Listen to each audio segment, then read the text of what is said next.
You're listening to the Mindful Chapters, a sanctuary for heartfelt stories and gentle growth. If this chapter resonates with you, please like, share, and subscribe to help our mindful community grow. Now let's continue the journey together. The Art of Slowing Down: How Doing Less Unlocks Everything, by Lila Hart. A note for you, dear reader. Hi, love. Before we begin, I want you to know something. You picked up this book for a reason. Maybe you're exhausted in a way that sleep doesn't fix. Maybe you've achieved everything you thought you wanted and still feel empty. Maybe you're tired of performing, proving, and pushing your way through life. Maybe you just sensed somehow that there's another way. Whatever brought you here, I'm so glad you came. I need to tell you the truth about this book before you start reading. It's going to ask you to go against everything our culture has taught you. It's going to suggest that rest isn't lazy, that silence isn't wasted time, that doing less might actually be the most productive thing you could do. Your mind might fight this. That's okay. Mine did too. You might read a chapter and think, "This sounds beautiful, but it won't work for my life." You might feel guilty about taking 10 minutes for yourself. You might hear that familiar voice saying, "If I slow down, I'll fall behind." Let it all be there. This book isn't asking you to believe me. It's asking you to experiment, to get curious, to try something different and notice what happens. How I hope you'll read this. Please don't rush through these pages trying to finish quickly. I know the irony of that request in a book about slowing down. This book is meant to be felt, not just read. It's meant to create space, not fill it. Some chapters might take you a week to move through, and that's perfect. There will be moments when I ask you to pause and breathe with me. Please actually do it. There will be journal prompts that invite you to write. Please give yourself that gift. There will be practices that seem almost too simple to work. Please try them anyway. This isn't a book about collecting information. It's a book about transformation. And transformation happens slowly, in the quiet spaces between words. What I need you to know about me: I'm not a guru. I'm not someone who has it all figured out. I'm a dentist-turned-mindfulness teacher who crashed hard enough to finally wake up. I'm a mom who still gets overwhelmed. I'm a business owner who sometimes forgets her own advice and has to come back to these practices again and again. I share my story not because it's special, but because it's universal. The details might be different, but the exhaustion, the emptiness behind achievement, the longing for something more real, that's all of us. I've worked with thousands of students now. High achievers, chronic doers, beautiful souls who've forgotten they don't have to earn their existence. And what I've learned is this: the transformation you're seeking isn't on the other side of more effort. It's waiting in the stillness you've been too afraid to enter. My promise to you. I promise to tell you the truth, even when it's messy. Share my failures alongside my successes. Never shame you for where you are. Keep things simple and doable. Remind you that you're already worthy. Hold space for your resistance and your breakthroughs. In return, I ask only one thing: be gentle with yourself as you read. This journey isn't about perfection. It's about permission. Permission to slow down. Permission to rest. Permission to discover who you are when you're not constantly doing. A final thought before we begin. Right now, take a moment to place your hand on your heart. Feel it beating. That heartbeat. It doesn't require achievement. Your heart doesn't beat harder when you're productive or slow down when you rest. Just beats. Steadily. Faithfully. Without needing to prove anything. You are like that heart. Your worthiness doesn't fluctuate based on your output. Your value isn't measured by your achievements. You don't have to earn the right to take up space on this planet. You are already enough. Everything in this book flows from that truth. So take a breath, settle in, and let's discover together what becomes possible when you finally give yourself permission to slow down. I'm honored to walk this path with you. With love and quiet rebellion. Dr. Lila Hart. Santa Fe, New Mexico. P.S. If you find yourself racing through these pages, pause and ask yourself, am I reading this book, or am I trying to achieve reading this book? There's a difference. And that difference is everything. Introduction. The day everything stopped. See you. I see the exhaustion behind those morning coffees. I see how you're holding it all together. The work deadlines, the family obligations, the carefully curated social media presence, while wondering if there's more to life than this constant sprint toward enough. I see you because I was you. Let me take you back to a moment that changed everything. It was a Tuesday afternoon in New York City. I was sitting in a hospital bed, successful on paper, completely shattered inside. My body had finally done what my mind refused to do. It forced me to stop. 20 years. That's how long I'd been running. On a roll. Student body president. Dental school. Corporate job. Achievement after achievement, each one supposed to be the thing that would finally make me feel worthy. And there I was, surrounded by beeping machines, realizing that I'd spent 2 decades proving my existence instead of actually living it. The doctor said it was nervous system collapse. Severe burnout. My body's way of screaming what I'd been too afraid to whisper. You cannot keep doing this. But here's what nobody tells you about rock bottom. Sometimes it's actually solid ground. Lying in that hospital bed, unable to do anything, unable to achieve anything, unable to prove anything. People still loved me. My mom sat beside me, not because I'd accomplished something, but simply because I existed. My best friend brought me soup, not because I'd earned it, but because that's what love does. And in that forced stillness, something shifted. For the first time in my life, I heard a voice that wasn't demanding more, wasn't critiquing my performance, wasn't comparing me to everyone else. It was quiet, gentle, and it was mine. What if you didn't have to earn your existence? That single question, born in silence, in stillness, in the space between doing, became the foundation of everything that followed. The courses that would reach thousands. The business that would generate millions. The life that finally felt like mine. But I'm getting ahead of myself. The lie we've all been sold. We live in a world that worships busyness. Scroll through your social media feed right now. Go ahead, I'll wait. What do you see? Someone just launched a new business. Another person is on their 3rd international trip this month. Someone else just posted about waking up at 5 a.m. to crush their goals. There's a motivational quote about hustling harder. An ad for a productivity course. A before and after showcasing someone's transformation through sheer willpower and discipline. The message is clear and relentless. Do more. Do more. Achieve more. And underneath it all, the whisper that keeps you up at night. If you stop, you'll fall behind. I know this whisper intimately. It told me that rest was for the weak. That slowing down meant giving up.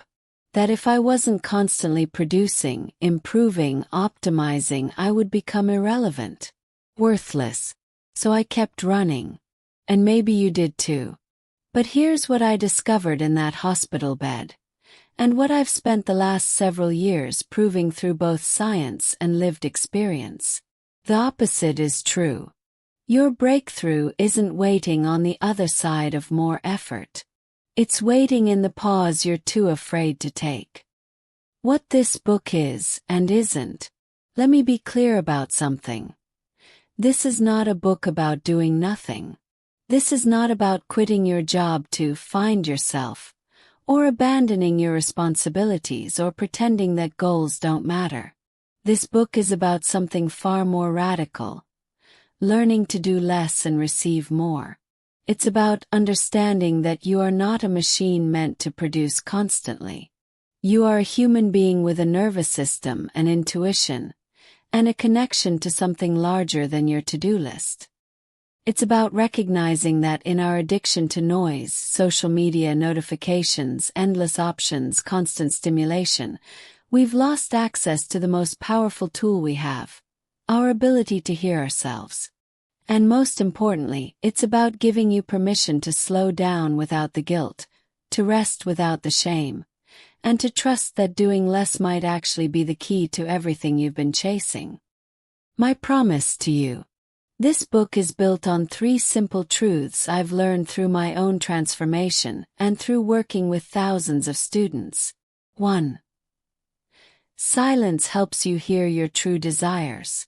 When external noise decreases, internal clarity increases. You'll learn how to tune out the world's shoulds and tune into your soul's actual wants. 2. Stillness connects you to higher intelligence. Every breakthrough idea, every million-dollar insight, every moment of true inspiration, they don't come from grinding harder. They come from getting quiet enough to receive them. 3. Slowing down activates receiving mode. There's a frequency to constant doing, proving mode, and a completely different frequency to allowing, receiving mode. You'll learn how to shift between them. Throughout this book I'll share my personal journey from burnout to breakthrough, stories from students who transformed their lives through these practices, the neuroscience and energy psychology behind why this works. A simple 10-minute practices you can start today. A journal prompts to deepen your understanding. A permission to go at your own pace, slowly of course. How to read this book. Here's the beautiful irony. You're holding a book about slowing down, and your first instinct might be to rush through it. I invite you to resist that urge. This book is meant to be savored, not sprinted through. Each chapter builds on the last, but more importantly, each chapter asks you to pause, to feel, to integrate. You'll notice generous white space, frequent breathing reminders, short paragraphs. This isn't accidental. It's intentional design to help you stay present rather than just consuming information. At the end of each chapter you'll find key practices, simple exercises to try, a journal prompts, questions for deeper reflection, a permission statements, affirmations to counter the guilt. Take your time. This isn't a race. In fact, the slower you move through this material, the more deeply it will change you. One more thing before we begin. As you read this book, you might notice resistance coming up. It's like, I don't have time to slow down. This sounds nice, but it won't work for my life. If I stop pushing, everything will fall apart. Let those thoughts be there. They're normal. They're protective. They've been keeping you safe in the only way they know how. But I want you to stay curious about one question. What if the thing you've been running from is actually what you've been running toward? Let's find out together. Take a deep breath with me. And let's begin. Part 1: The noise that's drowning you. Chapter 1: When everything is loud, nothing is clear. There was a moment about 3 years ago, when I found myself standing in my closet at 2 a.m., staring at a wall of clothes I didn't remember buying. I'd been scrolling Instagram before bed, Just a quick check, I told myself, and suddenly an hour had disappeared. In that hour, I'd seen 12 people traveling to places I'd never been. 7 women wearing clothes I didn't own. 4 course launches that made mine look amateur. 3 engagement announcements. And 1 transformation post that made me feel like I was standing still while the entire world sprinted past me. My thumb kept moving. Roll, roll, roll. Each swipe a tiny paper cut to my sense of enoughness. That's when I noticed it. I'd opened my closet at 2 a.m. to look at the dress I'd bought 3 weeks earlier after seeing an influencer wear something similar. I hadn't worn it yet. I wasn't even sure I liked it. But I'd bought it because somewhere in my exhausted, comparison-soaked brain, I thought it would make me feel. What? Successful. Put together. Worthy. Standing there, phone still in hand, dress hanging unworn, I had this moment of clarity that felt like ice water. I don't even know what I actually want anymore. Breathe with me for a moment. Because if you've ever felt that particular flavor of disconnection, where you're making decisions based on what everyone else is doing rather than what you actually desire, you're not alone. And more importantly, it's not your fault. The algorithm of inadequacy. Let me tell you something that changed everything for me. Social media isn't designed to make you feel good. It's designed to keep you scrolling. And the fastest way to keep you scrolling, make you feel like you're missing something. I don't say this to villainize technology. I say it because we need to understand what we're up against. We're living in an unprecedented moment in human history where we can see, at any time of day or night, the carefully curated highlight reels of thousands of people. Your great-grandmother compared herself to maybe 20 people in her village. You're comparing yourself to millions. And here's what nobody tells you. Every single thing you see on social media is a choice someone made about what to show you. That influencer who seems to have perfect skin. He took 40 photos and chose one. That entrepreneur who just had a 6-figure launch. You didn't see the 3 that failed before it. That couple with the picture-perfect relationship. You're not in the room when they argue. I'm not saying people are lying. I'm saying they're curating. And so are you. And so am I. We're all showing the best parts, the celebratory parts, the I've got it together parts. Which means we're all simultaneously performing success while feeling secretly inadequate because everyone else seems to have it figured out. It's exhausting. And it's making us lose touch with ourselves. The day I unfollowed everyone, about a year into my burnout recovery, my therapist asked me a question that landed like a punch. Lila, whose life are you trying to live? I didn't have an answer. I knew whose lives I was watching.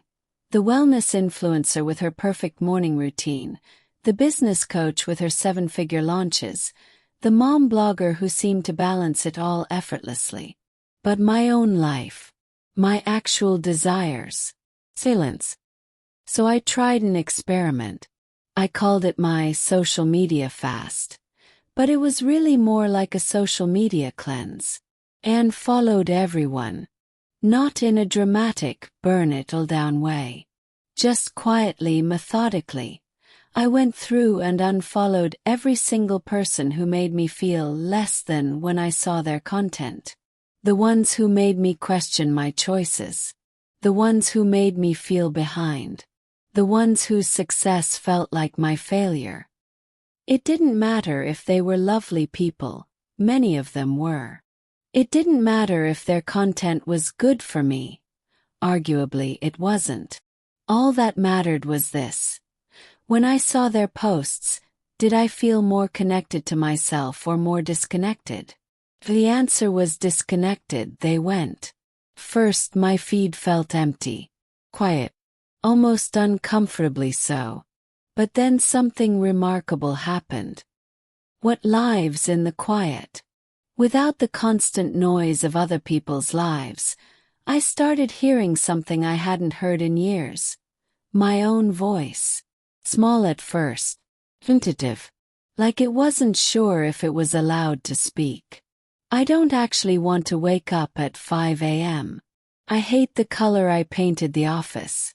I don't want to grow my business to 7 figures.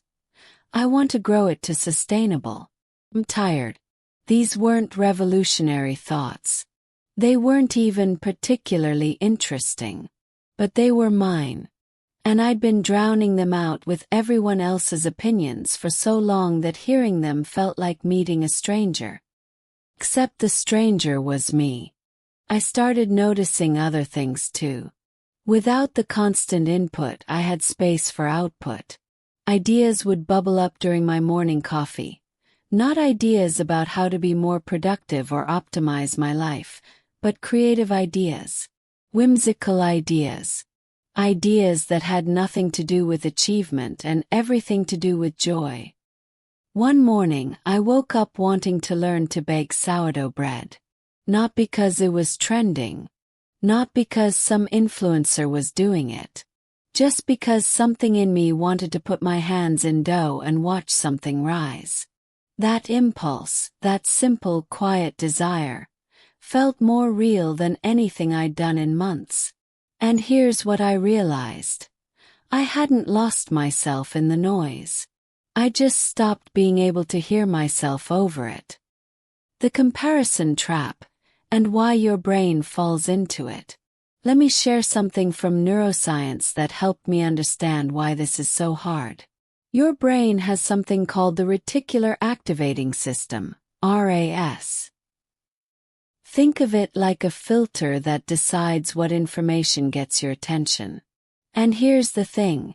Your RAS is constantly looking for threats and opportunities. When you see someone on social media who has what you want, the relationship, the body, the business, the lifestyle, your brain doesn't think, oh, that's nice for them. Your brain thinks, alert, that person has something we need for survival. We are falling behind. Triggers your stress response. Your body floods with cortisol. Your nervous system kicks into fight or flight. And suddenly you're lying in bed at 2 a.m., heart racing, mentally cataloging everything you're not doing, not having, not being. All because you saw a photo of someone's vacation. The problem isn't that you're weak or vain or too easily influenced. The problem is that your beautiful ancient brain is trying to help you survive in a modern world that's overstimulating your threat detection system. Your ancestors needed to know if their neighbor had a better hunting technique or found a better water source. That information could save their life. But you don't need to know that someone you've never met just bought a beach house. Your brain just can't tell the difference. The hidden cost of constant input. Here's what I didn't realize until I stepped back. The noise isn't neutral. Every time you consume someone else's content, their opinions, their lifestyle, their choices, you're filling your mental space with their energy. And there's only so much space. Think of your mind like a living room. Every piece of content you consume is like inviting someone into that room to tell you their story, share their perspective, sell you their solution. Now imagine your living room with 100 people in it, all talking at once, all wanting your attention, all convinced their way is the right way. That's your mental state after an hour of scrolling. And in that crowded room, the quietest voice, the one that actually knows what you need, gets completely drowned out. That voice is your intuition, your inner knowing, your true self. And she's not loud. She doesn't compete. She doesn't market herself. She just waits patiently for you to get quiet enough to hear her. Sarah's story, the productivity trap. Let me tell you about Sarah, one of my students. Sarah came to me completely burnt out. She was a high achiever, The kind of person who had color-coded calendars, detailed morning routines, and a stack of productivity books on her nightstand. She woke up at 5:30 a.m. every day to journal, meditate, work out, and make a smoothie bowl that looked Instagram-worthy. By 8 a.m. she was exhausted. "I'm doing everything right," she told me, tears in her eyes. "I'm following all the morning routine advice. I'm optimizing my time. I'm being disciplined. But I feel like I'm drowning. Why isn't it working?" I asked her one simple question. "Did you want to wake up at 5:30 a.m., or did you think you should?" Silence. Then, quietly, "I saw it on Instagram. This woman I follow has this amazing morning routine, and her life seems so together, and I thought, if I just did what she did." Here's what Sarah discovered when she finally got quiet. She hated mornings. Her body naturally wanted to sleep until 7 a.m. She didn't like smoothie bowls, she wanted eggs and toast. And the meditation practice she was forcing herself through. It made her anxious because she couldn't do it right. But she'd been so busy consuming other people's solutions that she'd never stopped to ask, "What do I actually need?"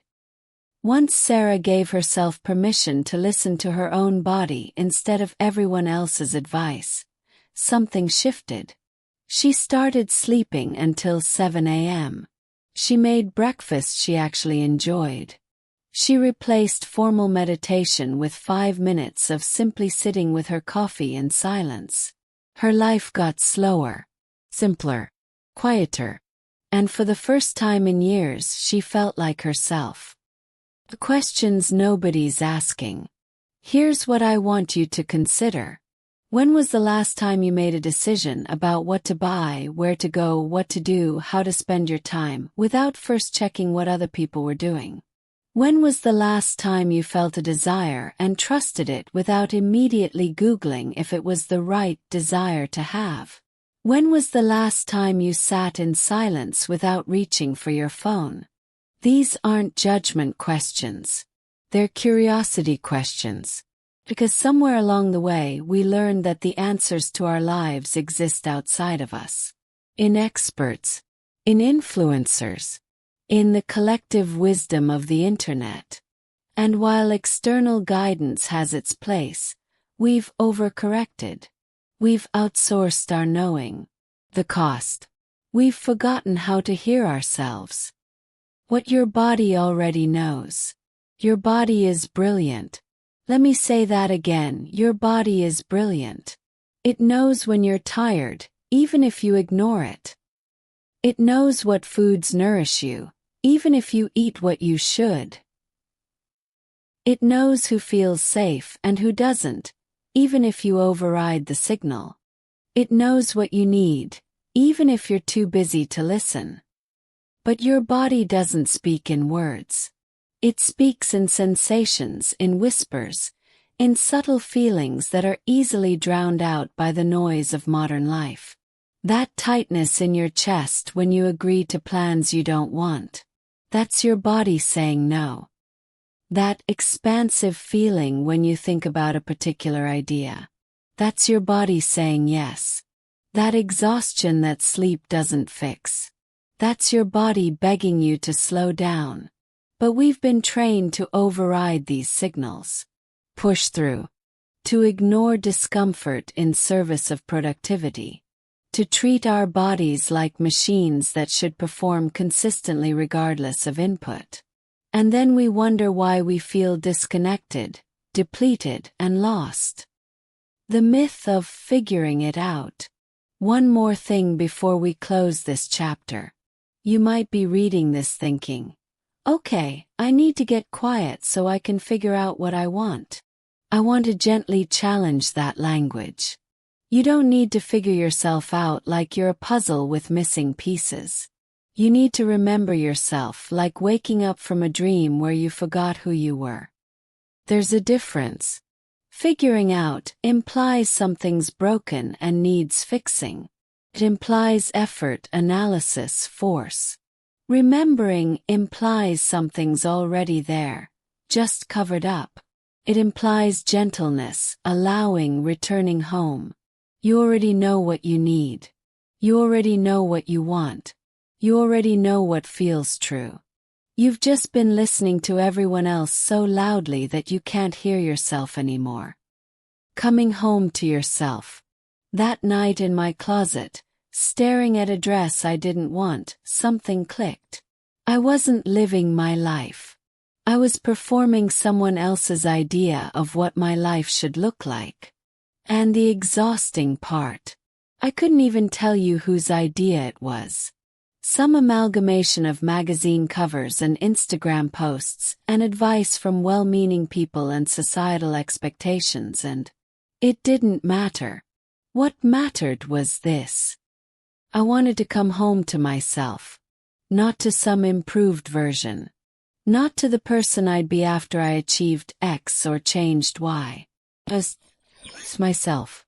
The one underneath all the noise. And the only way to do that was to turn the volume down. Way down.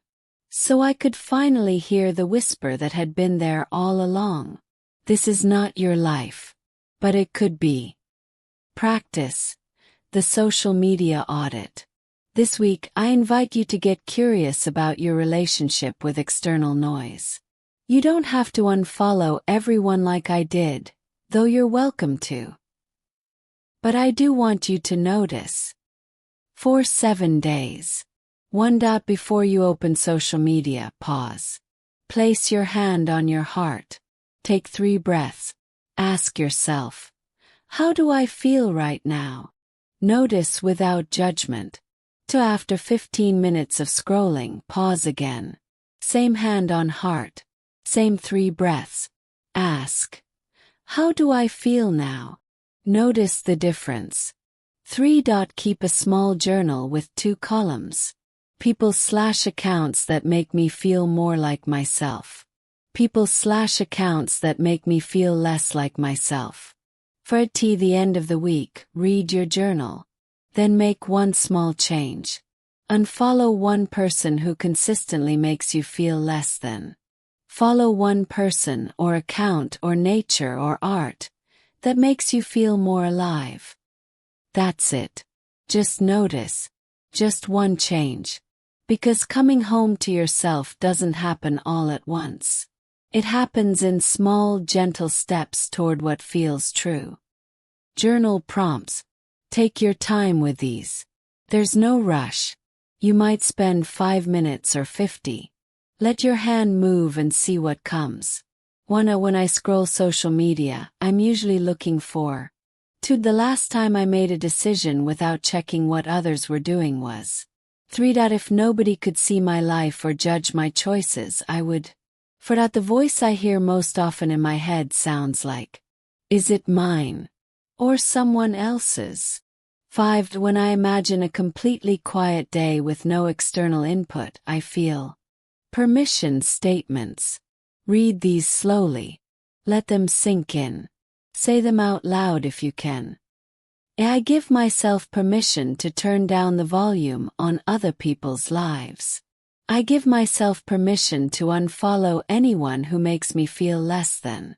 I give myself permission to not know what everyone else is doing.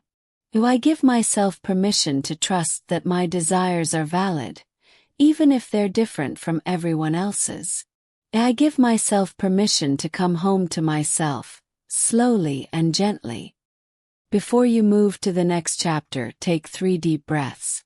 Place your hand on your heart and whisper, I am enough exactly as I am. Let yourself believe it, even if just for a moment. Chapter 2: The Proving Mode Prison. I want to tell you about the first time someone loved me when I wasn't performing. I was 8 years old, lying in bed with the flu. Not the kind of sick where you still do homework, the kind where your body feels like lead and even keeping your eyes open is exhausting. My mom came into my room with soup I couldn't eat and sat beside me. She didn't tell me to drink more water or try to get up. She just placed her cool hand on my forehead and said, "Rest, baby. Just rest." And I started crying. Not because I was in pain, but because somewhere deep in my 8-year-old body I realized, she's not disappointed in me for being sick. She's not waiting for me to be better before she loves me. She loves me right now like this, doing nothing. That memory stayed with me because it was so rare. Most of the time, love felt conditional. Affection came after the A on the test. Pride came after the trophy. Attention came after the achievement. I learned early what most of us learn. Love is something you earn through doing. And I've spent most of my adult life trying to unlearn it. The equation we're never taught, but always learn. Nobody sat you down and explicitly said, "Your worth equals your productivity." But you learned it anyway, didn't you? You learned it when your parents praised you for good grades but were silent about your kindness. You learned it when teachers put gold stars next to completed work. You learned it when your first boss promoted the person who stayed latest, not the one who worked smartest. You learned it when social media gave you dopamine hits for achievements but crickets for rest. The equation got wired into your nervous system. Doing equals worthiness, achieving equals lovability, producing equals belonging. And the shadow side of that equation, the part nobody says out loud but everyone feels. Resting equals laziness, slowing down equals falling behind, being still equals being worthless. This is what I call proving mode. And most of us are trapped in it without even knowing we're trapped. What proving mode looks like. Let me paint you a picture. See if any of this feels familiar. You wake up and immediately check your phone, not because you want to, but because you need to see what you missed, what you should be doing, how far behind you already are. Your morning routine isn't restful. It's another thing to accomplish. Did you meditate? Did you journal? Did you work out? Even your self-care has become a performance. At work, you say yes to projects you don't have bandwidth for because saying no might mean you're not a team player, not ambitious enough, not valuable. You scroll Instagram during your lunch break and feel that familiar knot in your stomach. She just announced another launch. He just shared another win. They just hit another milestone.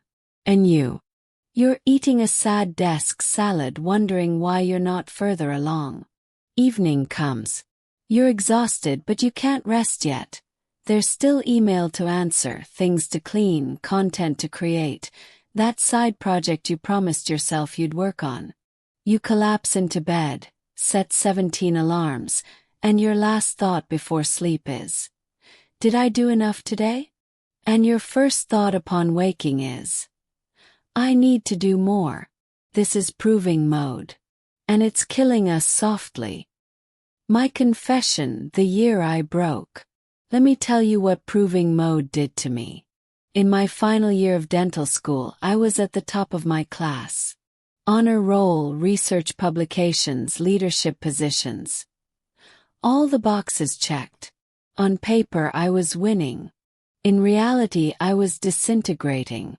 I'd wake up with my jaw clenched so tight I'd chipped a tooth.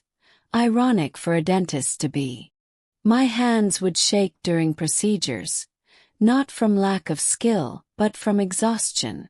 I'd sit in my car after clinical rotations and cry for no reason I could name. But I couldn't stop. Because stopping meant admitting I wasn't strong enough, wasn't cut out for this, wasn't as capable as everyone thought. So I kept going, kept proving, until my body made the decision my mind couldn't. The panic attack came during a routine procedure. One moment I was fine, the next I couldn't breathe, couldn't think, couldn't function. My supervisor had to take over while I stumbled to the bathroom, convinced I was dying. I wasn't dying. But the version of me that believed worth came from achievement. It was And thank God for that. The neuroscience of never enough. Here's what I learned later through years of studying neuroscience and energy psychology. When you're in proving mode, your nervous system is in a constant state of mild threat. Your brain's amygdala, the part responsible for detecting danger, is scanning constantly for evidence that you're falling short. Every email, every social media post, every conversation becomes potential proof that you're not enough. This triggers your sympathetic nervous system. Fight or flight. Cortisol floods your body. Your heart rate increases. Your digestion shuts down. Your immune system weakens. Your body literally thinks it's under attack. And the attack? It's coming from your own beliefs about your worth. The cruel irony is this. The more you try to prove you're enough through doing, the more your body receives the message that you're not enough just being. Your nervous system can't tell the difference between a real threat, like a lion chasing you, and a perceived threat, like not being productive enough. It responds the same way. Which is why chronic achievers often have chronic health issues. Adrenal fatigue, autoimmune conditions, digestive problems, insomnia, anxiety, depression. Your body is trying to tell you something. This pace is not sustainable. This belief is not true. You cannot achieve your way to worthiness. But we don't listen. We just try harder. The myth of once I achieve X. I see this pattern in almost every student I work with. Once I get the promotion, then I'll relax. Once I lose the weight, then I'll feel confident. Once I hit 6 figures, then I'll know I'm successful. Once I find the relationship, then I'll feel complete. The belief is always, there's a finish line, and once I cross it, I can finally stop proving and start living. Can I tell you the truth that nobody wants to hear? There is no finish line. I've worked with people who've hit every external marker of success, the money, the relationship, the body, the lifestyle, and they're still running. Because proving mode isn't about the achievement. It's about the belief underneath it. And that belief is, I'm not inherently worthy. I have to earn my place here. No amount of external success can heal that wound. I know because I tried. When I made my first million, I thought, finally, this will prove I'm enough. Didn't. Within days, the goalpost moved. Well, anyone can make $1 million once. Can you sustain it? When the business grew and students kept enrolling, I thought, see, people value what I offer. I'm valuable. But the voice in my head whispered, what if it's a fluke? What if they realize you're a fraud?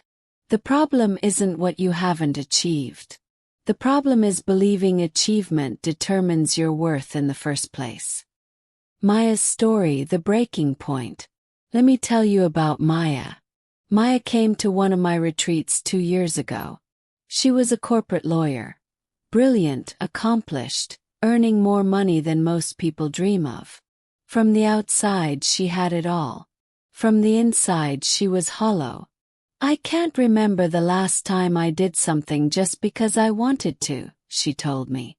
Everything I do is because I should. 'Cause it looks good. Because it proves something. I asked her what would happen if she stopped proving. She looked at me like I'd suggested she stop breathing. Then who am I? She whispered. That's the terror at the heart of proving mode. We've tied our identity so tightly to our achievements that we genuinely don't know who we are without them. Maya's breakthrough came during a silent meditation walk. No agenda, no goal, nowhere to get to, just walking. Afterwards, she was crying. What happened? Asked gently. I realized. I've been so busy proving I deserve to exist that I forgot to actually exist. She quit her corporate job 6 months later. Not because there's anything wrong with corporate law, but because she'd chosen it to prove something to her parents, not because she wanted it. Now she works 3 days a week as a consultant, makes half the money, and for the first time in her adult life, she feels like she's living instead of performing. The addiction to productivity. Here's something that might make you uncomfortable. Proving mode is an addiction. I don't say that lightly. But think about it. When you complete a task, your brain releases dopamine, the feel-good chemical. Check email. Dopamine hit. Cross something off your to-do list. Dopamine hit. Post content and get engagement. Big dopamine hit. This creates a reward loop. Do feel good, need more, do more. Just like any addiction, you build tolerance. What used to feel satisfying, a productive day, now feels barely adequate. You need more tasks, more achievements, more proof to get the same hit. And like any addiction, withdrawal feels impossible. When you try to slow down, anxiety floods in. Your brain screams, do something. Prove something. You're falling behind. The thought of doing nothing feels genuinely dangerous. But here's what I learned. That discomfort isn't evidence that something's wrong. It's evidence that something's healing. The question that changed everything. During my recovery, my therapist asked me something that cracked me open. Lila, what if you never achieved another thing? What if you never got more successful, never made more money, never helped another person? What if you just were? Would you still be worth loving? I wanted to say yes immediately, but I couldn't, because deep down I didn't believe it. I believed I was worth loving because of what I did. Take that away, and what was left? So she asked me to try something. For 1 week, I want you to introduce yourself without mentioning what you do. It was one of the hardest things I've ever done. Hi, I'm Lila, and I'm a. The sentence died on my lips. I didn't know how to finish it without my credentials, my accomplishments, my role. Hi, I'm Lila, and I love. What did I love? I realized I'd been so busy achieving. I'd stopped paying attention to what brought me joy. That week forced me to confront the truth. I didn't know who I was without what I did. And that's when the real work began. Receiving mode, the alternative. There's another way to move through the world. I call it receiving mode. In proving mode, the operating belief is, I must do to be worthy. In receiving mode, the operating belief is, I am worthy, therefore I receive. It's a complete inversion. Proving mode is clenched fists, chasing, earning, pushing, fighting for your place. Receiving mode is open hands, allowing, trusting, knowing your place is already secured. Proving mode asks, what do I need to do to be enough? Receiving mode asks, what wants to come through me because I'm already enough? Let me be clear. Receiving mode doesn't mean doing nothing. It means doing from a completely different foundation. In proving mode, you work from lack, from fear, from the belief that if you stop, you'll be left behind or forgotten or deemed worthless.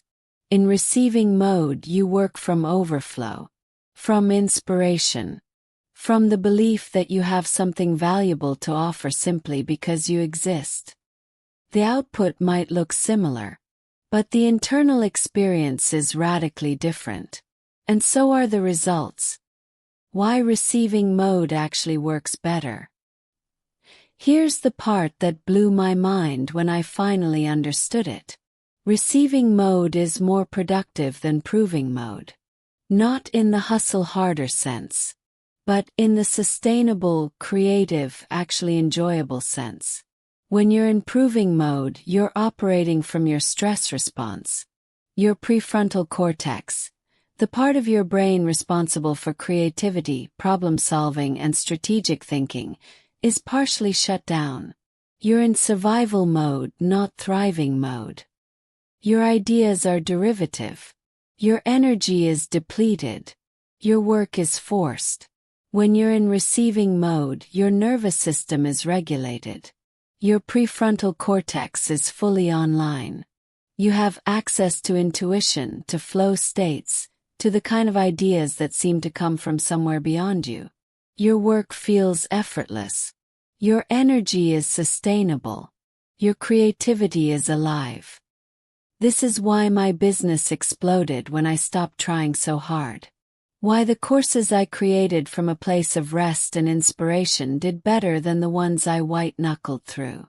Why my best ideas come during walks, not during brainstorming sessions. You cannot force receiving. You can only allow it. The truth about worthiness.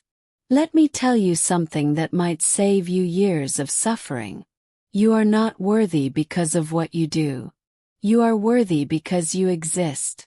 You were worthy the day you were born before you achieved anything.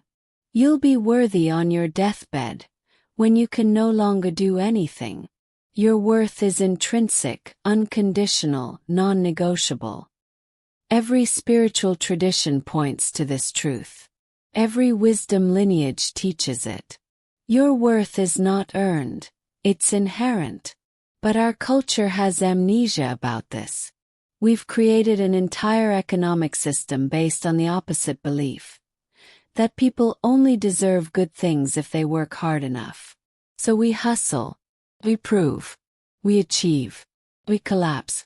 And in the rare moments we slow down enough to feel it, we realize we're exhausted from running a race that has no finish line, trying to earn something we already have. What your soul is trying to tell you, that exhaustion you feel, it's not weakness, it's wisdom. Your body shutting down. It's not failure, it's self-protection. Your inability to keep going at this pace. It's not inadequacy, it's sanity. You're not broken for being tired of proving. You're waking up. The version of you that believes worth comes from achievement is dying. And yes, that death feels scary. Feels like losing yourself. But you're not losing yourself. You're losing a false self that was never real to begin with. Underneath the achiever, the performer, the prover, there is someone else. Someone who doesn't need to earn her existence. Someone who is enough exactly as she is. She's been waiting for you to get quiet enough to remember her. The invitation. What if, just for today, you stop proving? What if you trusted that your worth is not determined by your output? What if you let yourself be loved without earning it? I'm not asking you to quit your job or abandon your responsibilities. I'm asking you to check your motivation. Are you doing this because it brings you joy or because you're trying to prove something? Are you resting? Or are you collapsing from exhaustion and calling it self-care? Are you creating from overflow or forcing from depletion? The shift from proving mode to receiving mode doesn't happen overnight. So practice, a daily returning to the truth of your inherent worth. But it starts with one simple question. What if I'm already enough? Let that question breathe in your body. Let it be uncomfortable. Let it be unfamiliar. And let it slowly become true. Practice. The worthiness experiment. This week I want you to try something radical. Choose one day, just one, where you practice being worthy without doing. Here's how. Morning. Wake up naturally, no alarm if possible. Before checking your phone, place your hand on your heart. Say out loud, I am worthy of love and belonging exactly as I am. Notice what feelings come up: resistance, disbelief, longing. Let them be there. Throughout the day, When you catch yourself rushing, pause. Take 3 breaths. Ask, am I doing this from proving or from joy? If someone compliments your work, practice saying thank you without deflecting or minimizing. Do one thing that brings 0 productivity. Stare at clouds, pet your dog, listen to music with your eyes closed. Notice the voice that says this is wasteful. Thank it and do it anyway. Evening. Write down 3 things about yourself that have nothing to do with what you do or achieve. Examples. I am kind. I am curious. I notice beauty. I make people feel seen. Read them out loud to yourself. Go to bed without checking tomorrow's to-do list. After, journal on this question. Who am I when I'm not proving? Journal prompts. Gentle reminder. There are no right answers. Just honest ones. 1. The earliest memory I have of learning that love was conditional was. 2. If I achieved nothing else in my life, I would be afraid that. 3. The thing I'm most afraid people would discover about me is. 4. When I imagine doing less but being loved more, I feel. 5. That if I knew my worth was inherent and unchangeable, I would. Permission statements. Say these slowly. Let them land in your body, even if your mind resists. I give myself permission to be worthy without achieving.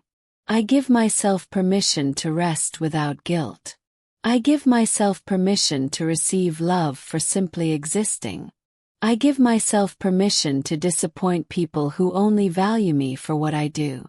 I give myself permission to stop running a race that has no finish line. I give myself permission to come home to myself, exactly as I am. Take a breath, love. You've done enough today. You've always been enough. And you'll still be enough tomorrow, whether you do anything or not. Chapter 3: The Sacred Exhaustion. There's a kind of tired that sleep doesn't fix. You know the one I'm talking about. It's the exhaustion that lives in your bones, that makes even simple tasks feel like climbing mountains. The kind where you wake up after 8 hours of sleep and still feel heavy, like you're moving through water. I call it sacred exhaustion. Not because there's anything holy about suffering, but because it's your body's sacred rebellion against a life that's become unsustainable. Let me tell you about the day I finally listened. The morning I couldn't get up. It was a Tuesday. Nothing special about it. No crisis, no emergency, no reason I couldn't face the day. Except I couldn't. My alarm went off at 6 a.m. like it had for years. I reached over to turn it off, planning to jump into my morning routine. Meditation, journaling, workout, green smoothie, all the things I'd convinced myself made me a successful person. But my body said no. Not in a subtle way. In a complete, total, undeniable way. I physically could not make myself sit up. It was like my body had simply quit. I laid there for an hour, tears sliding into my pillow, thinking, what's wrong with me? Why am I so weak? Everyone else can do this. Why can't I just push through? But here's what I know now that I didn't know then. My body wasn't weak. It was wise. It had been sending me signals for months. The tension headaches, the digestive issues, the insomnia, the anxiety that hummed constantly in the background. I'd ignored all of them, pushed through all of them, medicated and caffeinated my way past all of them. So my body did the only thing it could. It stopped me completely. That Tuesday morning wasn't a breakdown. It was a breakthrough trying to happen. What your body is actually telling you. Your body speaks in a language most of us have forgotten how to hear. It doesn't speak in words. It speaks in sensations, in symptoms, in what we often dismiss as stress, or just being tired. But these aren't random inconveniences. They're communications. That knot in your stomach before a meeting. Your body telling you something doesn't feel safe. That exhaustion that hits at 2 p.m. every day. Your body asking for rest you're not giving it. That tightness in your jaw, your shoulders, your chest. Your body holding all the stress you're trying to think your way past. That insomnia even though you're exhausted. Your nervous system stuck in overdrive, unable to believe it's safe to rest. For years, I treated my body like an annoying coworker who kept interrupting my important work. Not now, I'd tell it. I don't have time for this. Just keep going. I'd override hunger with coffee. Override fatigue with discipline. Override pain with productivity.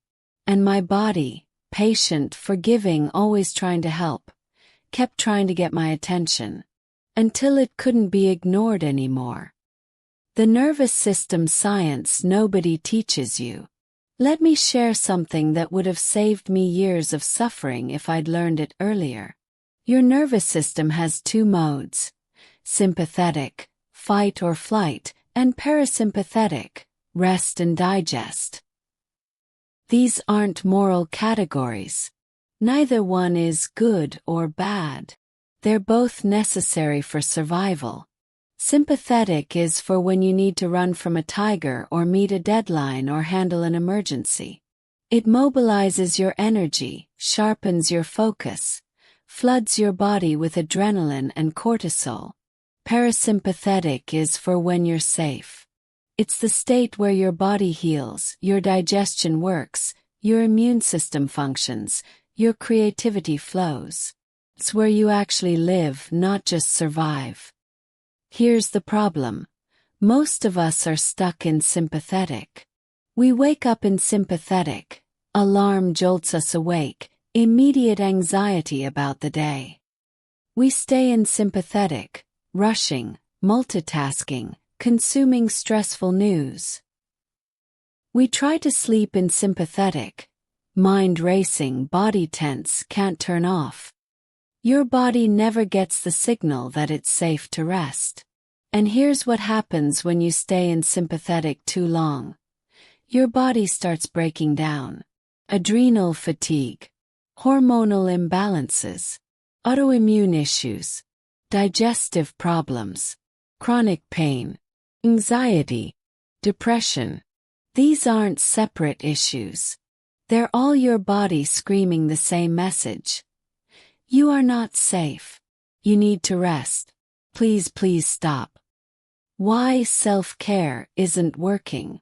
I know you've tried to take care of yourself. You've taken the bubble baths. You've bought the face masks. You've scrolled through Instagram accounts about treating yourself and thought, I'm doing self-care.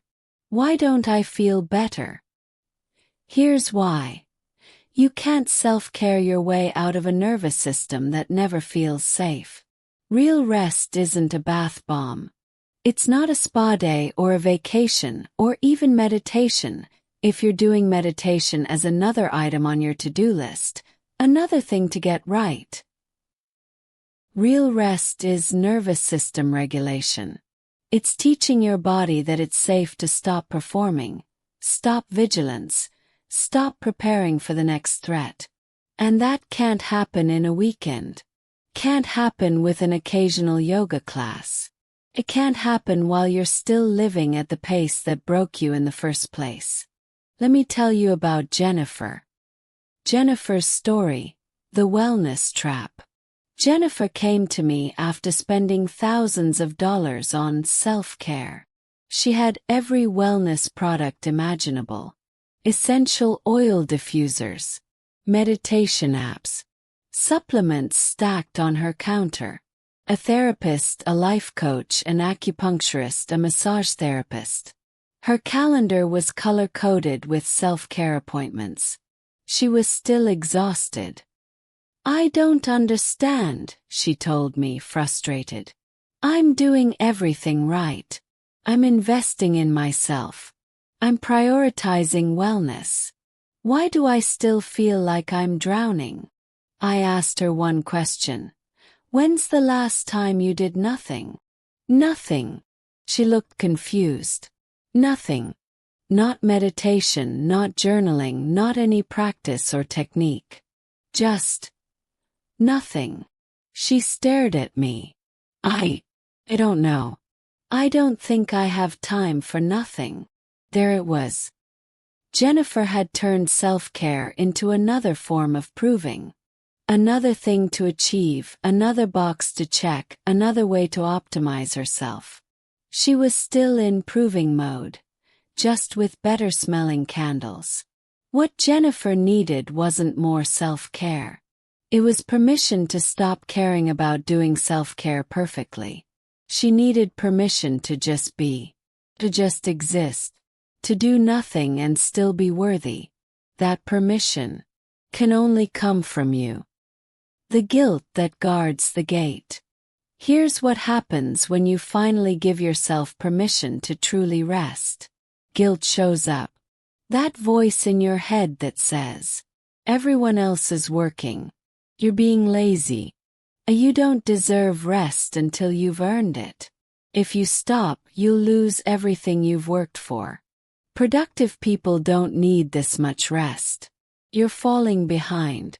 You're wasting time. This guilt isn't random.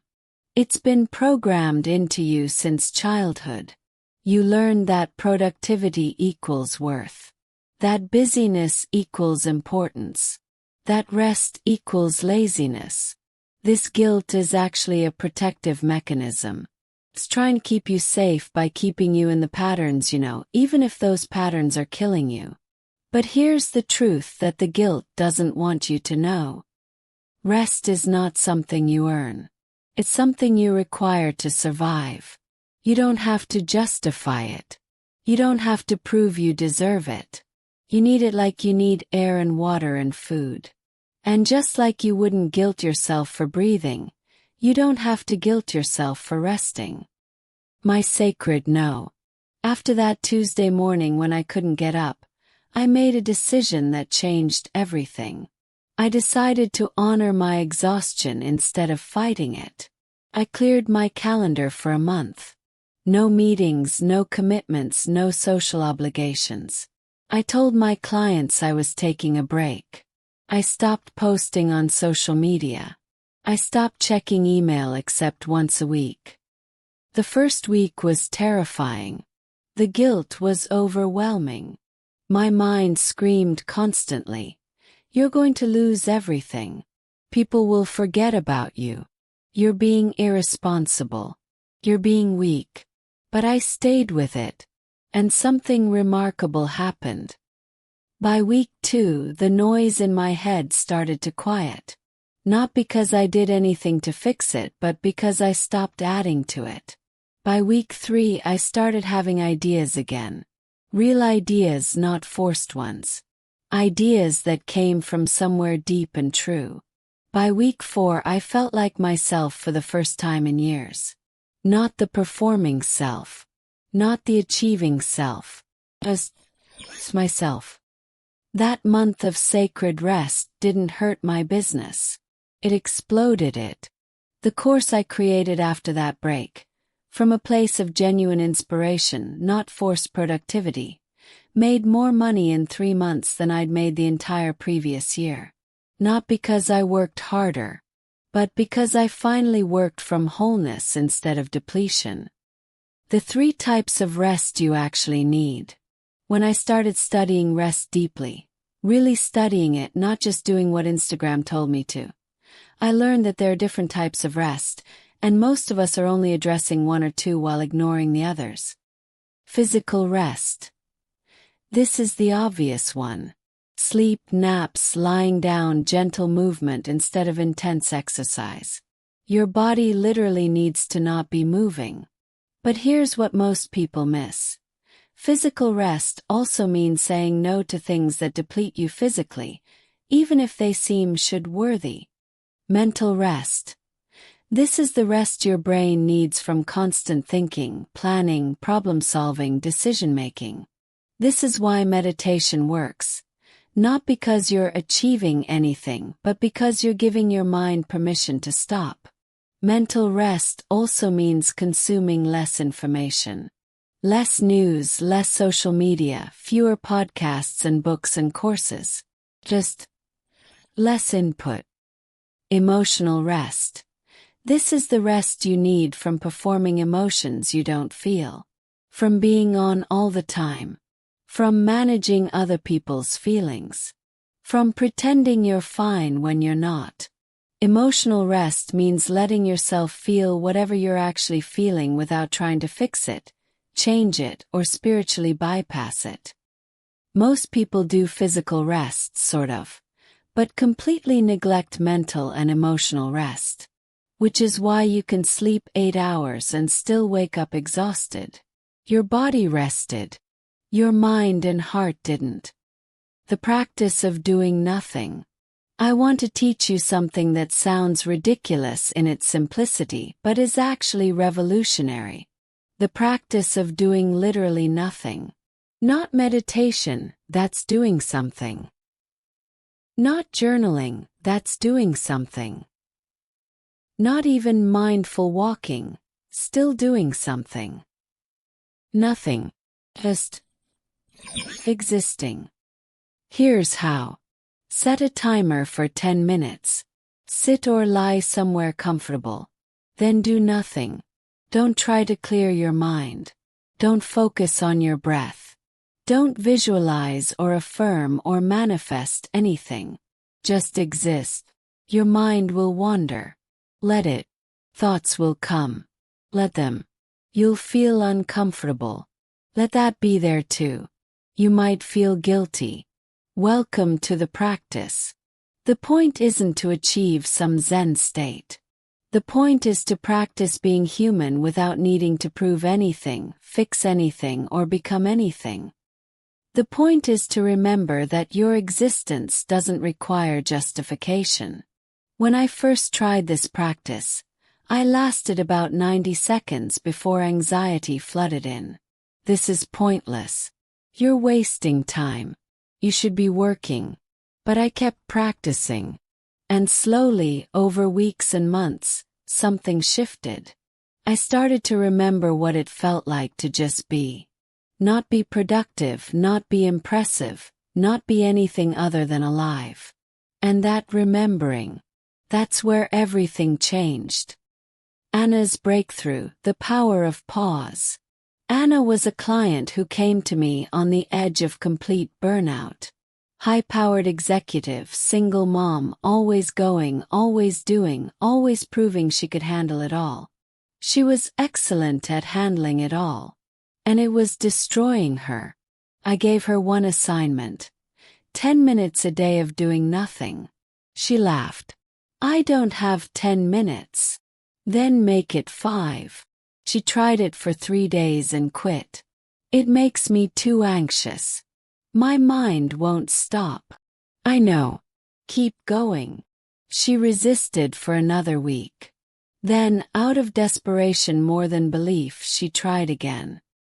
The breakthrough came on day 14. She sent me a voice message, crying. I was just sitting there doing nothing like you said, and I suddenly realized. I haven't felt safe in years. My body has been in fight or flight for so long that I forgot what calm feels like. I forgot that I'm allowed to not be in crisis mode. That realization, that simple, devastating, beautiful realization, changed everything for her. She didn't quit her job. She didn't radically change her life overnight. But she started giving herself permission to not be in crisis mode every moment of every day. She started building in pauses. 5 minutes between meetings. A lunch break where she actually ate instead of working. A morning where she didn't immediately check email. Small things. But revolutionary for a nervous system that had been running on overdrive for years. Why rest is revolutionary. We live in a system that profits from your exhaustion. The more depleted you are, the more you consume trying to fill the void. The more exhausted you are, the less energy you have to question whether this is how life should be. The more burned out you are, the more you need quick fixes instead of real transformation. Rest is rebellion. When you rest, you're not producing. When you rest, you're not consuming. When you rest, you're not feeding the machine that wants you exhausted and compliant. When you rest, you remember who you are beyond your productivity. You reconnect with your values. You access your creativity. You feel your actual feelings instead of numbing them. This is why rest feels dangerous. Because it is, to a system that needs you running on empty. But it's necessary. For your health, yes. But also for your freedom. You cannot dismantle a cage you're too exhausted to see. The sacred selfishness. Here's where people get stuck. But I have responsibilities. I have people depending on me. I can't just stop and rest whenever I want. Hear you. I'm a mother. I run a business. I have obligations and commitments and people who need me. But here's what I learned. You cannot pour from an empty cup, and pretending your cup isn't empty doesn't fill it. There's a concept in energy work called sacred selfishness. It's the understanding that taking care of yourself isn't selfish. It's the foundation that allows you to care for others sustainably. When you rest, you're not abandoning your responsibilities. You're making sure you can actually show up for them without resentment, depletion, and burnout. When you rest, you're modeling for your children, your partner, your team that human beings have limits, and honoring those limits is wise, not weak. When you rest, you're breaking generational patterns of martyrdom and proving that you don't have to sacrifice yourself to be valuable. Your rest is not selfish. Your destruction from the lack of it is. The invitation to stop. What if everything you've been forcing doesn't need force? What if the life you're trying to create is actually trying to create itself through you, but you're too busy pushing to notice? What if your exhaustion isn't a problem to solve but a messenger to listen to? What if rest isn't something you have to earn but something you need to survive? What if the most productive thing you could do today is nothing? I'm not asking you to believe me. I'm asking you to experiment. What if, just for today, you stopped fighting your tiredness and started honoring it? What if you trusted that your body knows something your mind has forgotten? What if you let yourself be held by the quiet instead of running from it? The world will try to convince you that rest is laziness. Your conditioning will scream that stopping means failure. But your body knows the truth. Rest is the foundation of everything that matters. Listen to it. Practice. The sacred pause ritual. This week, I invite you to practice the sacred pause. Every day, set aside 10 to 15 minutes for nothing. Not meditation. Not self-care. Not productivity. Nothing. Here's the structure. 1. Find a comfortable place where you won't be disturbed. Lock the door if you need to. 2. Set a timer so you're not watching the clock. 3. Lie down or sit comfortably. This is not meditation posture. Get cozy. 4. Do nothing. Don't try to clear your mind. Don't focus on your breath. Don't visualize or manifest. Just exist. Let thoughts come and go. Let feelings arise and pass. Let guilt be present. Let boredom be there. Let discomfort visit. 5. When the timer goes off, place your hand on your heart and whisper, "Thank you for letting me rest." Track your experience. Day 1. How did it feel? Day 3. What resistance came up? Day 7. What shifted? Remember, the point isn't to feel good or achieve anything. The point is to practice existing without justification. Journal prompts. These might hurt. Write anyway. 1. The last time I felt truly rested was. 2. I'm afraid that if I really rest, then. 3. The message my exhaustion has been trying to tell me is. 4. When I think about doing nothing, I feel. 5. If I believed rest was my birthright, not something to earn, I would. Permission statements. Read these slowly. Let yourself feel them, even if you don't believe them yet. I give myself permission to be exhausted without shame. I give myself permission to rest before I've earned it. I give myself permission to disappoint others by taking care of myself. I give myself permission to do nothing and still be worthy. I give myself permission to listen to my body instead of overriding it. I give myself permission to stop fully and completely, because I'm human and humans need rest. Close your eyes. Take 3 deep breaths. Whisper to your tired body. I hear you. I'm sorry I haven't been listening. I'm listening now. And mean it. End of part 1. Part 2: The 3 Gifts of Silence. In the space between your thoughts lies everything you've been searching for. A note before we begin. You've made it through part 1. You've looked at the noise. You've witnessed the proving. You've acknowledged the exhaustion. That takes courage. Real courage. Not the kind that pushes through, the kind that stops and looks. Now comes the beautiful part. Now comes the part where you discover what's been waiting for you in the quiet all along. Part 2 is about what happens when you finally stop running. When you turn down the volume on the world and turn up the volume on yourself. When you give yourself permission to listen. What I'm about to share with you isn't theory. These are the 3 gifts that transformed my life when I finally got quiet enough to receive them. They're the gifts that have transformed thousands of my students' lives too. And they're waiting for you. But here's the thing about gifts. You have to have open hands to receive them. You can't be clutching your to-do list. You can't be white-knuckling your way through another productivity hack. You can't be scrolling while half listening. These gifts require your full presence. Your willingness to be still. Your trust that something valuable exists in the space you've been too afraid to enter. So take a breath with me. And let's discover what silence has been trying to give you all along. Chapter 4, Gift Number 1. Hearing Your True Desires. I was sitting in a coffee shop when it happened. No dramatic music. No lightning bolt moment. Just me, a lukewarm latte, and a journal I'd been staring at for 20 minutes. The prompt was simple, something my therapist had given me. What do you actually want? I picked up my pen.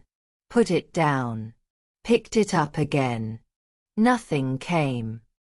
Or rather, everything that came felt borrowed. Copied. Like I was reading from someone else's script. I want to be successful. I want to be healthy. I want to make a difference. I want to be happy. All true, technically. But also hollow, generic. Like reading inspirational quotes that sound nice but don't actually mean anything specific to me. I tried again. What do you want, Lila? And that's when I realized something that made my stomach drop. I had no idea. Not because I'd never thought about it. But because I'd spent so many years consuming everyone else's wants that I couldn't hear my own anymore. The frequency of other people's desires. Here's what happens when you spend years in the noise. You start wanting what other people want. Or more accurately, what other people tell you you should want.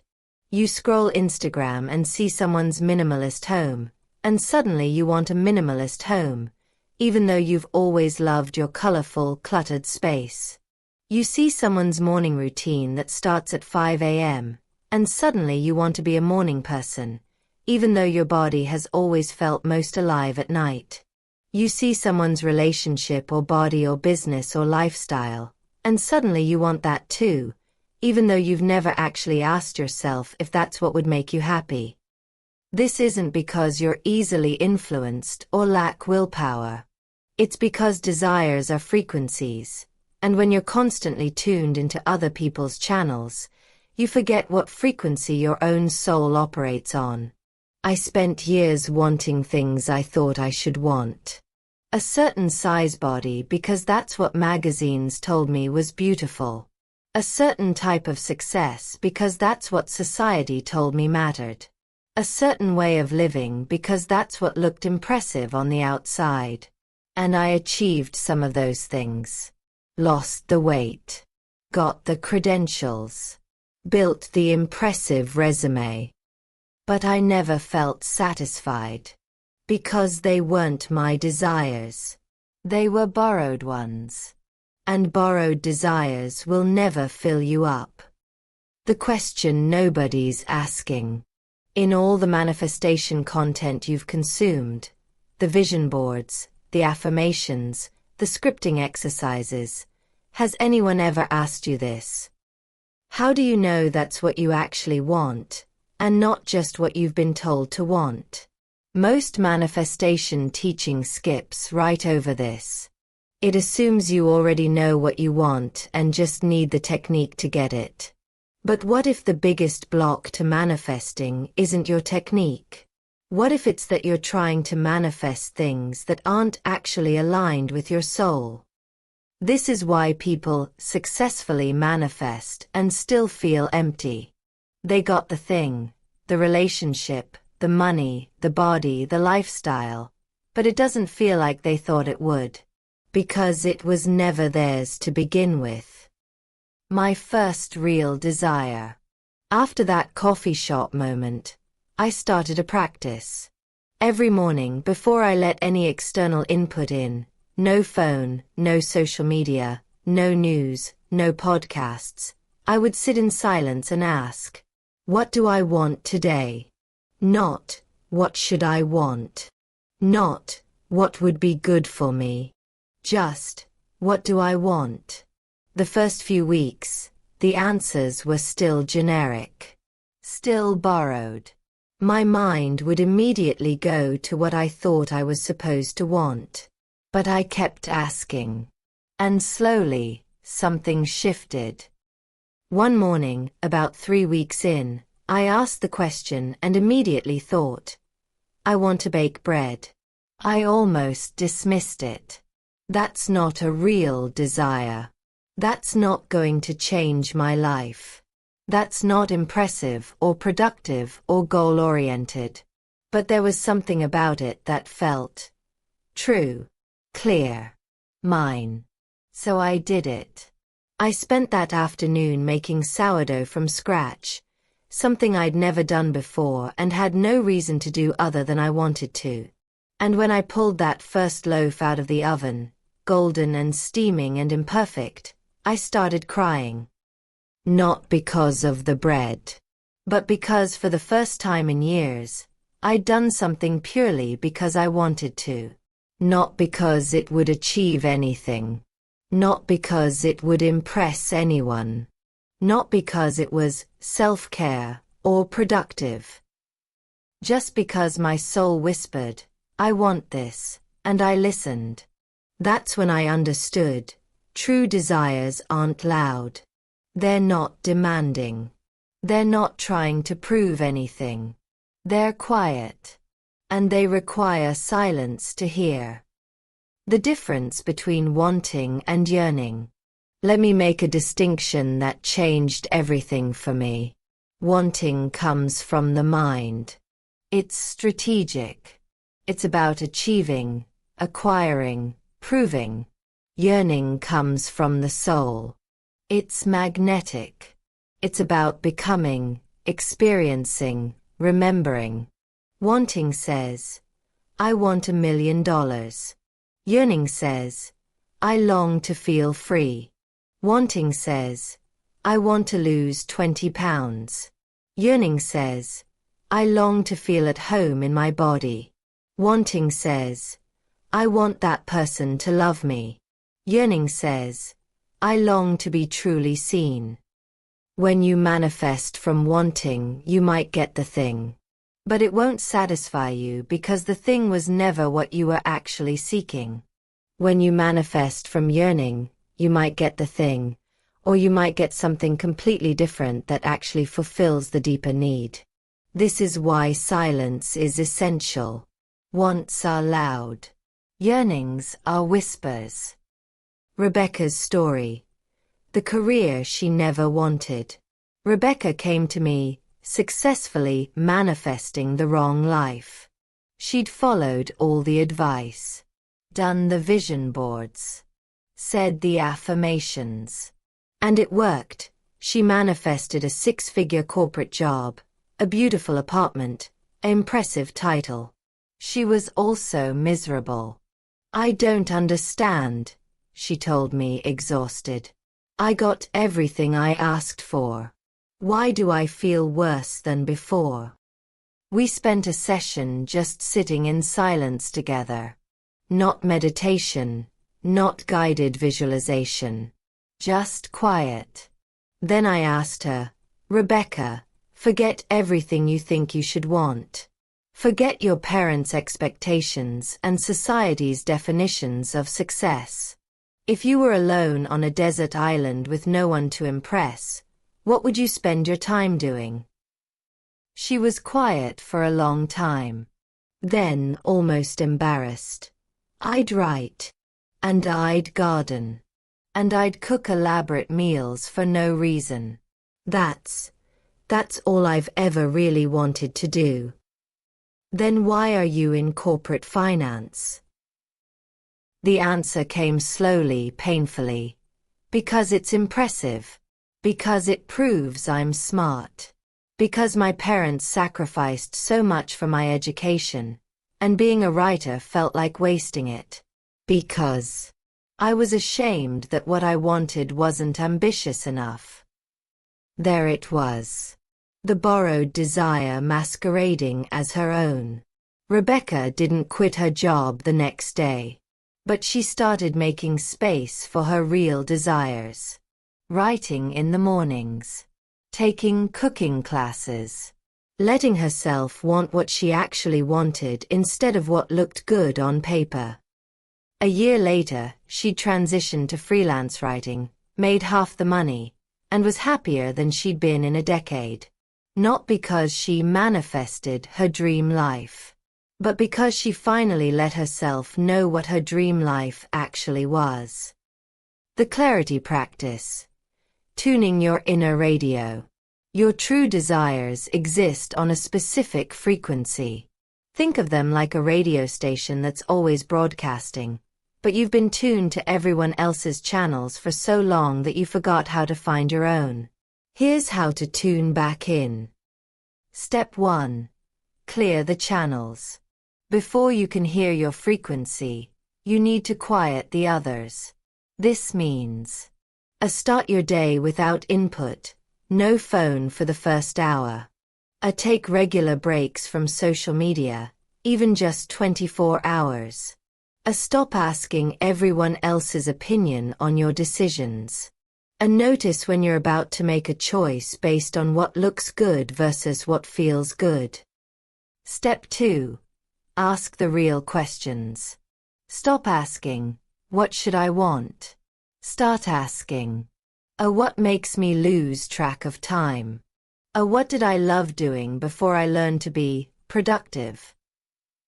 If nobody would ever know, what would I do today? What am I defending that I don't actually want? What am I pretending not to want because it seems silly or small? Step 3. Trust the whispers. Your true desires won't come as lightning bolts. They'll come as quiet nudges. I want to learn pottery. I want to live somewhere with a garden. I want more space between commitments. I want to wake up without an alarm. They might sound mundane. Trust them anyway. The big visions are made of small truths. Step 4. Let yourself want without needing a plan. This is crucial. You don't need to know how before you let yourself want it. Your mind will immediately jump to logistics.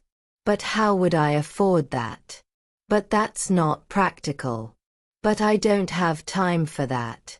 Gently set those thoughts aside. Right now, you're just learning to hear your desires again. The how comes later.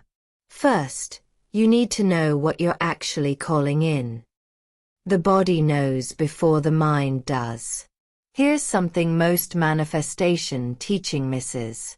Your truest desires live in your body, not your mind. Your mind is where all the borrowed wants live. Your mind is where shoulds and strategies and other people's opinions accumulate. But your body knows. It knows through expansion, that feeling of opening lightness, a yes that comes from your chest. A contraction, that feeling of closing heaviness, a no that comes from your gut. A aliveness, that subtle electricity when something is truly aligned. A deadness, that flatness when something looks good but isn't yours. I teach my students a simple practice. When considering any desire or decision, drop it into your body before your mind. Say the thing out loud. I want to start a business. Now feel it. Does your body expand or contract? Do you feel aliveness or obligation? Excitement or anxiety? Your body will tell you if this is a true desire or a borrowed one. But you have to get quiet enough to listen. The permission to want small things. One of the most common blocks I see is people dismissing their true desires because they seem too small, too ordinary, too not spiritual enough. I want to sleep in on Saturdays. I want to take long baths. I want to read fiction in the middle of the day. I want to do less.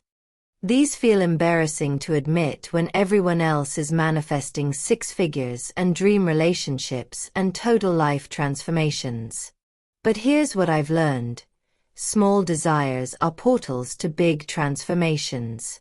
When I allowed myself to want to bake bread, something that seemed completely unimportant, it taught me how to listen to my desires again. That skill. That's what eventually allowed me to hear the desire to create a course, to start a business, to live differently. But it started with bread. Your small desires aren't less important. They're training wheels. They're your soul testing whether you'll actually listen when she speaks. Honor the small desires, and the big ones will trust you enough to reveal themselves. What manifesting actually is. Let me reframe manifestation for you. Manifesting isn't about getting things. It's about letting your soul show you what it's been trying to become all along. You're not manifesting randomly. You're not just throwing desires at the universe like darts. You're uncovering. You're remembering. You're peeling back layers of conditioning to find the blueprint that's been there all along. Your soul already knows what it came here to experience. But it can't tell you while you're drowning in noise.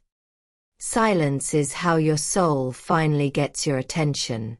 And when you hear it, really hear it, manifestation stops feeling like force and starts feeling like flow.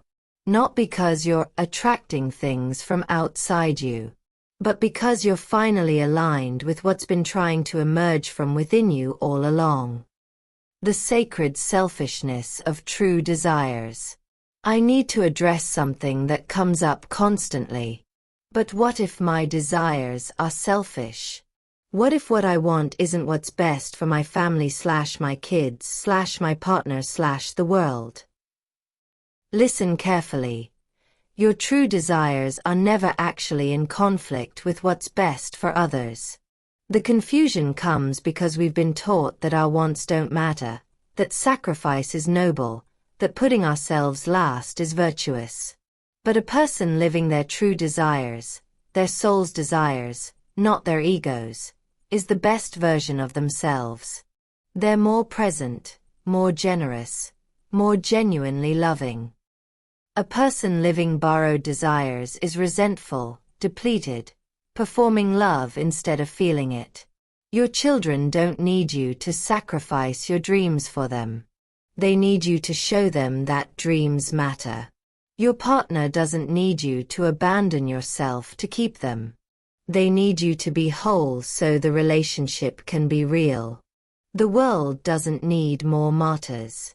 It needs more people living from their truth. Your desires aren't selfish. They're sacred. The invitation to listen. What if you stopped trying to figure out what you should want and started listening to what you actually want? What if your seemingly small, silly, impractical desires are actually breadcrumbs leading you home to yourself?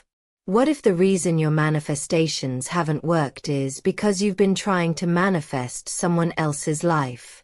What if getting quiet isn't about finding answers but about remembering questions you stopped asking? What do you want? Not anyone else. Not the version of you that's trying to be impressive. You. The real you. The one underneath all the conditioning. She knows. She's always known. She's just been waiting for you to get quiet enough to hear her. Practice. The morning desire check-in. For the next 7 days, practice this before any external input. Upon waking. 1. Before reaching for your phone, sit up and place both hands on your heart. 2. Take 3 deep breaths and feel yourself arrive in your body. 3. Ask yourself, what do I want today? 4. Listen without judging. The first thing that comes might be practical. I want to wear my comfortable jeans. Emotional. I want to feel peaceful. Whimsical. I want to buy flowers. Big. I want to quit my job. 5. Write it down. Don't analyze it. Don't judge it. Just acknowledge it. 6. Notice your body's response. Does naming your desire feel like expansion or contraction? 7. Honor one small desire today, even if it seems insignificant. Track your week. What desires surprised you? Which ones felt true versus borrowed? What happened when you honored even one small desire? Remember, this isn't about achieving or manifesting yet. This is about learning your own frequency again. Journal prompts. Write fast. Don't edit. Let the truth come out messy. 1. If I knew nobody would judge me, I would want. 2. The desire I'm most ashamed of is. 3. Something I pretend I want but actually don't is. 4. When I was a child, before I learned what I should want, I loved. 5. If I could design a day with no obligations, I would. 6. The difference between what I've been manifesting and what I actually yearn for is. Permission statements. Say these out loud. Let them shake something loose.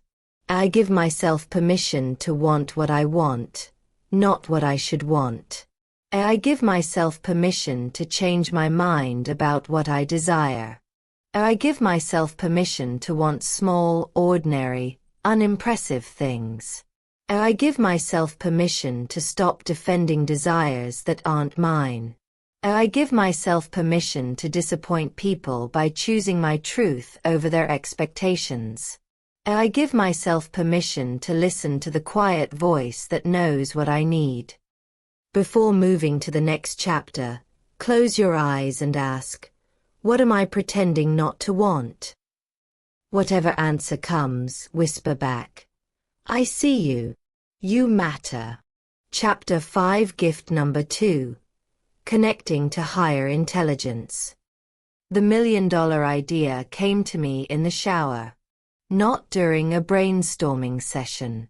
Not while I was working on creating a new offering.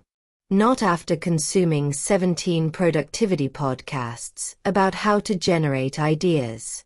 In the shower. With shampoo in my hair.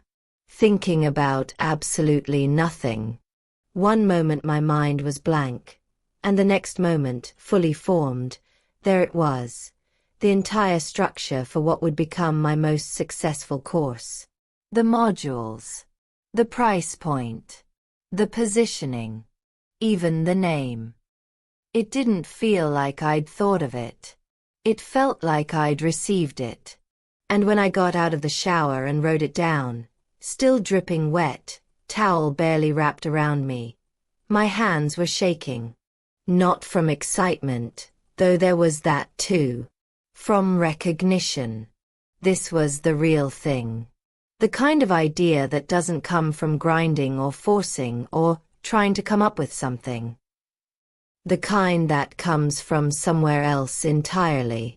The kind that can only arrive when you're quiet enough to hear it. Where ideas actually come from. We have this cultural myth that ideas come from effort. That if you just think hard enough, brainstorm long enough, research deeply enough, you'll come up with the solution, the breakthrough, the next step. But that's not how creativity actually works. That's not how innovation happens. That's not where the ideas that change everything come from. Those ideas, the ones that feel effortless, obvious in hindsight, almost too simple, don't come from you thinking harder. They come through you when you stop thinking altogether. Every wisdom tradition points to this. Every creative genius describes the same phenomenon. The Greeks called it being visited by the muses. Religious traditions call it divine inspiration. Psychologists call it the subconscious. Quantum physicists talk about the field of infinite possibility. I call it higher intelligence. And you have access to it. But there's a catch. You can't access it while you're in doing mode. You can only access it in being mode. The science of shower thoughts. There's actual neuroscience behind why breakthrough ideas come in the shower, during walks, right before sleep, or in those quiet moments when you're doing something mindless. When you're actively trying to solve a problem, you're using your prefrontal cortex, the analytical, logical, conscious thinking part of your brain. This part is excellent for execution, for implementing ideas, for following steps. But it's terrible at generating truly novel ideas. For that, you need your default mode network, the part of your brain that activates when you're not actively thinking. When you're daydreaming. When you're in the shower. When you're walking without a destination. This is the part of your brain that makes connections between seemingly unrelated things. That sees patterns you couldn't see while you were trying. That accesses information beyond your conscious awareness.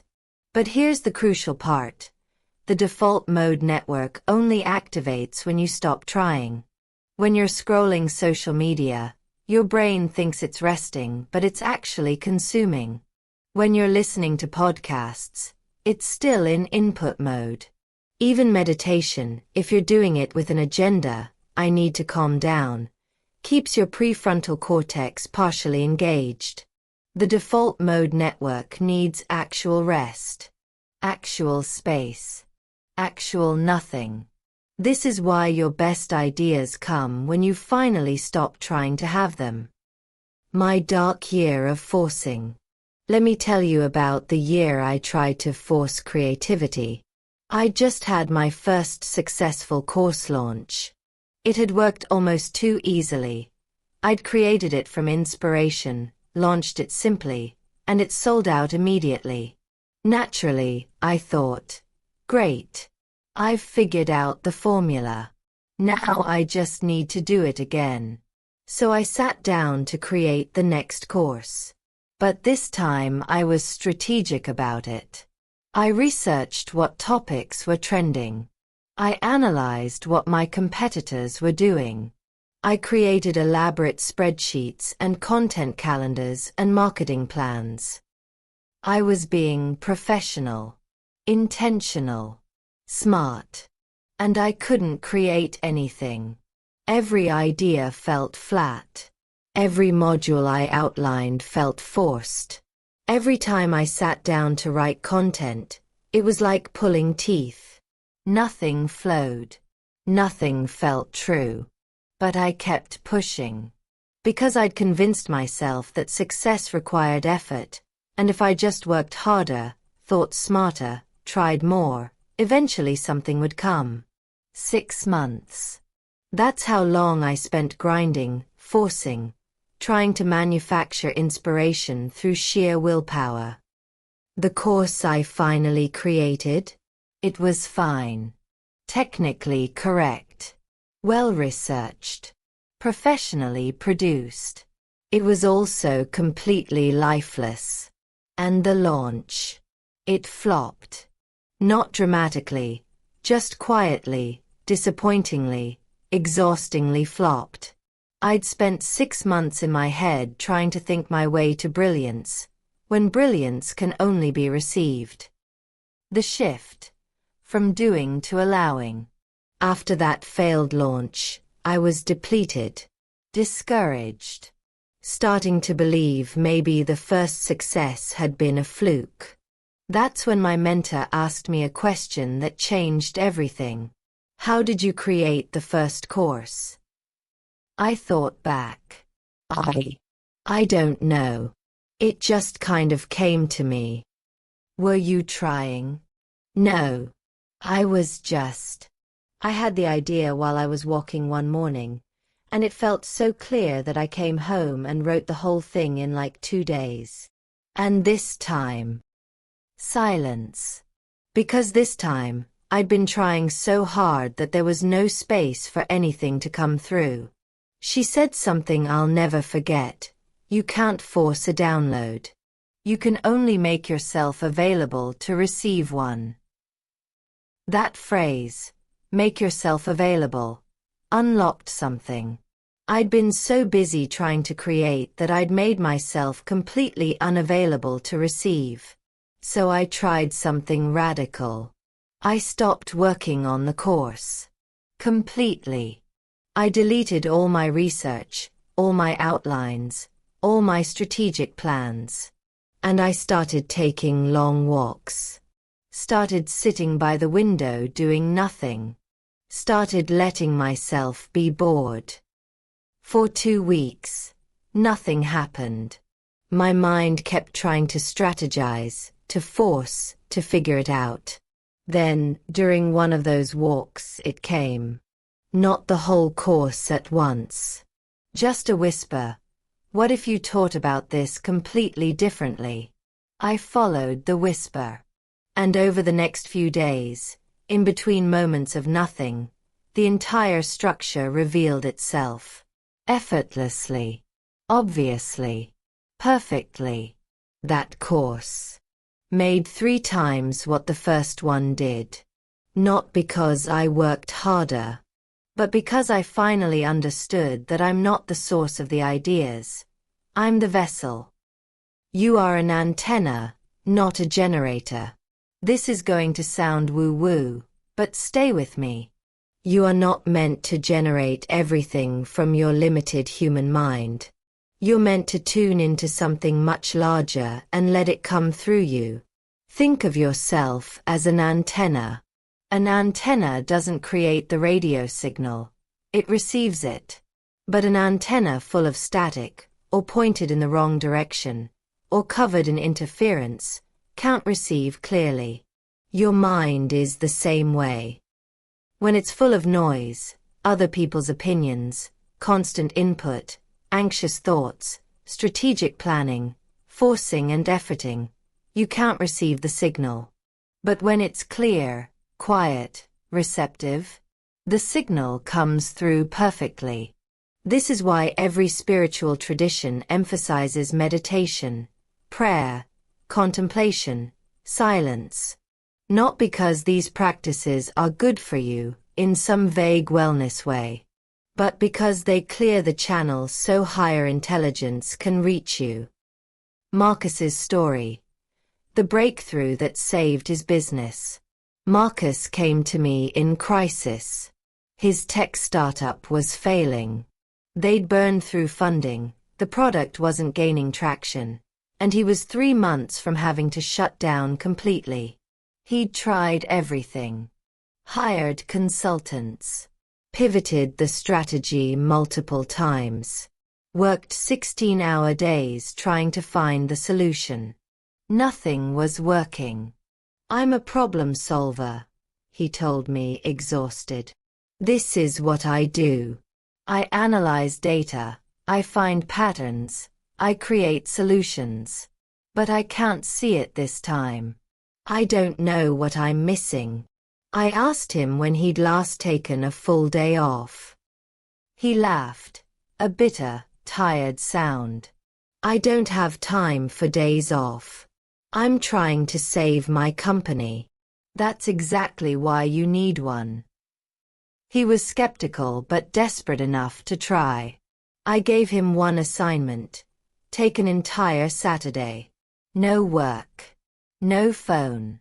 No podcasts or books or anything that counted as input. Just exist. He called me Sunday morning, and I could hear it in his voice immediately. Something had shifted. It came to me, he said, almost bewildered.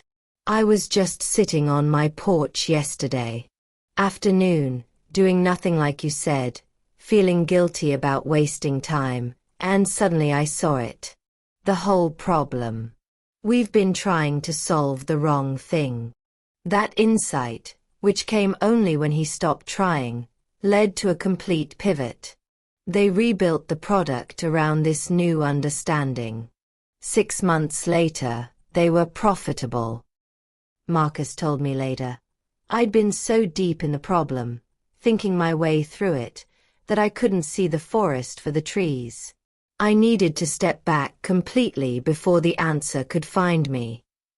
The answer was always there. He just couldn't hear it over the noise of his own effort. The 3 conditions for receiving. After years of studying this, both in my own life and through working with thousands of students, I've identified 3 conditions that must be present to receive higher intelligence. Condition 1. Space. You need actual empty space in your life. Not mindfulness while multitasking. Not meditation squeezed between meetings. Real, generous, unstructured space. This is why ideas come during a long drives, a walks without podcasts, a showers, a cooking when you're not following a complex recipe, a gardening, a the moments right before sleep, a early morning before the day starts. These aren't wasted time. They're the only time you're actually available. Condition 2. Presence. You need to be in your body, not trapped in your head. When you're anxious about the future or ruminating about the past, you're not actually here. And higher intelligence can only reach you in the present moment. This is why breathwork, gentle movement, and body awareness practices are so powerful. They bring you back to now. Condition 3. Trust. You need to trust that the answer will come, even when you can't force it. The moment you panic and go back into efforting mode, you close the channel. Trust keeps you open and receptive. This is the hardest one. because it feels dangerous to trust. It feels like you're not doing enough. But forcing is the opposite of receiving. What higher intelligence actually feels like. People often ask me, how do I know if it's higher intelligence or just my own random thoughts? Here's how you distinguish. Random thoughts feel like effort, a confusion, a multiple competing ideas, an anxiety about whether it's right, a need for external validation, a overthinking and second-guessing. Higher intelligence feels like ease, clarity, a one clear knowing, peace, even if the idea is challenging, internal certainty, a simplicity, often surprisingly simple. When a true download comes, there's often a feeling of, oh, of course. It's so obvious now.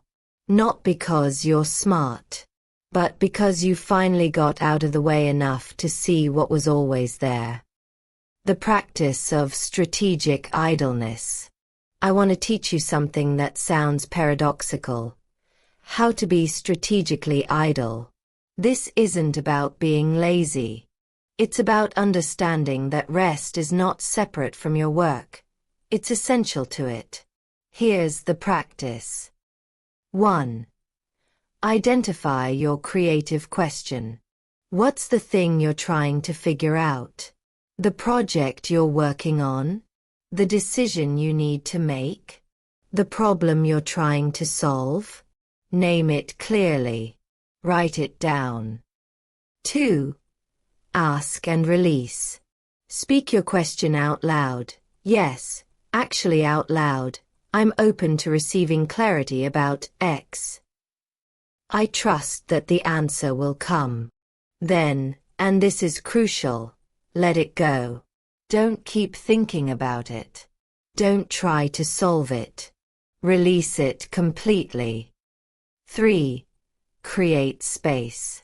Set aside time for nothing. This is non-negotiable. At minimum, a 15 minutes of pure stillness daily. A 1 hour of unstructured space weekly. Walks, baths, sitting outside. A 1 full day of rest monthly. During this time, a no phone. A no input, no podcasts, books, social media. A no agenda. A just being. 4. Stay available. Carry a small notebook or use your phone's voice notes. Because when the download comes, it often comes fast and complete. You need to capture it immediately. 5. Trust the timing. The answer might come in an hour, or a week, or in 3 months when you've completely forgotten you asked. But if you've created the conditions, space, presence, trust, it will come. It always does.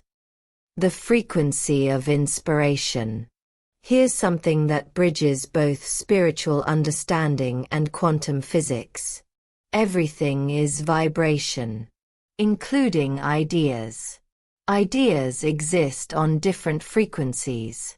Low-frequency ideas are the ones you have to force, that feel heavy, that come from fear or scarcity. They might work, but they'll deplete you. High-frequency ideas are the ones that feel light, that excite you, that come from inspiration and abundance. They work effortlessly and energize you in the process. You can't access high-frequency ideas from a low-frequency state. When you're stressed, anxious, forcing, efforting, you're in a low-frequency state. You can only access ideas that match that frequency. When you're at peace, present, open, trusting, you're in a high-frequency state. That's when the brilliant ideas come through. This is why the best ideas never come when you're trying hardest. They come when you've surrendered the trying. The artist's secret. Every great artist knows this secret, even if they don't talk about it in these terms. Beethoven would take long walks through the forest, and that's where his symphonies would come to him, so completely that he'd rush home to transcribe them. Maya Angelou would rent a hotel room and lie on the bed until the words came.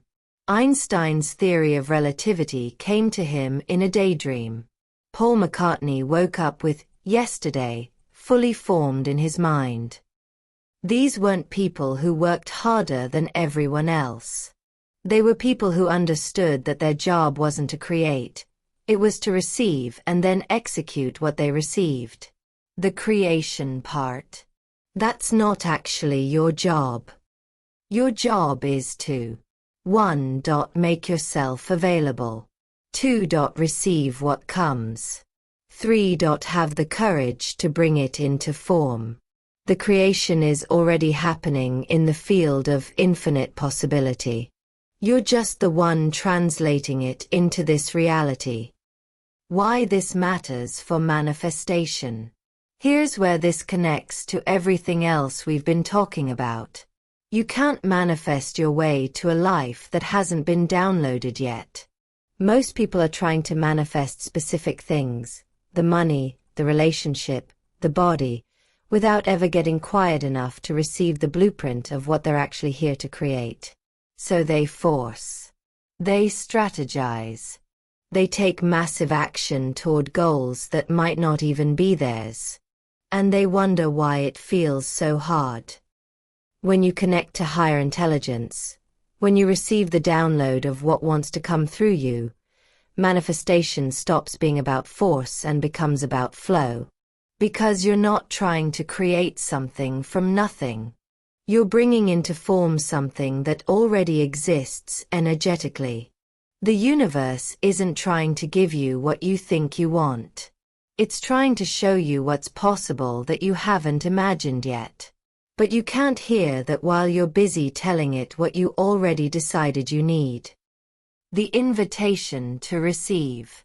What if you stopped trying to figure everything out and started listening for what wants to be revealed? What if your next breakthrough isn't something you need to think your way to, but something that's waiting for you to get quiet enough to receive? What if the answer to your question, the solution to your problem, the next step on your path is already here, just waiting for you to stop forcing long enough to hear it? I'm not saying don't take action. I'm not saying don't use your brilliant mind. I'm saying, let the action come from inspiration, not desperation. Let your mind execute what your soul downloads. You are not meant to generate everything alone. You're meant to be in partnership with something much larger than your limited human perspective. That partnership begins in silence. Practice. The download protocol. This week, practice being available for higher intelligence. Daily, 15 minutes. 1. Find your quiet place. No phone, no interruptions. 2. Ground yourself. 3. Deep breaths. Feel your body in the chair/floor.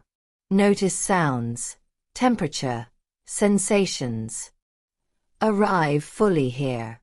3. State your question or openness. Either, I'm open to receiving clarity about specific question. Or, I'm available to receive whatever wants to come through. 4. Be still. Don't try to think or solve. Don't meditate with an agenda. Just be present and open. Let your mind wander. Let boredom come. Let whatever arises arise. 5. Stay open after. Insights often come after the practice. During walks, showers, cooking. Keep a notebook nearby. Capture without judging. Weekly, 2 to 3 hours. Choose one activity that allows your mind to rest. A long walk without destination or podcast. A gentle swimming. A cooking something familiar. A gardening. a drawing or coloring, a sitting in nature. Notice what comes through during or after. Journal prompts. Write without editing. Let the answers surprise you. 1. The last time I received a clear insight without trying was. 2. When I think about not knowing and having to trust, I feel. 3. If I trusted that answers would come to me, I would stop. 4. The idea or insight I've been forcing is. 5. If I got quiet enough, what I might hear is. Permission statements. These might feel uncomfortable. Say them anyway. I give myself permission to not have all the answers right now. I give myself permission to trust that inspiration will come when I stop forcing. I give myself permission to be a vessel, not the source. I give myself permission to value rest as much as I value work. I give myself permission to believe that I'm connected to something wiser than my conscious mind. I give myself permission to receive instead of always generating. Close your eyes. Place your hand on your heart. Whisper, I'm listening. Show me what I need to know. Then wait. The answer might not come now, but it will come. Chapter 6, Gift Number 3. Activating Receiving Mode. There's a memory I return to often. I was 7 years old, sitting at the dinner table, announcing proudly, I got an A on my spelling test. My mom smiled warmly. That's wonderful, honey. I'm proud of you. My dad set down his fork and looked at me seriously. Good. Keep it up. That's how you succeed in life. 2 completely different responses, but both taught me the same thing. The grade mattered more than I did. I learned that love came with achievement attached. That worthiness was something you earned through performance. That rest was what you got after you proved yourself, not just because you existed. I became very good at earning, at achieving, at proving. I became very, very bad at receiving. And for most of my life, I didn't even know there was a difference. The 2 modes of being. Most people live their entire lives in what I call proving mode. In proving mode, the operating system is a I must do to be worthy. A love is conditional on performance. A rest must be earned. A my value is determined by my output. A receiving requires justification. It's an endless hamster wheel. You're constantly trying to prove you deserve the good things. And the moment you get them, you're already anxious about losing them because you don't truly believe they're yours by right. Then there's receiving mode. In receiving mode, the operating system is completely different. I am inherently worthy. A love is my birthright. A rest is required, not earned. A my value is intrinsic. A receiving is my natural state. In receiving mode, good things don't come because you finally did enough to deserve them. They come because you removed the blocks that were keeping them out. The shift from proving to receiving is the difference between chasing your life and allowing it to unfold. And that shift, it only happens in silence. Why you can't receive while you're running. Let me show you something. Stand up for a moment. Actually do this with me. Now, clench both your fists as tight as you can. Hold them closed. While your fists are clenched, I want you to try to receive something. Try to catch something. Try to hold water or accept a gift. You can't, can you? Because receiving requires open hands. This is what we're doing energetically when we're in proving mode. We're so busy clenching, grasping, controlling, forcing that we literally cannot receive what's trying to come to us. The universe is trying to hand you things, opportunities, ideas, people, resources, love, and you're standing there with clenched fists, wondering why manifestation isn't working. Receiving mode is the practice of opening your hands, of trusting enough to let go, of believing you don't have to grasp because what's meant for you will stay. But you can't open your hands while you're sprinting. You can't receive while you're forcing. You have to slow down enough to open. The energetics of receiving. Let me get a little technical for a moment, because understanding the energetics changed everything for me. Everything is energy vibrating at different frequencies. Your emotions, your thoughts, your physical body, all energy at different vibration rates. Fear, anxiety, and scarcity vibrate at low frequencies. Heavy, dense, contracted.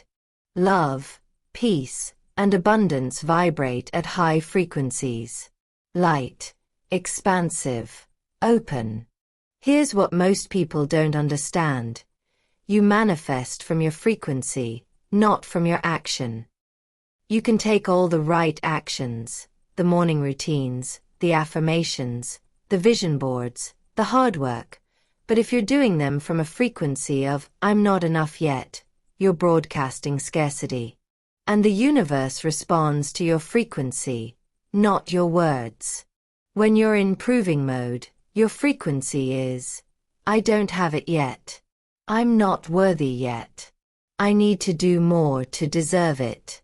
When you're in receiving mode, your frequency is, I already have what I need. I am already worthy. Good things flow to me naturally. Same actions, completely different energetic broadcast.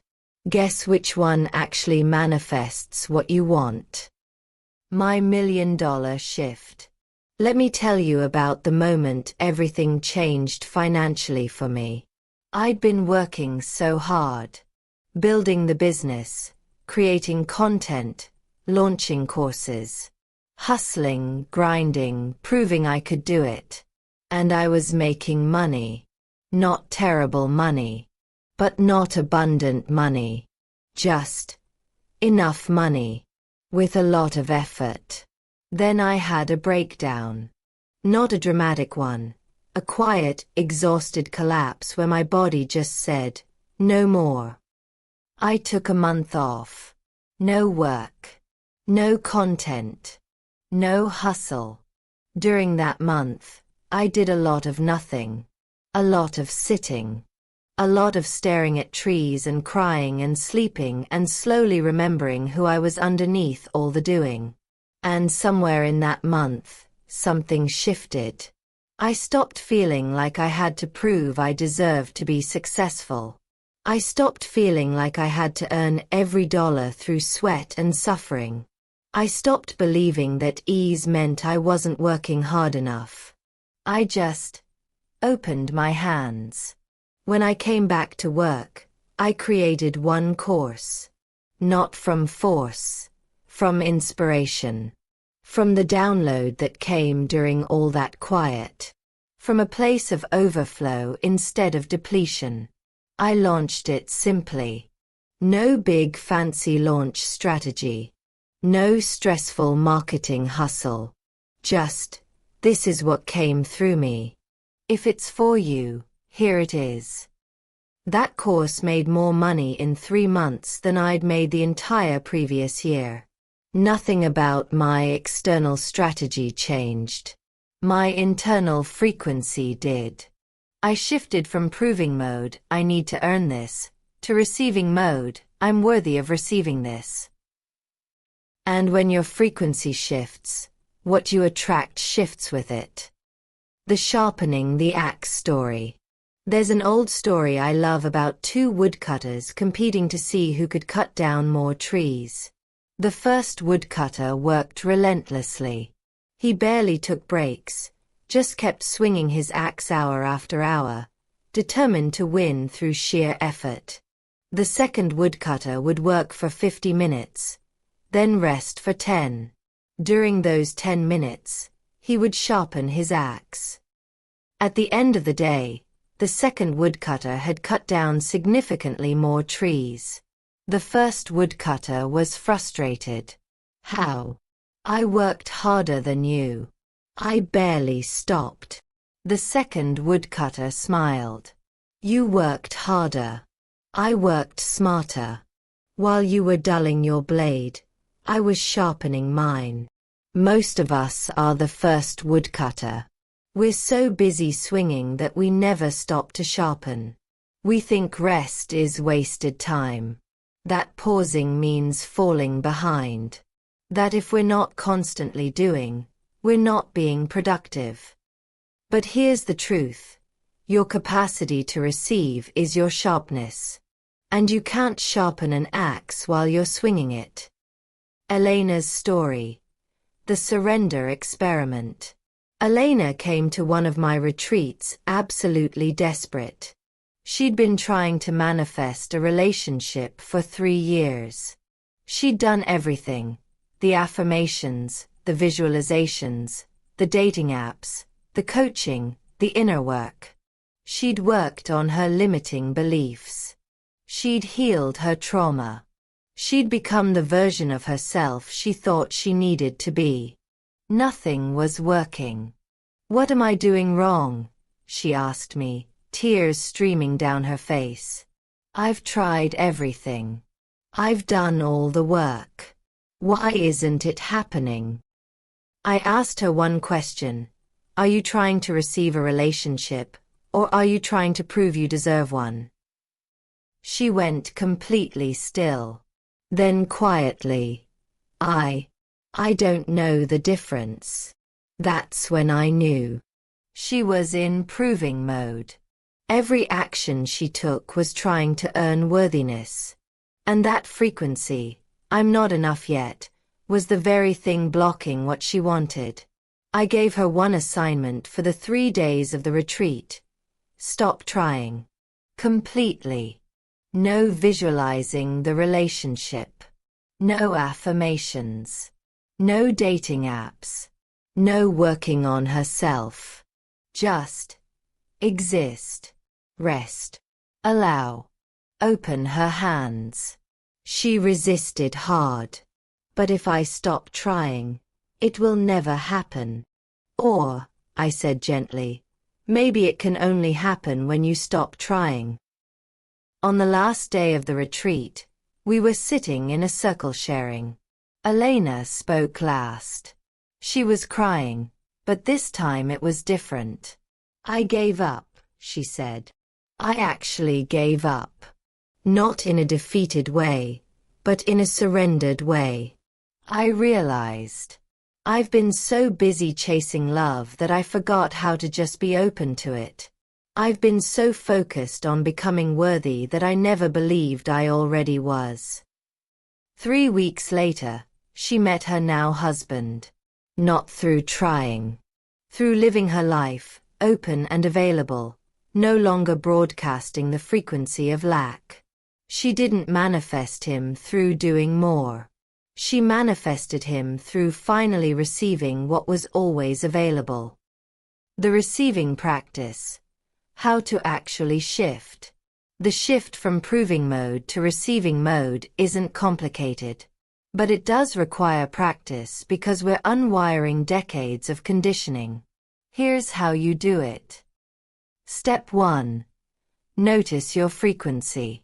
Throughout the day, pause and ask yourself, am I proving right now, or am I receiving? Proving feels like tension in your body, or anxiety about whether you're doing enough, a comparison to others, a need for external validation, exhaustion from effort, a fear of stopping. Receiving feels like a ease in your body, a trust in the process, a contentment with yourself, internal validation, a energy from rest, peace with pausing. Step 2. Choose differently. When you notice you're in proving mode, pause. Place your hand on your heart. Take 3 breaths. Then say to yourself, I don't need to prove anything. I am already worthy. I choose to receive. This isn't just a nice thought. It's an energetic recalibration. You're literally shifting your frequency. Step 3. Practice open hands. Throughout the day, notice when your fists are clenched, literally or metaphorically. When you notice, physically open your hands. Stretch your fingers wide. Feel the openness. Say silently, I release control. I am open to receiving. Do this as many times as you need to. It sounds simple, but it's rewiring your nervous system from grasping to allowing. Step 4. Celebrate the being, not just the doing. At the end of each day, instead of listing what you accomplished, list what you were. Today I was kind. Today I was present. Today I rested when I needed to. Today I existed, and that was enough. This trains your brain that your worth isn't tied to your output, that you are valuable simply for being. Step 5. Receive without earning. This is the hardest one.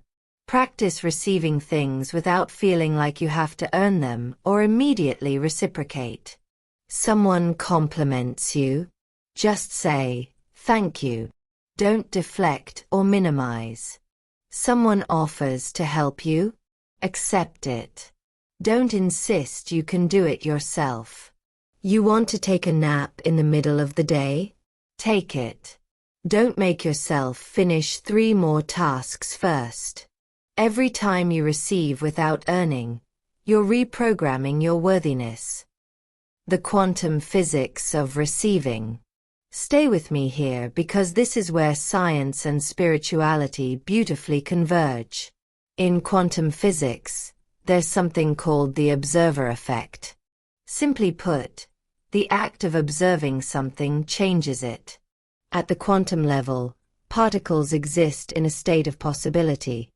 They're not in one place or another until they're observed. The moment you observe them, they collapse into a specific state. Your attention is what collapses possibility into reality. Now, here's where it gets interesting for manifestation. When you're in proving mode, your attention is on lack, on what you don't have yet, on not being enough, on needing to earn it. So what are you collapsing into reality? More lack, more not enoughness, more need to earn. When you're in receiving mode, your attention is on abundance, on already having what you need, on being inherently worthy, on allowing. So what are you collapsing into reality? More abundance, more worthiness, more receiving. You're not attracting things from out there. You're collapsing the wave of possibility into the reality that matches your frequency. This is why feeling wealthy before you have the money works. Why feeling loved before you meet the person works. Why embodying success before you achieve it works. You're not pretending. You're practicing the frequency that collapses that reality into form. The paradox of letting go. Here's the maddening paradox of receiving mode. The thing you want most, you have to be willing to not have. Not in a, I don't actually want it, way, but in a, I want it, and I'm not attaching my worthiness to having it, way. When you desperately need something, need the relationship, need the money, need the success, you're broadcasting the frequency of lack. And lack attracts more lack. When you deeply desire something but you're whole without it, I desire this and I'm complete without it, you're broadcasting the frequency of abundance. And abundance attracts more abundance. This is what spiritual teachers mean when they talk about detachment.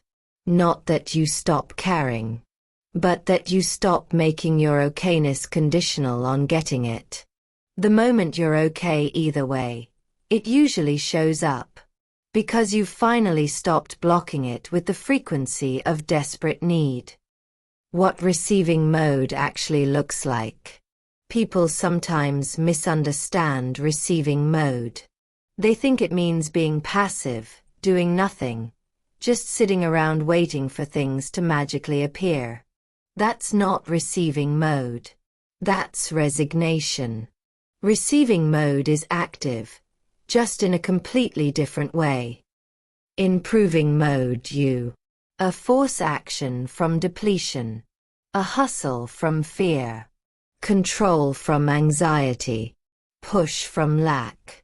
In receiving mode, a take inspired action from overflow, a create from joy, a allow from trust, a flow from abundance. You're still doing things. You're just doing them from a completely different place. Let me show you what this looks like practically. Proving mode. I have to post on social media every day or people will forget about me. Receiving mode. I share when I'm inspired, trusting the right people will find me. Proving mode. I need to work 60 hours a week to prove I'm serious about success. Receiving mode. I work from inspiration and rest when needed, trusting that's enough.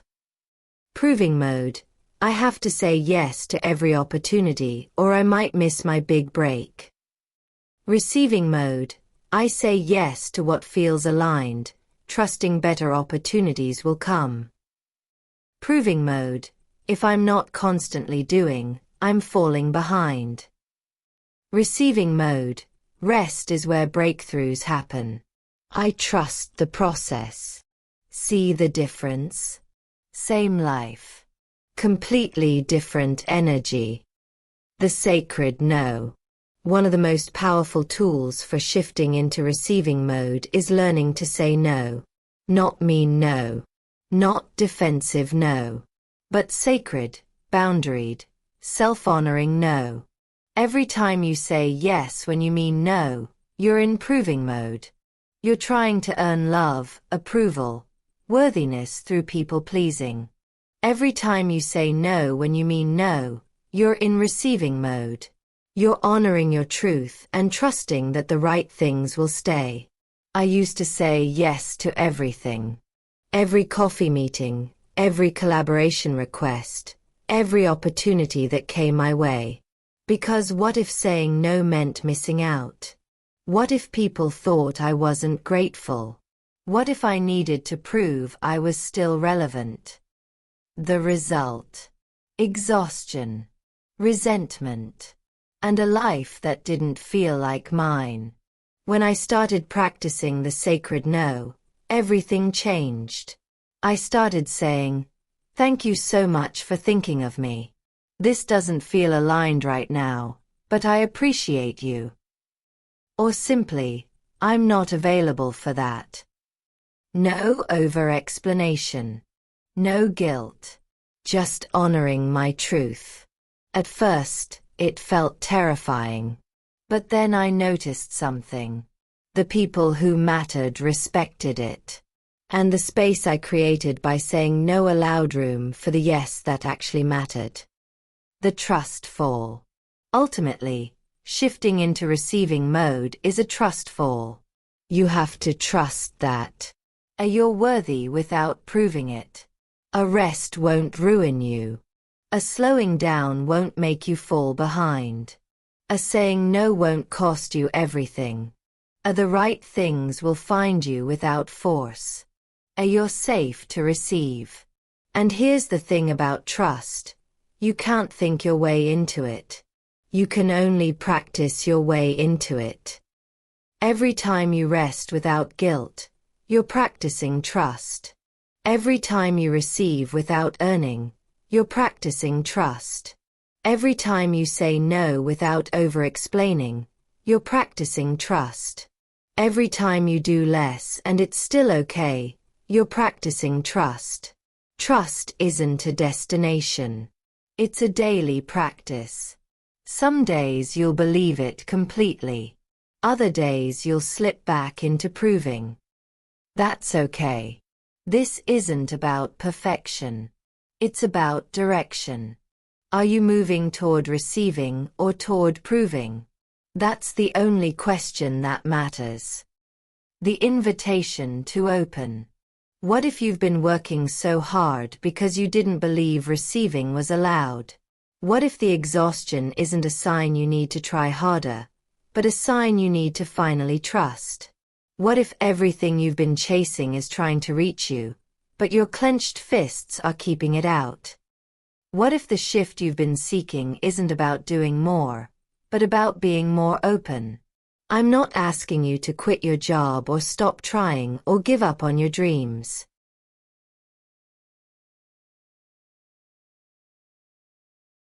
I'm asking you to check your frequency. Are you chasing from lack or creating from overflow?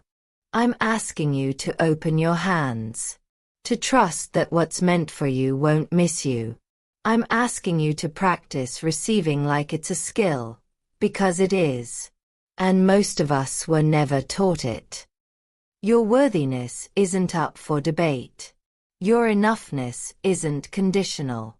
Your right to receive is inherent. The only question is, will you finally believe it? Practice. The receiving ritual. This week, practice shifting from proving mode to receiving mode. Morning. 5 minutes. 1. Before getting out of bed, place both hands on your heart. 2. Repeat 3 times out loud. I am worthy without proving it. I am enough without earning it. I am open to receiving today. 3. Feel it in your body. Notice where you feel resistance. Breathe into it. Throughout the day, prove/receive check-ins. Set hourly reminders. When it goes off, pause. Check your body, clenched or open. Check your thoughts, proving or receiving. If proving, take 3 breaths and choose. I choose to receive. Physically open your hands. Practice receiving without earning. Choose one thing daily to receive without justification. Accept a compliment without deflecting. Let someone help you without immediately reciprocating. Rest without finishing your to-do list first. Enjoy something without feeling you have to deserve it. Evening. 10 minutes. The Worthiness Journal. Instead of listing accomplishments, write, "Today I was worthy because I existed." Then list 3 ways you practiced receiving. I accepted help without apologizing. I rested when I was tired. I said no to something that wasn't aligned. Before sleep, place your hands on your belly. Take 5 deep breaths. Say, I release the need to prove. I am open to receiving. I trust that I am enough. Let yourself feel it, even if you don't fully believe it yet. Journal prompts. Write without censoring. Let the truth come out. 1. The first time I learned that love was conditional on performance was. 2. When I think about receiving without earning, I feel. 3. I'm afraid that if I stop proving, then. 4. The area of my life where I'm most in proving mode is. 5. If I truly believed I was worthy of receiving, I would. 6. My clenched fists are holding on to. 7. If I open my hands, I'm afraid I would lose. Permission statements. Say these daily, out loud if possible, until they're true. I give myself permission to be worthy without achieving. I give myself permission to rest without earning it first. I give myself permission to receive compliments, help, and love without deflecting. I give myself permission to trust that good things can come easily. I give myself permission to say no without guilt. I give myself permission to open my hands and trust what's meant for me will stay. I give myself permission to shift from proving mode to receiving mode, slowly and imperfectly. Place both hands over your heart. Close your eyes. Take 3 deep breaths. Whisper, I am worthy.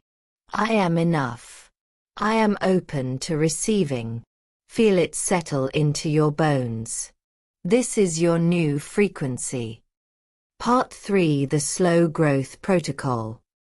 The seed doesn't force its way through the soil. It surrenders to the process of becoming. A note before we begin. You've traveled far. You've looked at the noise that's been drowning you. You've witnessed the exhaustion of proving. You've learned about the 3 gifts that silence offers: hearing your true desires, connecting to higher intelligence, and activating receiving mode. Now comes the practical part. The daily part. The part where you take everything you've learned and weave it into your actual life. Part 3 is about the how. How do you actually live this way? How do you maintain receiving mode in a world that constantly pulls you back into proving? How do you stay connected to your truth when the noise is so loud? This isn't about perfection. It's about practice. These aren't rigid rules. They're gentle invitations. And the most important thing to remember, this is called the slow growth protocol for a reason. You're not trying to transform overnight. You're not racing to some finish line. You're learning to grow the way nature intended. Slowly, steadily, sustainably. Like a tree that adds 1 ring at a time. Like a seed that knows exactly when to break through the soil. Like the moon that doesn't apologize for its phases. You're learning to grow at the speed of trust. So take a breath with me. And let's begin. Chapter 7: The 10-minute morning receiving ritual. The alarm used to be my enemy. 6 a.m. Every single day. And the moment it went off, I'd launch into motion. Feet hitting the floor, mind already racing through the day's to-do list, body tense with the anxiety of not being enough. I'd read all the morning routine articles. I knew I was supposed to meditate, journal, work out, drink lemon water, read something inspirational, set intentions. So I tried. I really tried. I'd wake up at 5:30 a.m. to fit it all in. 30 minutes of meditation, during which I'd mentally write my grocery list. 20 minutes of journaling, which turned into anxious planning. 45 minutes of exercise, which felt more like punishment than movement. By 7 a.m., I was already exhausted. That's when I realized I'd turned self-care into another performance. Another thing to achieve. Another way to prove I was doing it right. So I let it all go. And I created something different. Something that actually works. Something that takes 10 minutes and changes everything. Not because it's optimized or impressive, but because it's real. Why most morning routines fail. Let me tell you why those elaborate morning routines you see on Instagram don't work for most people. They're designed for proving, not receiving. Think about it. The typical morning routine advice is all about doing. A meditate, achieve inner peace. A journal, process perfectly. A exercise, earn your breakfast. A read, become smarter. Visualize. Manifest correctly. Every single thing is an action designed to improve, optimize, or become better than you were yesterday. There's no space to just be. And without that space, you're starting your day in proving mode, which means you'll spend the entire day there. The morning receiving ritual is different. It's not about doing more. It's about grounding into your inherent worthiness before the world asks you to prove it. The 10-minute structure. Here's the beautiful thing. You can do this entire ritual in 10 minutes. Maybe 15 if you really sink in. But even 5 minutes is better than nothing. Let me walk you through it, exactly as I do it every morning. Minutes 1 to 3. Body check-in. Arriving in your physical form. What you're doing. Coming home to your body before your mind takes over the day. How? 1. Stay in bed for this part. Don't rush to get up. Radical, I know. 2. Before reaching for your phone, this is crucial. Place both hands on your heart or belly. 3. Take 3 deep breaths. Really feel them. In through your nose, filling your belly. Out through your mouth, releasing everything. 4. Scan your body slowly from head to toes. Oh, how does your head feel? Heavy, clear, achy. Oh, your jaw. So many of us hold tension here. Oh, your shoulders, your chest, your belly. Oh, your legs, your feet. 5. Don't try to fix anything you notice. Just witness. Oh, my shoulders are tight. My stomach feels anxious. My legs feel heavy. 6. Speak to your body. What do you need today? 7. Listen for the answer. It might be a word, a feeling, an image. It might be nothing. That's okay too. 8. Acknowledge. I hear you. I'm listening. Thank you for carrying me. Why this matters. Most of us spend our entire lives from the neck up, completely disconnected from our bodies.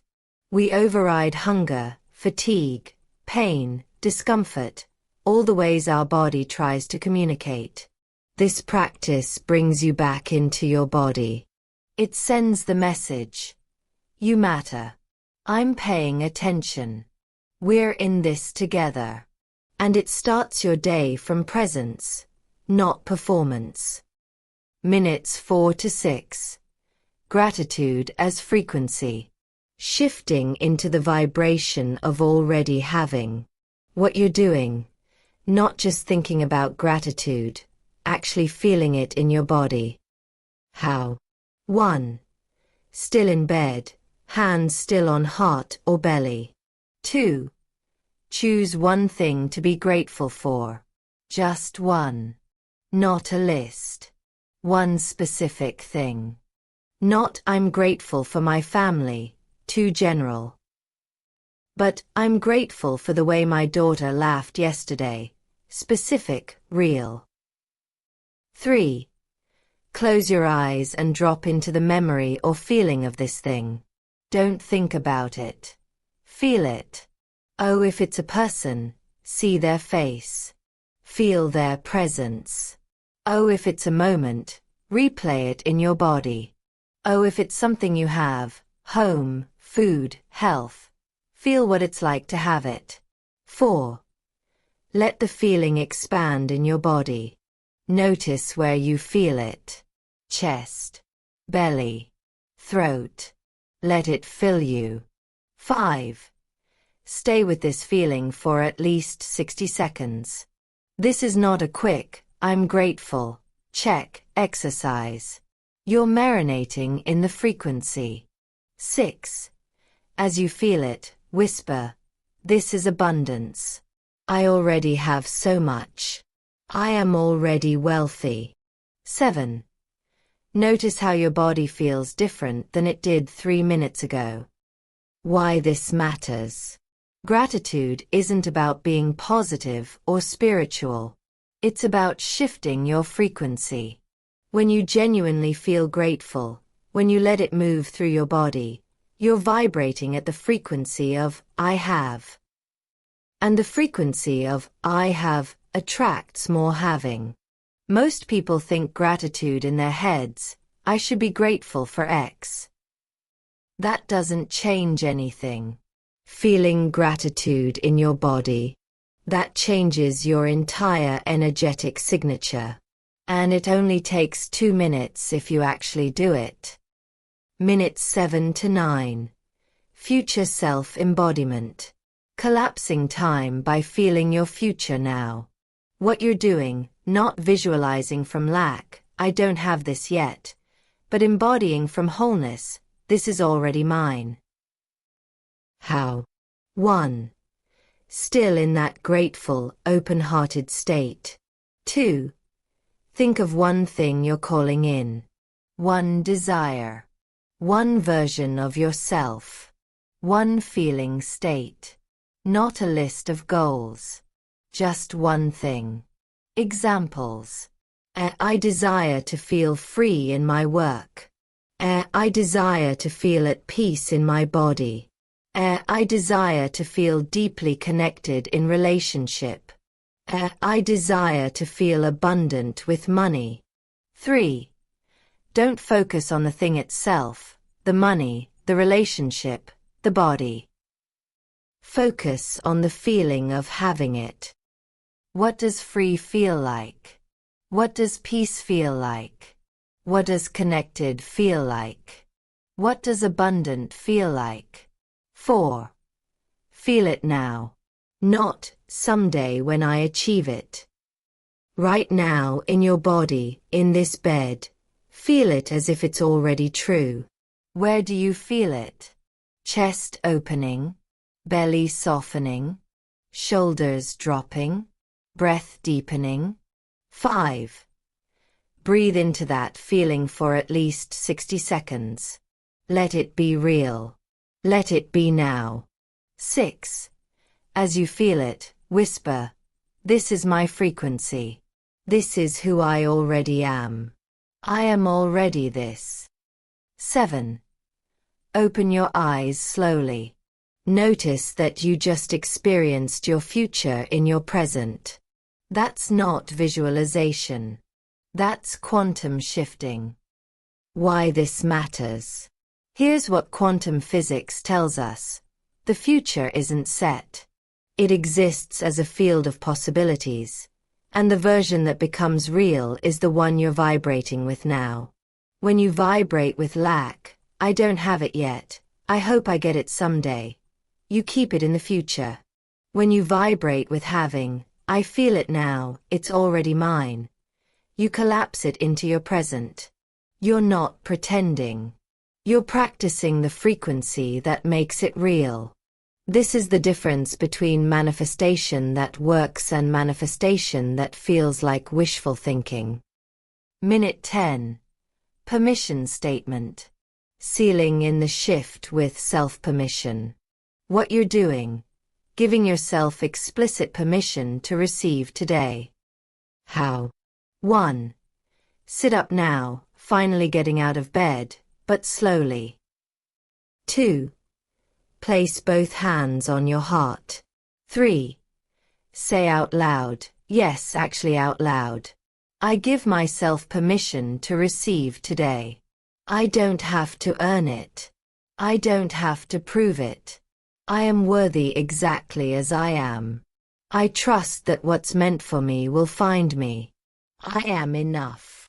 4. Take one final deep breath. In through the nose, out through the mouth. 5. Whisper, thank you. 6. Now you can start your day. Why this matters. We spend our whole lives waiting for someone else to give us permission. Permission to rest. Permission to want things. Permission to receive good things. Permission to be enough. No one is coming to give you that permission. You have to give it to yourself. And when you do, every single morning, you rewire the belief that you have to earn your existence. You remind yourself, I am already worthy. Today is already abundant. I am already enough. That's the frequency you take into your day. What this ritual is not. Before we go further, let me be clear about what this is not. Crossmark, it's not another thing to get right. You can't do this wrong. Some mornings it will feel profound. Some mornings it will feel like you're just going through the motions. Both are fine. Crossmark, it's not about achieving a specific state. You're not trying to achieve peace or get clarity. You're just practicing being present and open. Crossmark, it's not rigid. Miss a day? It's fine. Do it at 7 a.m. instead of 6 a.m.? It's fine. Do it for 5 minutes instead of 10? It's fine. This is a practice, not a performance. Crossmark, it's not a guarantee. Some days you'll do this ritual and still have a hard day. That's okay. This isn't magic pixie dust. It's a daily recalibration. Some days you need more recalibrating than others. Crossmark, it's not a replacement for action. This ritual doesn't mean you sit around waiting for things to fall from the sky. You still take action. You just take it from overflow instead of depletion. What this ritual is. White heavy check mark, it's a daily return home to yourself before the world asks you to be anything. You remind yourself who you already are. White heavy check mark, it's a frequency adjustment. You're tuning your internal radio to the station of worthiness, abundance, and receiving. White heavy check mark, it's a nervous system regulation practice. You're signaling to your body that it's safe. That today, you're not in survival mode. You're in thriving mode. White heavy check mark, it's permission to start slowly. You're giving yourself the gift of not launching into the day in panic mode. White heavy check mark, it's training wheels for receiving. Every morning you practice receiving, rest, gratitude, future feelings, permission, before you do anything to earn it. That daily practice. It accumulates. It compounds. It changes everything. Sarah's transformation. The 10-minute shift. Let me tell you about Sarah, one of my students. Sarah came to me burnt out beyond belief. She was waking up at 5 a.m., squeezing in an hour-long workout, meditation, journaling, and meal prep before getting her kids ready for school. I'm doing everything right, she told me, exhausted. Why do I feel worse?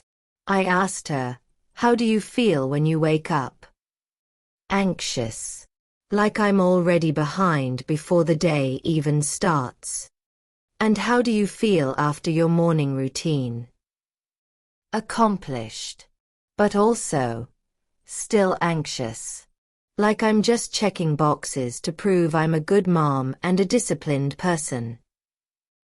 There it was. Her morning routine was proving mode disguised as self-care.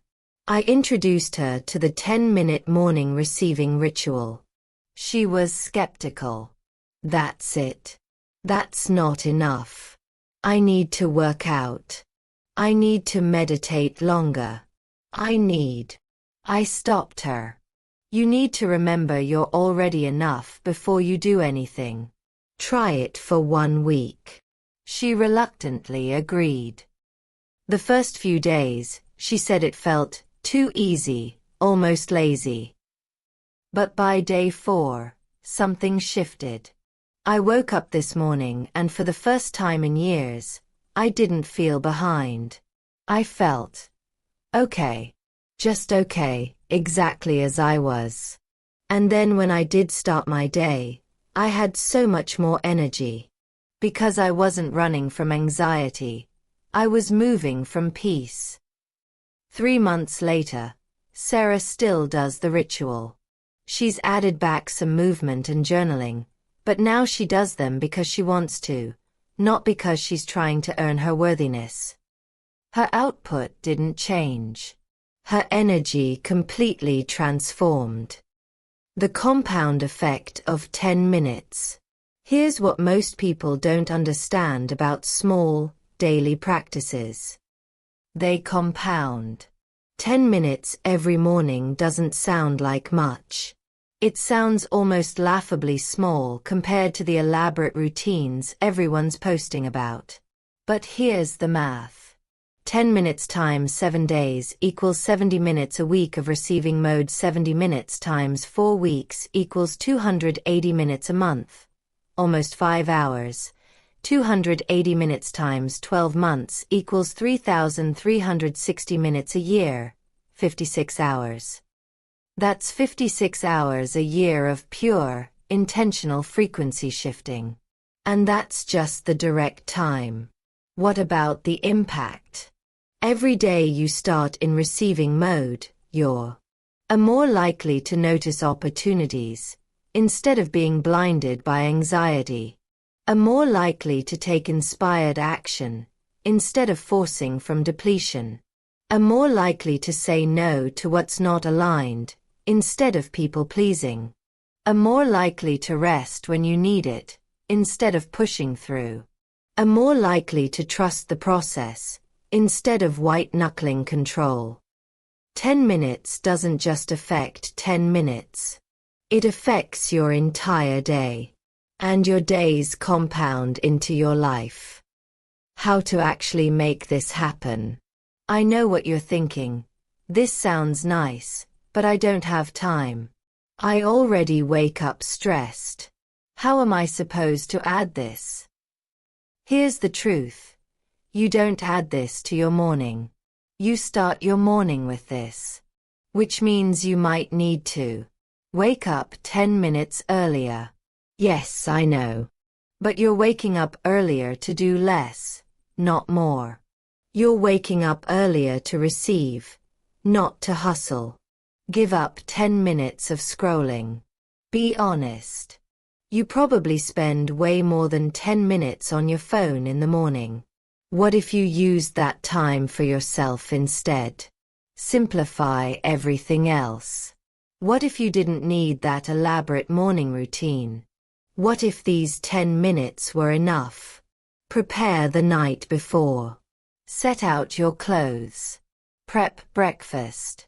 Do whatever you can so your morning has more space. But here's what I really want you to hear. This ritual isn't another thing on your to-do list. It's the foundation that makes everything else easier.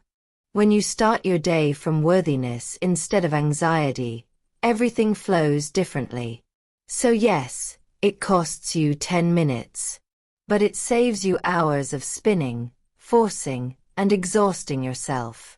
It's the best 10 minutes you'll ever spend. Variations for different life situations. I know not everyone has the same morning situation. So here are some variations. If you have small children, do this before they wake up, even if that means 5:30 a.m. Or do it while they're having breakfast. You can do the body check-in and permission statement silently. Or do a shortened 5-minute version, body check-in plus permission statement only. If you work night shifts, do this ritual whenever you wake up, regardless of time. Your body doesn't know it's supposed to be morning. It just knows it's waking up. If you share a bed with a partner, do the body check-in and gratitude silently. Save the out-loud permission statement for when you get up. Or wake up 10 minutes before them.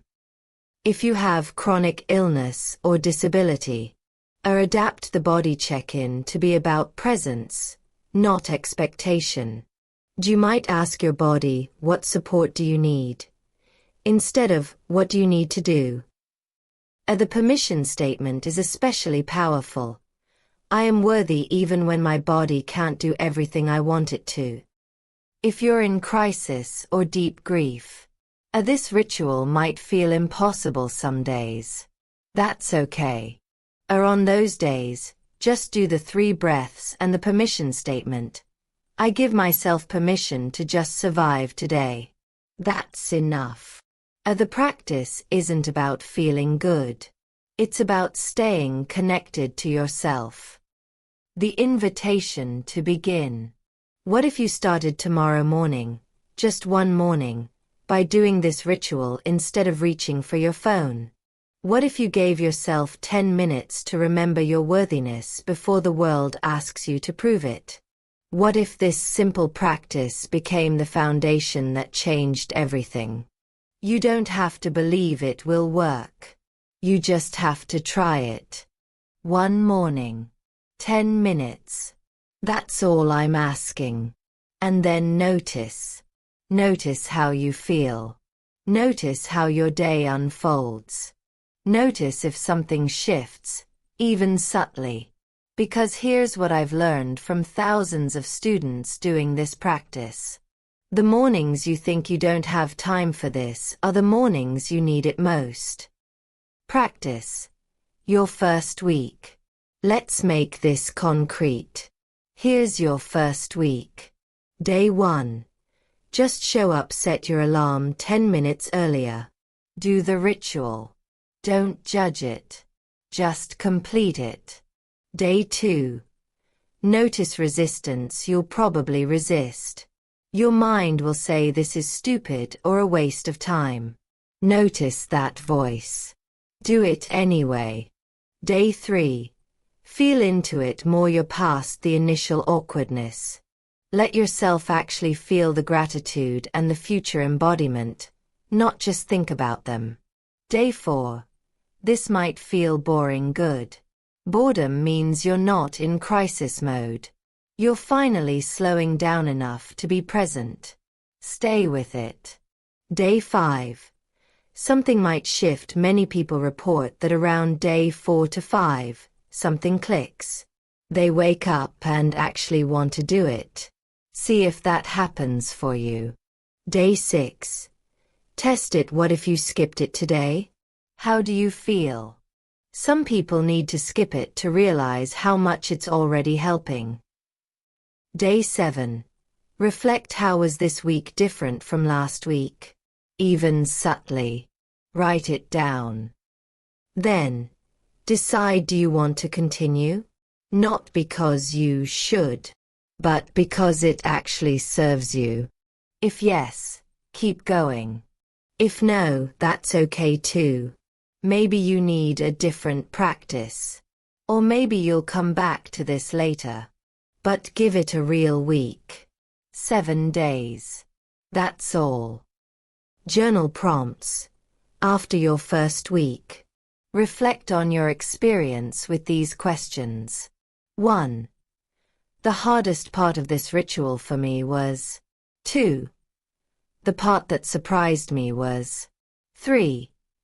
When I do this ritual, I notice my day is. 4. When I skip this ritual, I notice. 5.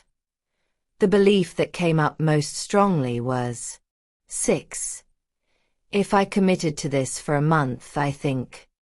Permission statements for the morning ritual. Use these if the standard permission statement doesn't resonate. I give myself permission to start my day slowly. I give myself permission to prioritize my inner state over my to-do list.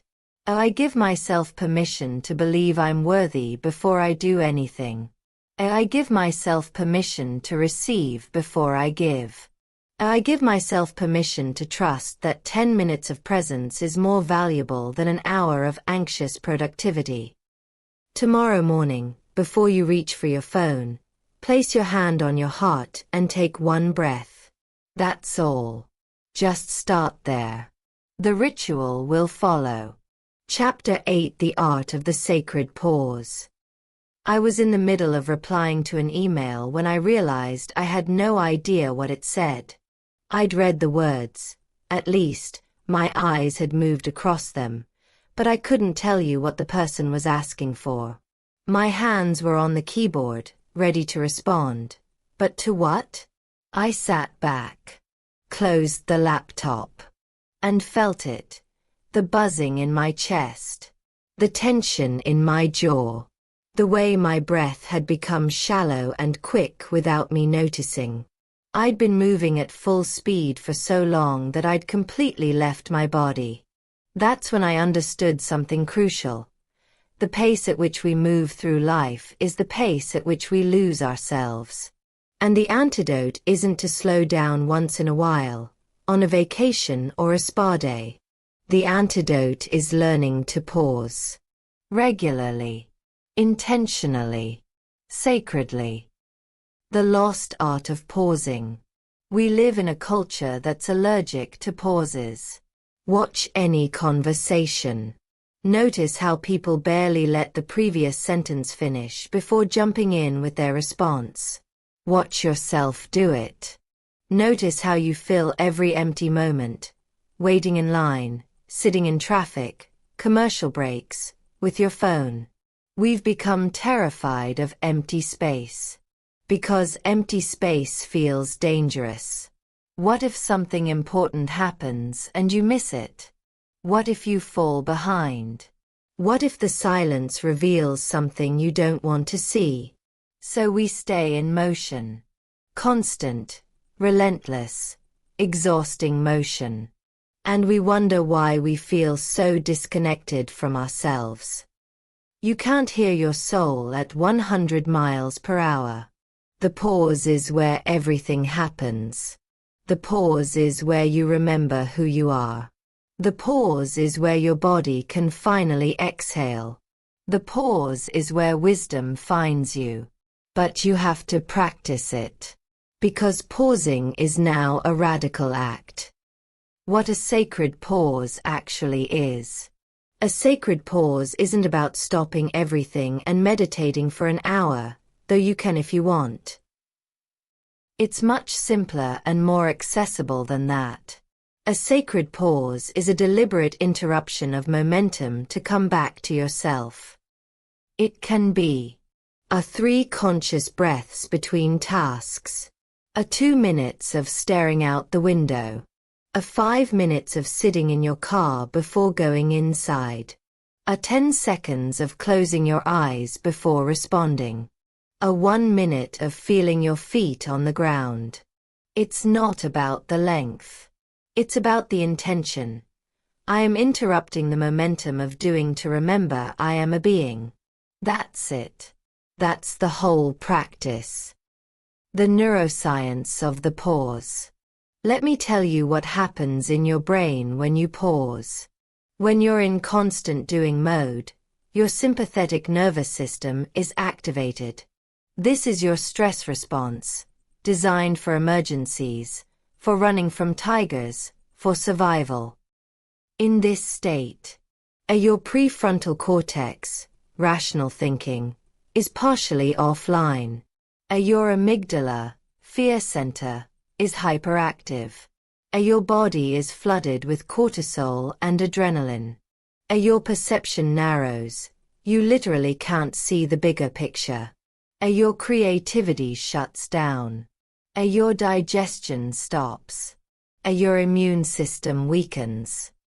You're in survival mode. And you're probably living there most of the day. When you pause, when you deliberately stop and take conscious breaths, you activate your parasympathetic nervous system. This is your rest and digest response. In this state, your prefrontal cortex comes back online. You can think clearly. Your amygdala calms down. You feel safer. Cortisol levels drop. Your perception expands. You can see options you couldn't see before. Creativity returns. Digestion works. Your immune system functions. 1 minute of conscious pausing can shift your entire physiology. This isn't woo-woo. This is measurable, scientific, real. And yet we act like pausing is a luxury we can't afford. My pause practice, how I learned to stop. After my breakdown, I was terrible at pausing. I'd go from one thing directly to the next. Finish a call. Immediately start another. Complete a task. Immediately begin the next one. My days were one long run-on sentence with no punctuation. My therapist noticed. When you finish something, she asked, do you take even a moment to acknowledge that you finished? I laughed. No. There's too much to do. I just move to the next thing. That's why you feel like you never accomplish anything. You never let yourself land.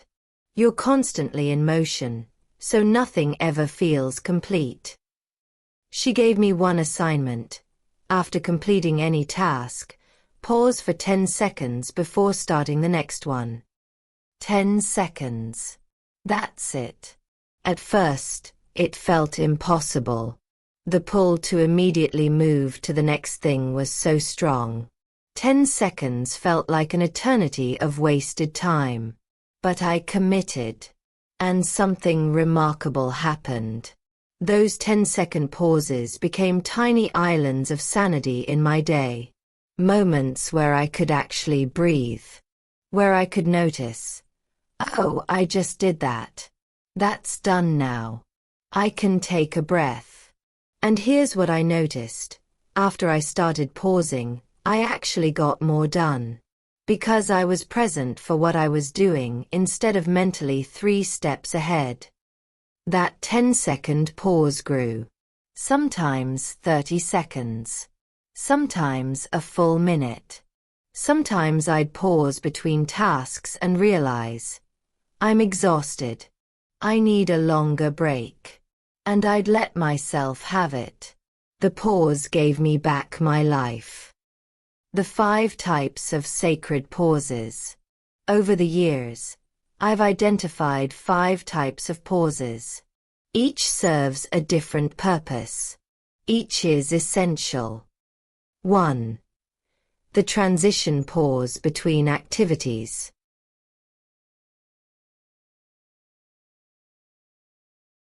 This is the pause you take when moving from one thing to another. When. Between meetings or calls. Between tasks on your to-do list. Before you enter your home after work. After you drop your kids at school. Between chapters of your day. How? Stop completely. Take 3 conscious breaths. Notice where you just were. Notice where you're going. Ask, what do I need to bring into this next thing? Breathe once more. Move forward. Why it matters. Without transition pauses, your entire day bleeds together. You carry the energy of one thing into the next. You're never fully present anywhere. The transition pause lets you complete one thing before beginning another. It lets you show up fresh instead of carrying accumulated stress through your entire day. Even 10 seconds makes a difference. 2. The decision pause before choosing. This is the pause you take before making any decision, especially ones that matter. When. Before saying yes to a commitment. Before responding to a difficult email. Before buying something. Before having a hard conversation. Before making any choice that affects your life. How? Stop before automatically responding. Place your hand on your heart or belly. Take 3 breaths. Drop the question into your body, not your mind. Notice. Does this feel like expansion or contraction? Wait for the answer to arise. Trust what comes. Why it matters. Most decisions are made on autopilot. We say yes when we mean no. We commit when we don't have capacity.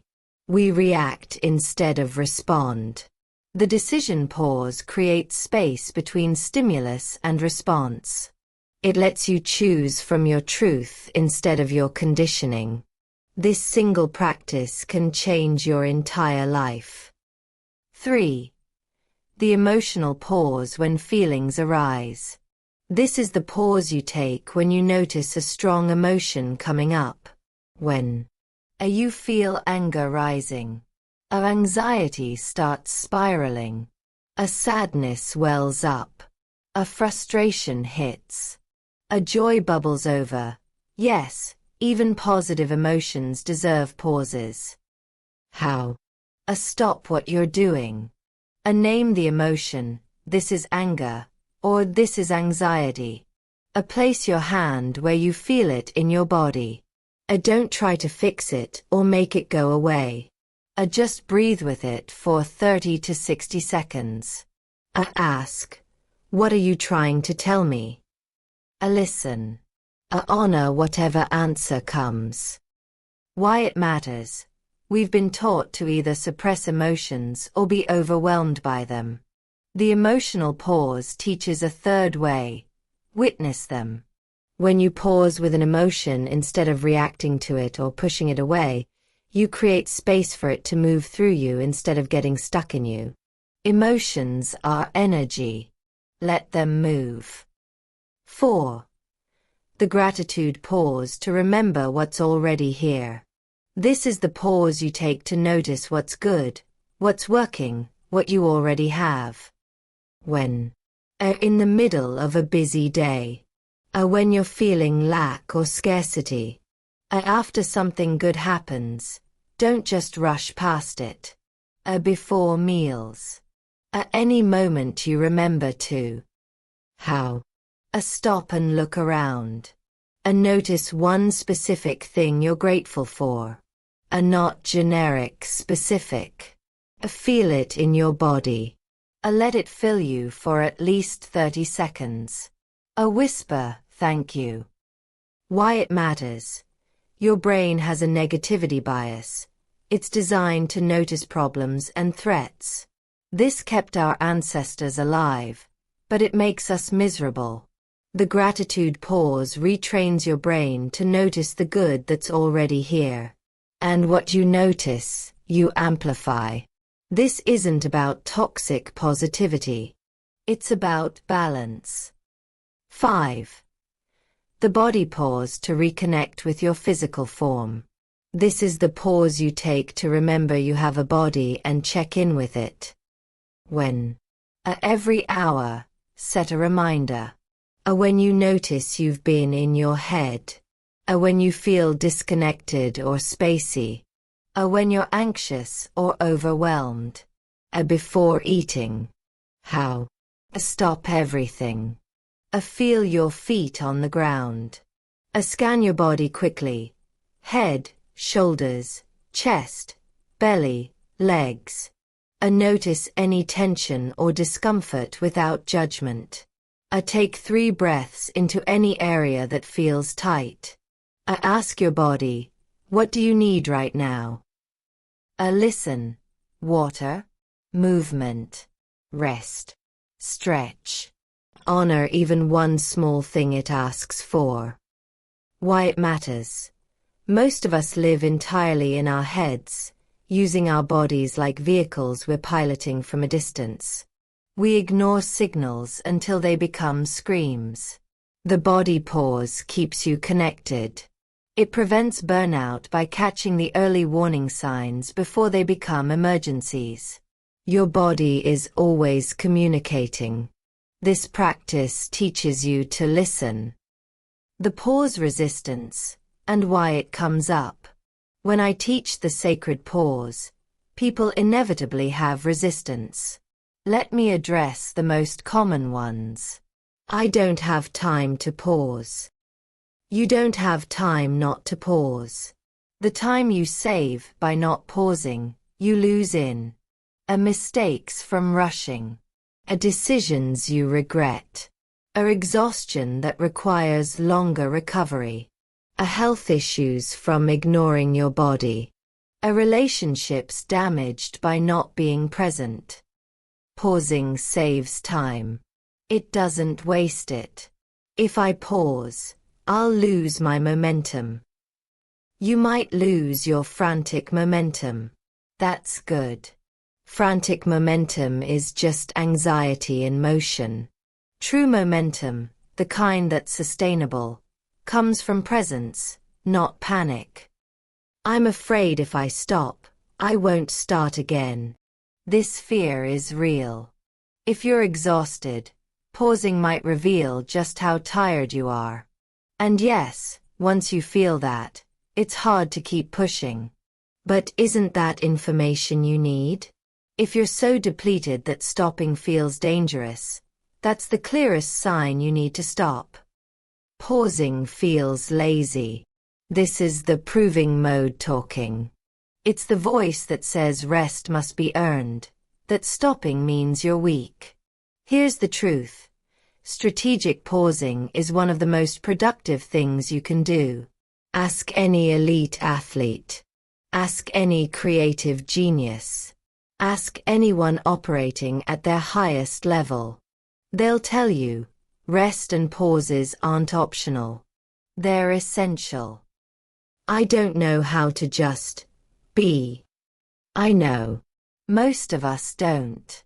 We've forgotten. That's why this is a practice. You're relearning a skill that should be natural but has been trained out of you. Start with 10 seconds. That's all. Just 10 seconds of being. You can do anything for 10 seconds. Marcus's story. The pause that saved his marriage. Let me tell you about Marcus, a student who came to me in crisis. His marriage was falling apart. His wife had given him an ultimatum. You're here, but you're not here. You're always somewhere else in your mind. I feel like I'm living with a ghost. Marcus was devastated. He loved his wife. He thought he was being a good husband, working hard to provide, never complaining, always present at family dinners. I don't understand, he told me. I'm there. I'm at dinner. I'm at family game night. What more does she want? I asked him, when you're at dinner, where is your mind? He paused. Then, quietly, probably thinking about work, or the email I need to send, or what I need to do after dinner. So you're physically there, but not actually there. I guess not. I taught him the sacred pause. Specifically, the transition pause. Every day, before he walked into his house after work, I asked him to sit in his car for 2 minutes. Just 2 minutes. And do this. 3 deep breaths. And notice what happened at work. Acknowledge it's done for now. Ask himself, what does my family need from me tonight? Take 1 more breath. Walk in.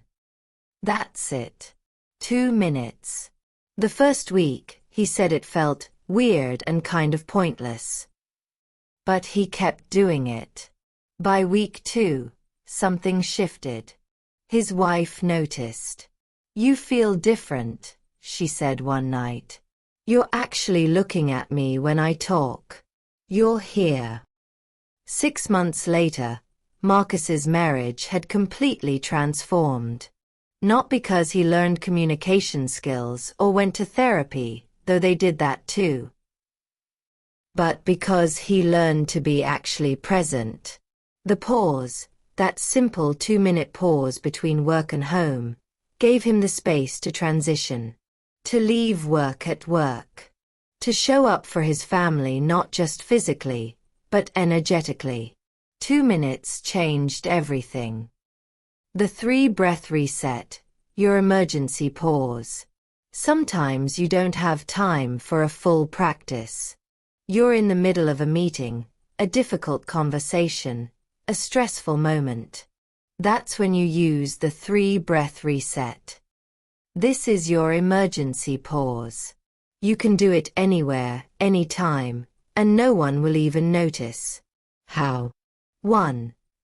Wherever you are, whatever you're doing, pause. 2. Take 3 deliberate breaths. Breath 1, awareness. I notice I'm activated / stressed / overwhelmed. Just witnessing, no judgment. Breath 2, acceptance. This is what's happening right now. Not fighting it, just accepting what is. Breath 3, anchor. I am here. I am safe. I can handle this. Grounding back into presence. 3. Open your eyes. Continue. That's it. 15 seconds max.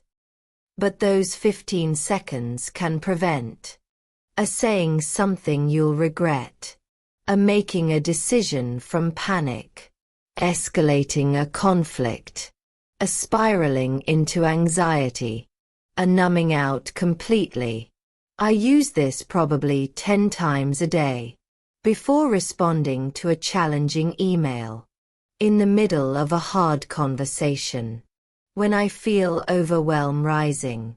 When I catch myself about to react from old patterns.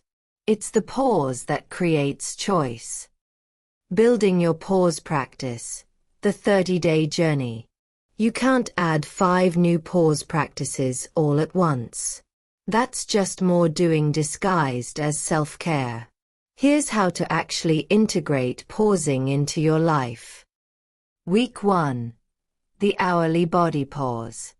Set a gentle alarm every hour. When it goes off, stop, 3 breaths, feel your body.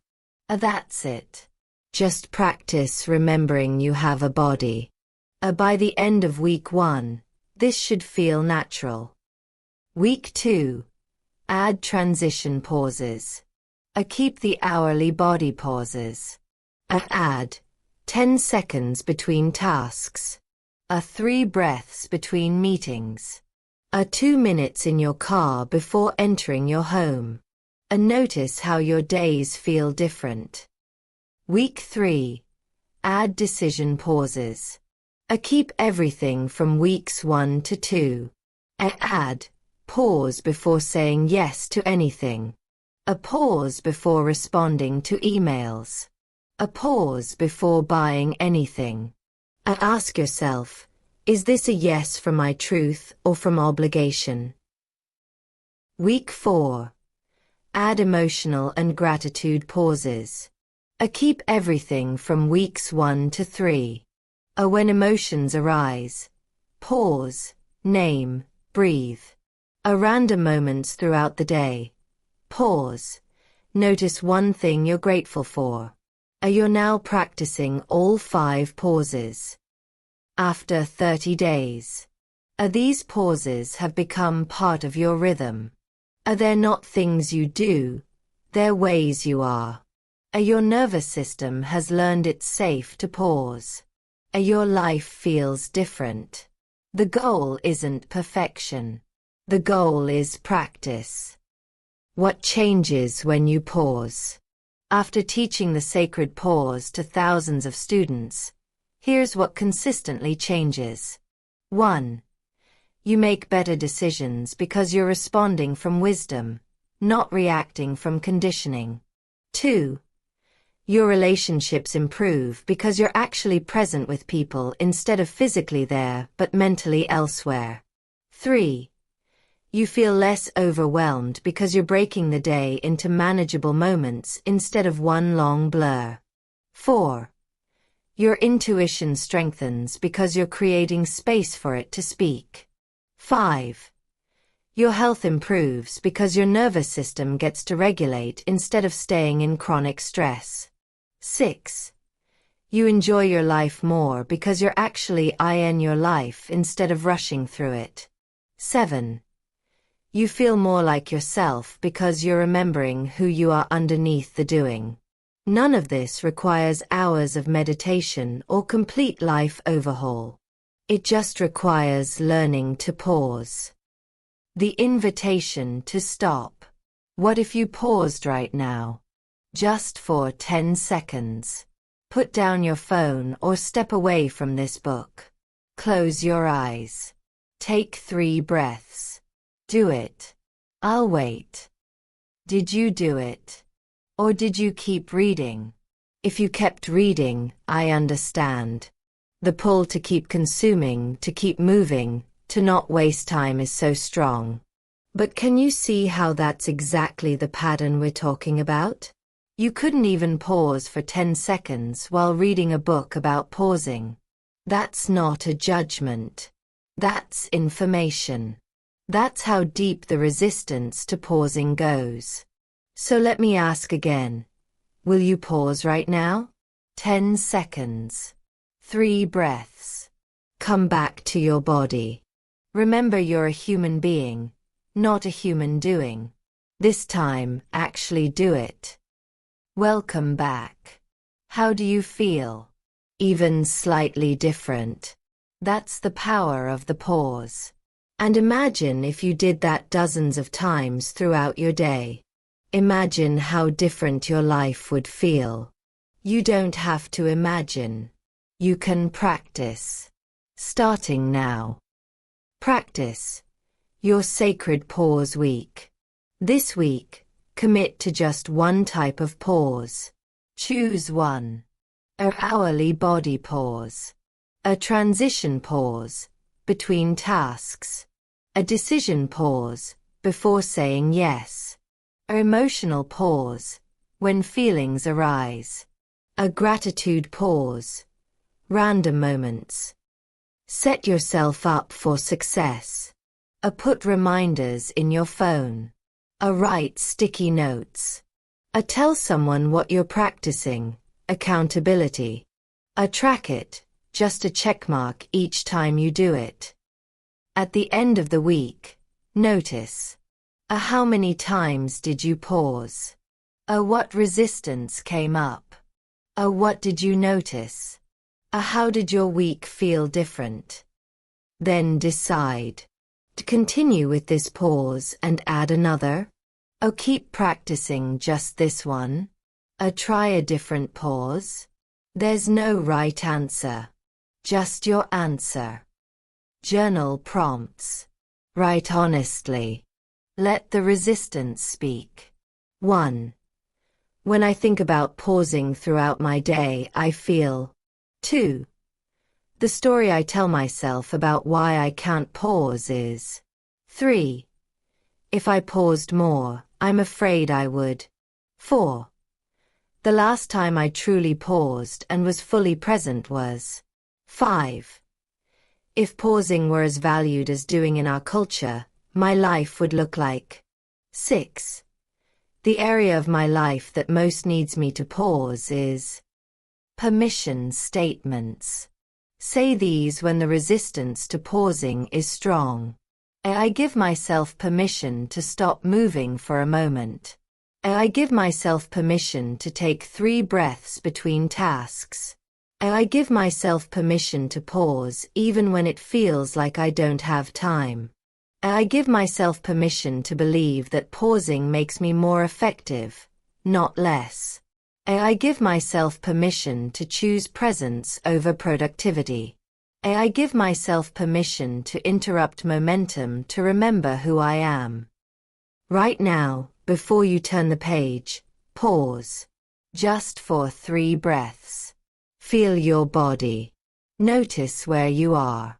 Remember that you're here. That's enough. Chapter 9 Small Wins at the Root, celebrating the trying, not just the outcome. I'll never forget the day I realized I was my own worst enemy. I'd just launched a new course. It did well, really well actually. Better than I'd projected. The feedback was glowing. Students were getting results. By any objective measure, it was a success. And yet, as I sat there looking at the numbers, all I could think was, but it could have been better. Not, wow, this exceeded expectations. Not, I'm proud of what I created. Not even a moment of celebration. Just immediately. What could I have done differently? How can the next one be bigger? I was so busy looking at what I didn't achieve that I completely missed what I did. That's when my partner walked in, saw me staring at my computer with that familiar expression, and asked quietly, "Are you going to let yourself be happy about this? Or are you going to do what you always do?"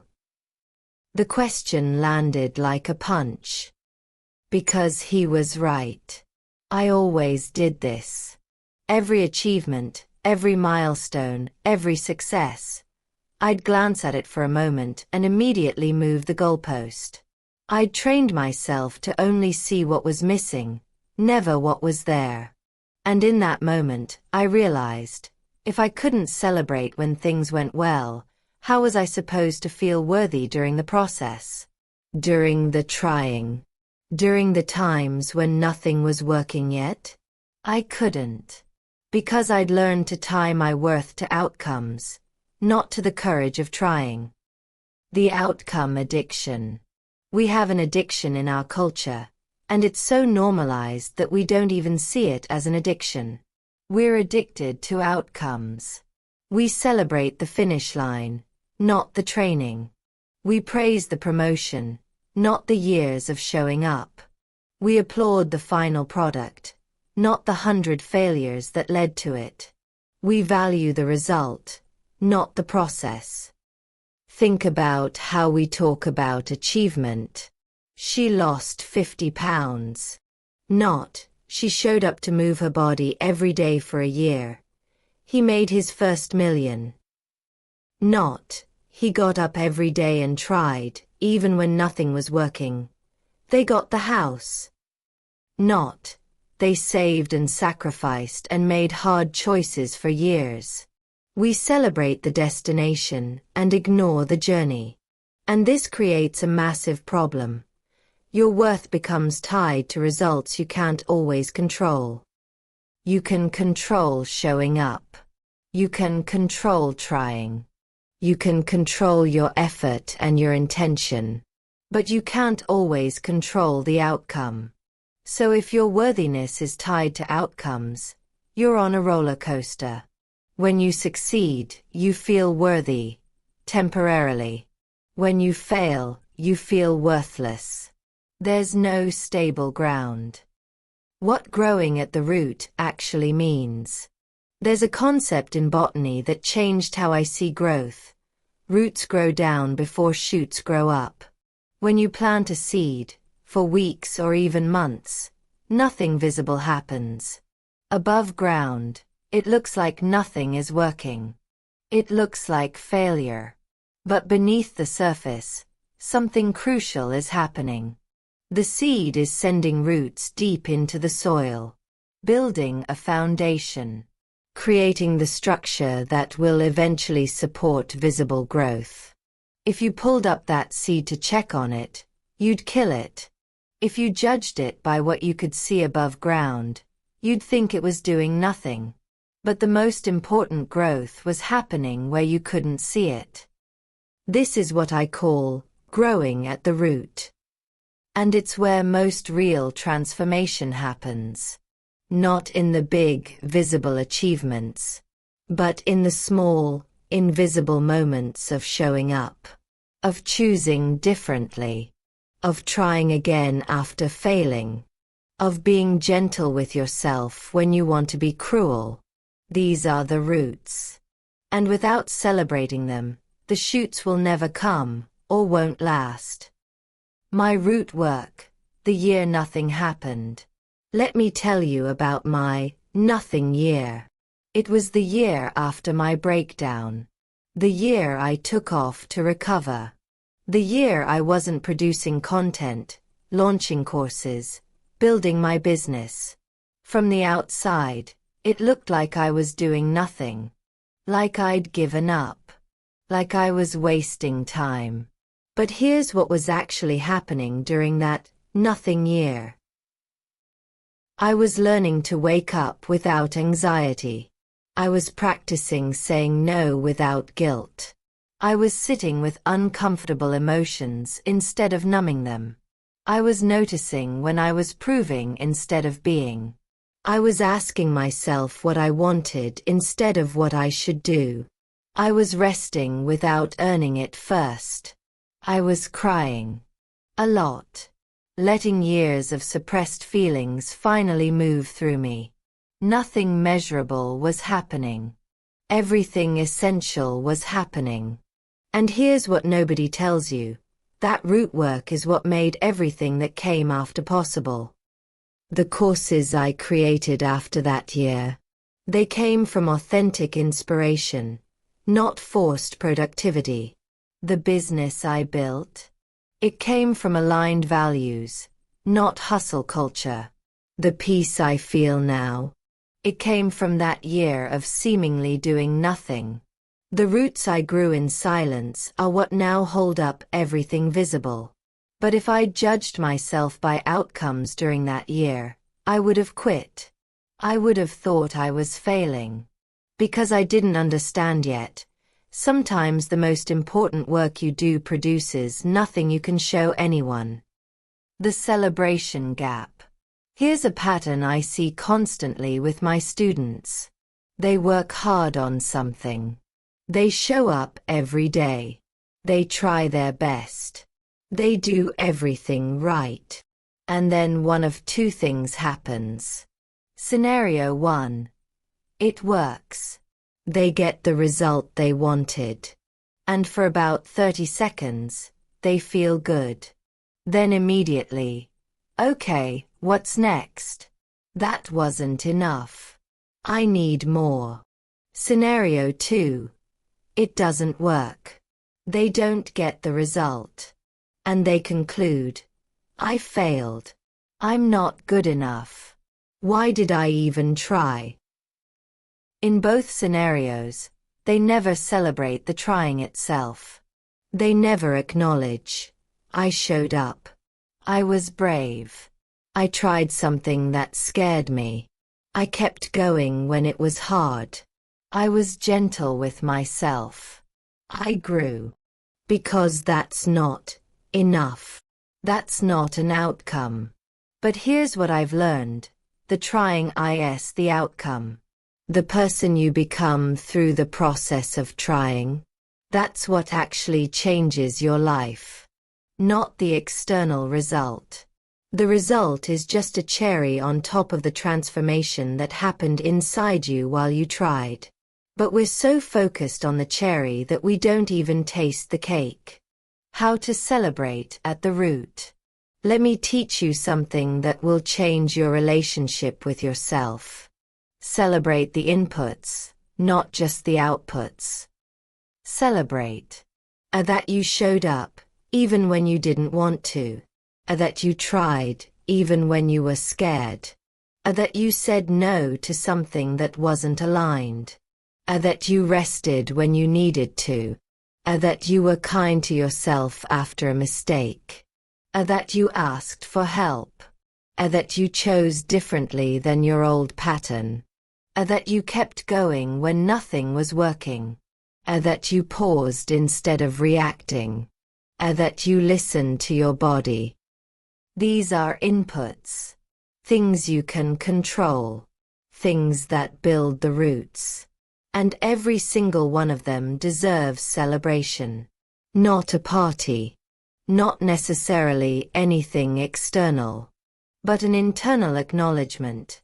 I see what I did. It matters. I'm proud of me. The new success metrics. Here are the metrics I track now. Not productivity. Not outcomes. But root growth. Did I listen to my body today? Success equals I paused when I was tired instead of pushing through. Did I honor my boundaries? Success equals I said no to something I would have said yes to before. Did I stay in receiving mode?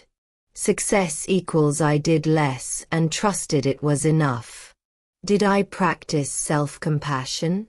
Success equals I talk to myself like someone I love instead of someone I'm trying to fix.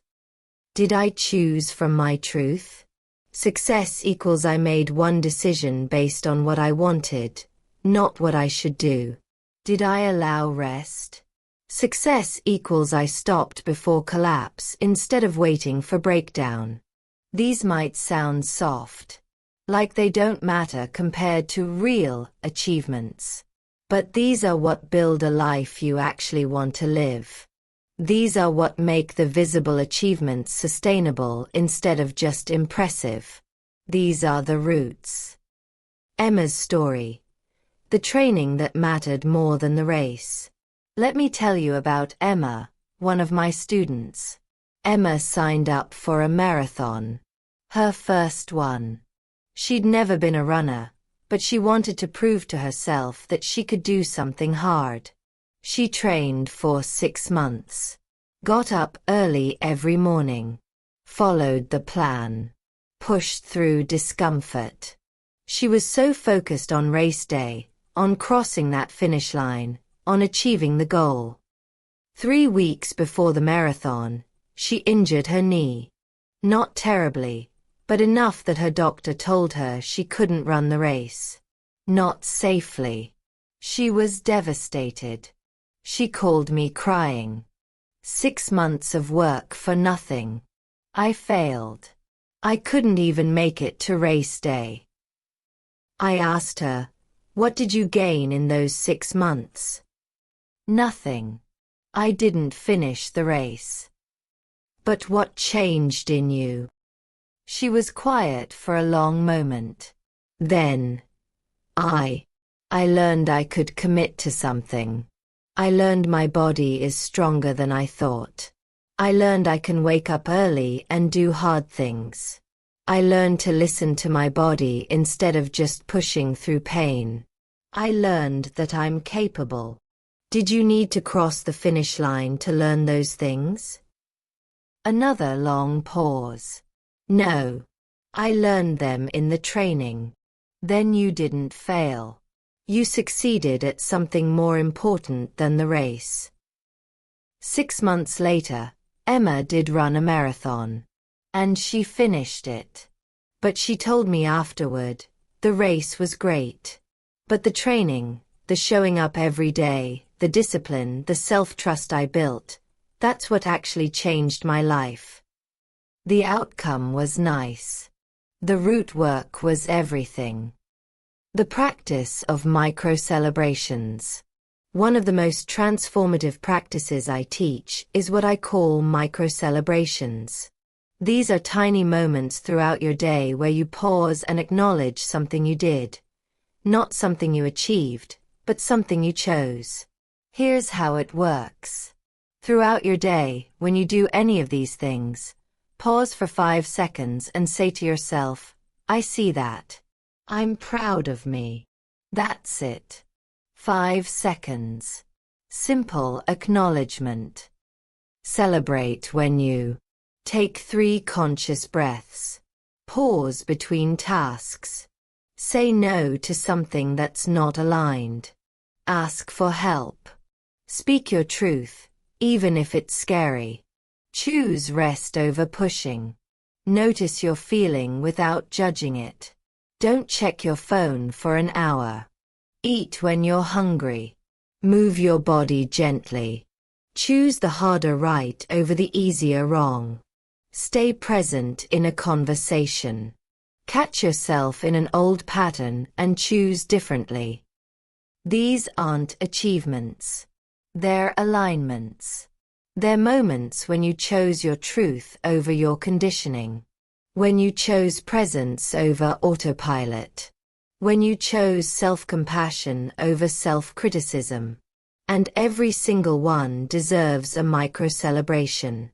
Because these micro-moments, they're building the roots. And one day, maybe not today, maybe not this month, those roots will support something beautiful above ground. But the roots come first. Why we resist celebrating the small things. Every time I teach this, people resist. Here's what they say. But it's not a big deal. It's just normal stuff. That's exactly the point. Your worth shouldn't only be celebrated when you do something extraordinary. It should be celebrated for doing the ordinary with intention. If I celebrate every little thing, won't I become complacent? No. You'll become grounded. There's a difference between complacency, giving up, and contentment, being at peace while still growing. Celebrating your process doesn't make you stop growing. It makes you grow from overflow instead of depletion. I'll celebrate when I actually achieve something. You just revealed the problem. You've made celebration conditional on external achievement, which means your worthiness is conditional, which means you're in proving mode. Celebrating at the root means celebrating because you tried, not if you succeeded. It feels self-indulgent. And there it is. The belief that you don't deserve acknowledgement unless you've earned it through suffering or extraordinary achievement. But here's the truth. You deserve celebration for being human and trying. Not for being perfect. Not for succeeding. For trying. What if I fail anyway? Then you still tried. And trying is never wasted. The person you become through trying is the real victory. The language of self-celebration. Most of us don't know how to talk to ourselves with kindness. We know how to criticize. We know how to push. We know how to say, that wasn't enough. But celebration, acknowledgement, genuine kindness toward ourselves, we never learned that language. So let me teach you some phrases. These might feel awkward at first. Say them anyway. After you try something hard, I'm proud of me for trying. That took courage and I did it anyway. I showed up. That matters. After you rest, I honored my body's needs. That's wise. I chose to receive instead of prove. That's growth. Rest is productive. I'm doing important work. After you say no, I protected my energy. That's self-respect. I honored my truth. That's integrity. I chose alignment over approval. That's brave. After you make a mistake, I'm learning. That's what humans do. This is information, not evidence of my unworthiness. I tried something and it didn't work. That makes me brave, not broken. After a normal day where nothing extraordinary happened, I existed today. That's enough. I showed up as myself. That has value. I kept going. That's worth acknowledging. These aren't affirmations you're supposed to believe. They're truths you're practicing believing. Say them enough, and one day you'll realize you actually mean them. The Celebration Journal. I want to give you a practical tool. Something you can use every single day to build this muscle. It's called the Celebration Journal. And it's simple. Every evening before bed, write down 3 things you did that day that deserve celebration. Not achievements, but choices. The format. Today I celebrated myself for 1. Understand understand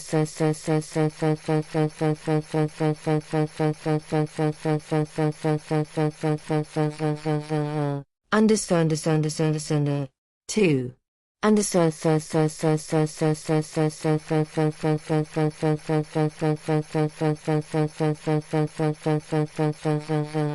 Understand understand 3.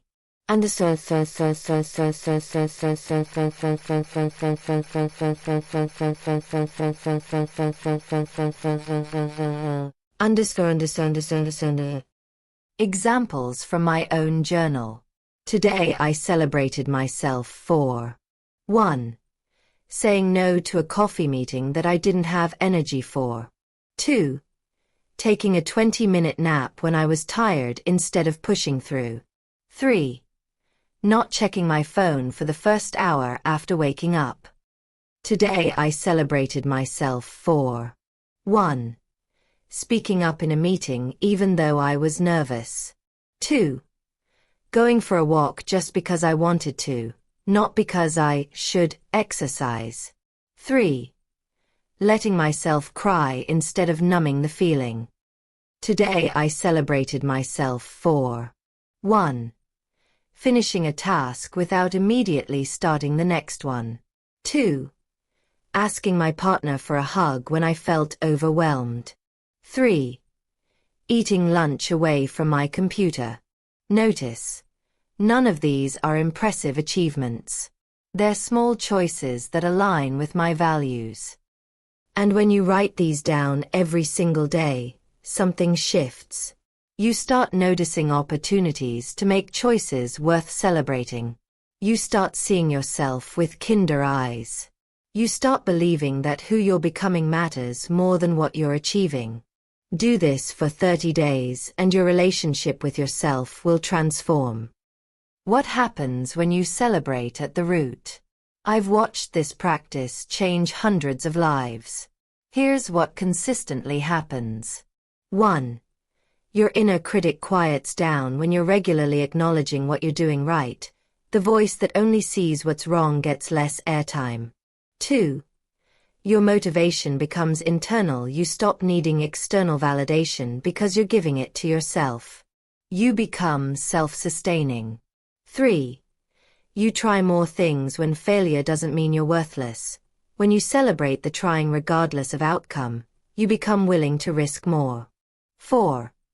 Your resilience strengthens. Setbacks don't destroy you because your worth isn't tied to outcomes. You can fail at something without being a failure. 5.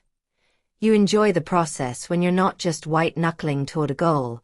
You can actually experience your life while you're living it. 6. Outcomes improve, paradoxically. When you're celebrating the process, you show up more consistently, with more genuine energy. And that actually produces better results. But even if the outcomes don't change, you're still winning. Because you're living from wholeness instead of lack. The root of all growth. Here's what I've come to understand after years of studying growth, transformation, and manifestation. All sustainable growth happens at the root. The visible part, the achievements, the milestones, the outcomes, those are just the evidence of root work. But we're obsessed with the evidence and we ignore the cause. We want the tree but we don't want to water the roots. We want the harvest but we don't want to tend the soil. We want the transformation but we don't want to honor the process. It doesn't work that way. If you want your life to change, really change, sustainably change, you have to fall in love with the root work. You have to celebrate yourself for showing up, even when nothing visible is happening. You have to honor the trying, not just the succeeding. You have to see yourself with compassionate eyes during the messy middle, not just when you cross the finish line. Because the messy middle is where all the growth happens. The finish line is just where you finally get to see what you've already become. The invitation to celebrate. What if you stopped waiting for big achievements to feel proud of yourself? What if you started celebrating every small choice that aligns with who you're becoming? What if trying was enough? What if showing up counted? What if the root work mattered as much as the visible growth? You've been trying. I see it. Even if no one else does. Even if you don't see it yourself yet. You've been showing up. You've been choosing differently. You've been gentle when you wanted to be harsh. You've been brave when you wanted to hide. That deserves celebration. Not someday when you finally make it. Now. Today. This moment. You don't need to achieve anything else to be worth celebrating. You're worth celebrating for the courage of trying to change. So here's what I want you to do. Right now, place your hand on your heart. Think about one thing. Just one thing that you've done recently that took courage. Something you tried. Something you chose differently. Something small that nobody noticed. Feel your hand on your heart. Take a breath. And say out loud, I see what I did. I'm proud of me. Say it even if you don't fully believe it yet. Say it because the person you're becoming deserves to hear it. Say it because celebration at the root is how roots grow strong. Say it because you matter. Not because of what you achieve, but because of the courage it takes to keep trying. Practice.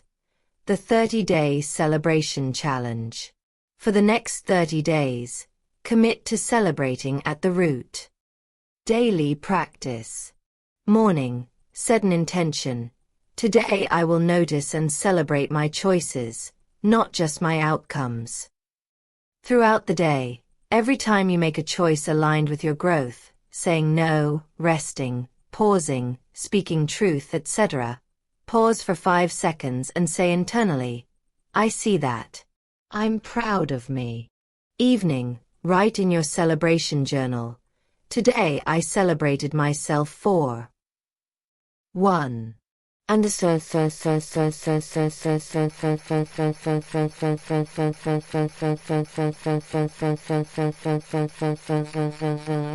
Understood. 2. Understood.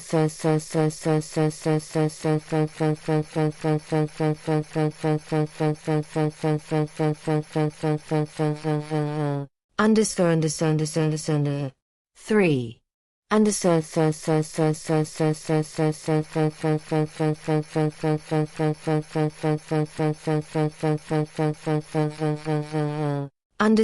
Understood.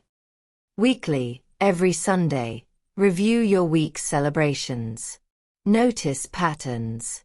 Notice growth. Write a letter to yourself acknowledging what you're seeing. End of 30 days. Read all your celebration journals. Notice who you've become through small, consistent choices. Notice that growth happened in the roots before anything was visible above ground. Then celebrate that. Journal prompts. Write with compassion. This is not a test. 1. The achievement I'm most proud of is, but the trying that got me there was. 2. I struggle to celebrate small things because. 3. If I celebrated the trying instead of just the outcome, I would feel. 4. The small choice I made recently that deserves celebration but I dismissed was. 5. When I think about being proud of myself just for showing up, I feel. 6. The voice that says, that's not enough, sounds like. Whose voice is it really? 7. If I celebrated at the root every day for a year, my life would. Permission statements. These might feel revolutionary. They are. I give myself permission to be proud of trying, even if I didn't succeed. I give myself permission to celebrate small choices that no one else notices. I give myself permission to acknowledge my growth before it's visible. I give myself permission to speak kindly to myself about my efforts. I give myself permission to believe that showing up is an achievement. I give myself permission to celebrate the root work, not just the harvest. I give myself permission to be worth celebrating simply because I'm trying. Before you move to the next chapter, write one thing you did today that deserves celebration. Just one. Then place your hand on your heart and say, I see you. I'm proud of you. Mean it.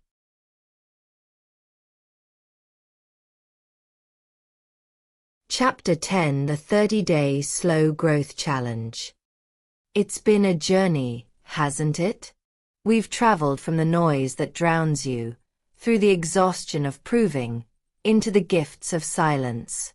We've learned to hear our true desires, to connect with something larger than ourselves, to shift from proving to receiving. We've practiced pausing, celebrating at the root, and creating space for what wants to emerge. And now comes the most important part: integration. Because reading about transformation is one thing, living it is another. You can understand every concept in this book and still default back to hustle and proving tomorrow morning. Not because you're weak or uncommitted, but because change requires practice, and practice requires structure. That's what this final chapter offers: a gentle, doable, real-world structure for actually living what you've learned. Not perfectly, not rigidly, but consistently. Because consistency over time is what turns insight into transformation. Why 30 days? There's something almost magical about 30 days. It's long enough to create a new pattern, but short enough that you can see the finish line from the start. It's long enough to meet real resistance, but short enough that you can commit even when you're scared. Neuroscience tells us it takes about 3 weeks to start forming a new neural pathway, a new pattern of thinking and being. 30 days gives you that, plus an extra week to solidify it. But here's what makes this challenge different from most. This isn't about doing more. It's about being different. You're not adding 17 new habits to your already overflowing life. You're practicing a different way of moving through the same life you already have. You're learning to go slow in a fast world, to receive in a doing culture, to be enough in a never enough society. That's not a 30-day fix. That's a lifelong practice. But 30 days is where it begins. Where you prove to yourself that another way is possible. Where you build enough momentum that you don't want to go back. This is your 30-day taste of what life could feel like if you finally slowed down. The core commitments. The Slow Growth Challenge is built on 3 core commitments. Not rules. Not rigid requirements. Commitments. Things you're choosing for yourself because you're worth it. Commitment 1. The morning receiving ritual. 10 minutes daily. The non-negotiable foundation. Before you do anything else, before you prove anything to anyone, you ground into your inherent worthiness. Commitment 2. 3 sacred pauses, 3 to 5 minutes total. Throughout your day, you deliberately interrupt momentum to come back to yourself. To remember you're a being, not just a doing. Commitment 3. Evening celebration journal, 5 minutes.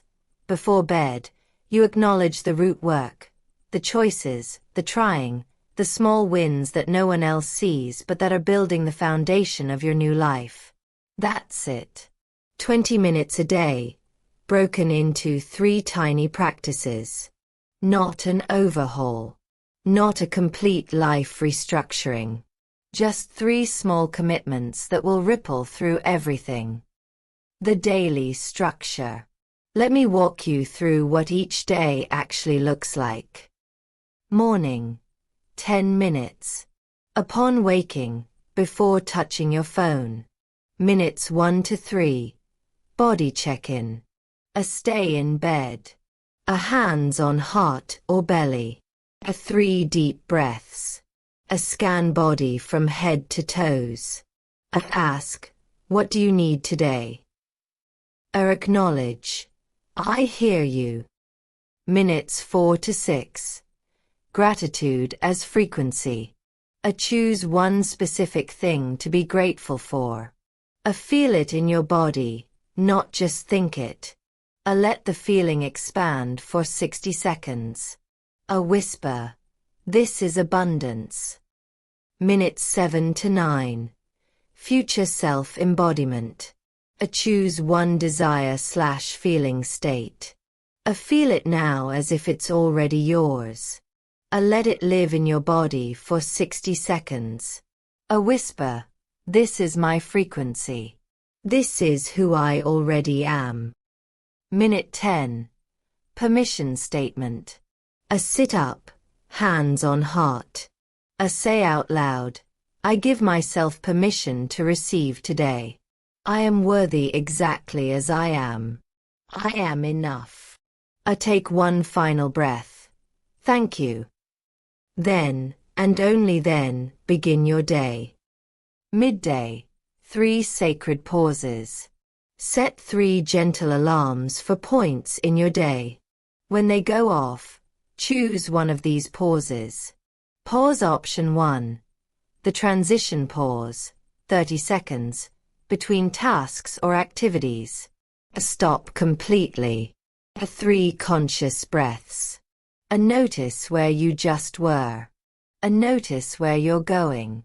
A ask, what do I need to bring forward? Pause option 2. The body pause, 1 minute. A feel your feet on the ground. A quick body scan. A notice any tension without fixing it.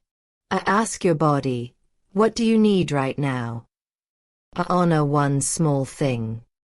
Pause option 3. The gratitude pause, 30 seconds. A look around. A notice one specific thing to be grateful for.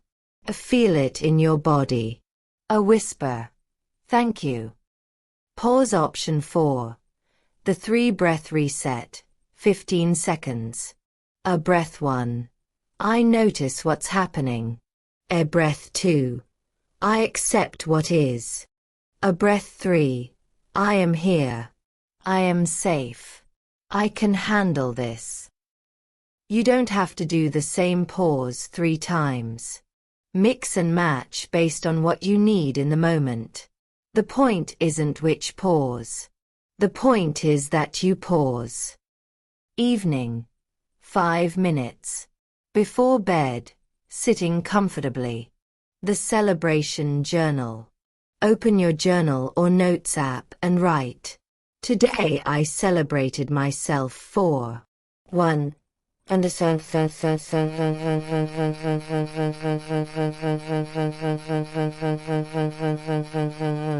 one choice you made. 2. Understand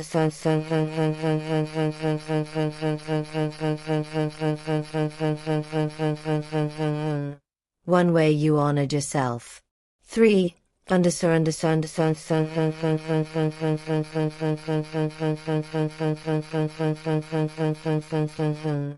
one moment you were brave or kind or present.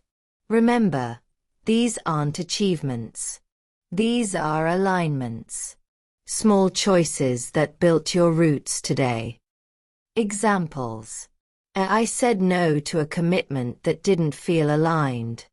I took a nap when I was tired instead of pushing through. I paused before reacting in a difficult conversation. I did less today and trusted it was enough. I asked for help. I existed, and that was enough. Then, place your hand on your heart and whisper, I see you. I'm proud of you. Tomorrow we get to try again. The weekly rhythm. Each week has a theme, something specific to focus on as you practice these daily rituals. Week 1. Awareness theme. Noticing without judgment. This week, your job is simple. Notice. A notice when you're in proving mode versus receiving mode. A notice when you're in your head versus your body. A notice your resistance to slowing down. A notice when you override your needs. A notice the guilt that comes with rest. You're not trying to fix anything yet. You're just building awareness. Weekly reflection question. What patterns am I noticing that I wasn't aware of before? Week 2. Resistance theme. Meeting what comes up. This week, the resistance will be strong. The newness has worn off. The part of you that wants to go back to old patterns will speak loudly. This week, your job is, stay gentle with yourself. When resistance comes, and it will, acknowledge it. I see you, resistance. Thank you for trying to protect me. When you skip a practice, don't quit. Just begin again tomorrow. Notice the stories. This is stupid. This isn't working. I don't have time. Keep going anyway, not because you're disciplined, but because you're worth it. Weekly reflection question. What's the resistance trying to protect me from? Week 3. Embodiment theme. Feeling it in your body. This week, everything deepens. You're past the initial resistance. The practices are starting to feel familiar. Now you can drop deeper. This week, your job is really feel it. In your gratitude practice, let the feeling fully fill your body. In your future self-embodiment, inhabit that frequency completely. In your pauses, truly arrive in your body. In your celebrations, feel genuine pride. This is the week where intellectual understanding becomes embodied knowing. Weekly reflection question. What does receiving mode actually feel like in my body? Week 4. Integration theme. This is who I'm becoming. This week, something shifts. The practices stop feeling like things you do and start feeling like who you are. This week, your job is let it be easy. Notice how your nervous system has regulated. Notice how your default mode has shifted, even slightly. Notice how you're making different choices. Notice who you're becoming. This is the week you realize, I'm not trying to be different. I am different. Weekly reflection question. Who am I becoming through this practice? The support system. You're not meant to do this alone. Here's how to set yourself up for success. 1. Tell someone. Tell at least one person what you're committing to. Not for accountability, though that helps, but for witnessing. I'm doing a 30-day practice of slowing down and learning to receive. I wanted you to know because it matters to me. That's it. You've spoken it into existence. 2.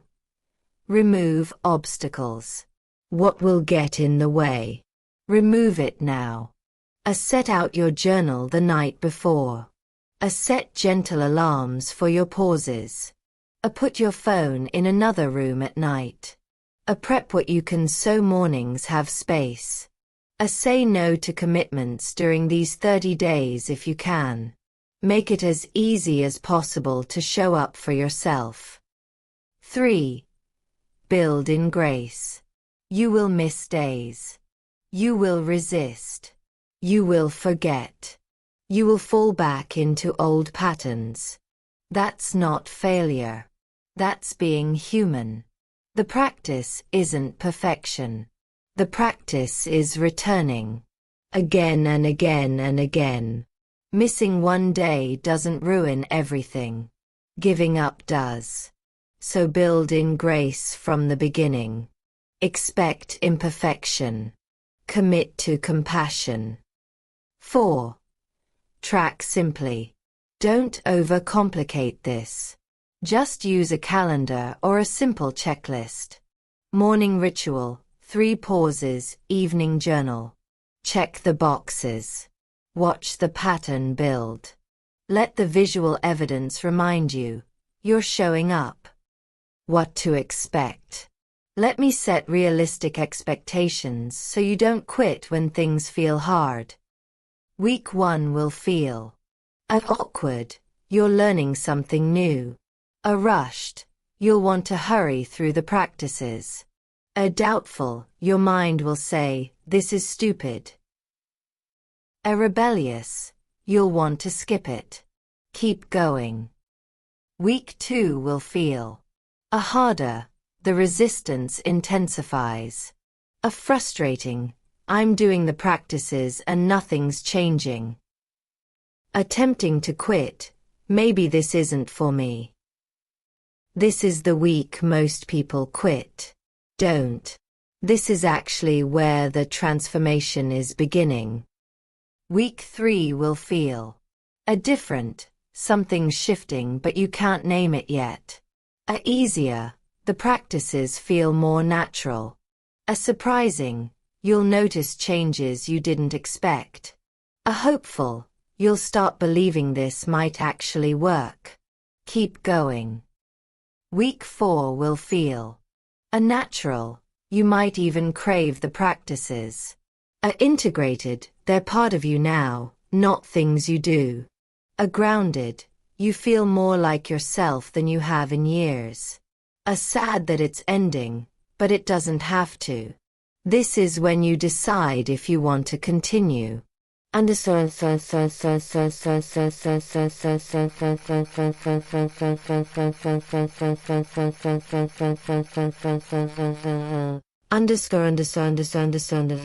What actually changes? Based on thousands of students who've done this challenge, here's what consistently changes. Week 1 changes. You sleep slightly better. You notice when you're anxious. Awareness is the first step. You catch yourself reaching for your phone and sometimes choose not to. You have moments, brief moments, where you feel peaceful. Week 2 changes. Your nervous system starts to regulate. You don't startle as easily. You say no to something you would have said yes to before. You notice opportunities you were too busy to see. You feel more present in conversations. Week 3 changes. You actually enjoy the morning ritual. It's not a chore anymore. People comment that you seem different, more present. Do you make a decision from intuition instead of logic? Do you rest without guilt, at least once? Week 4 changes. You wake up feeling peaceful more often than anxious. Your default mode has shifted. You pause before reacting. You trust yourself more. You feel like you're living your life instead of performing it. Things you were forcing start flowing. None of these are dramatic. They're all subtle. But subtle shifts, over time, create completely different lives. Elena's 30-day journey. Let me tell you about Elena, one of my students who did this challenge. Day 1.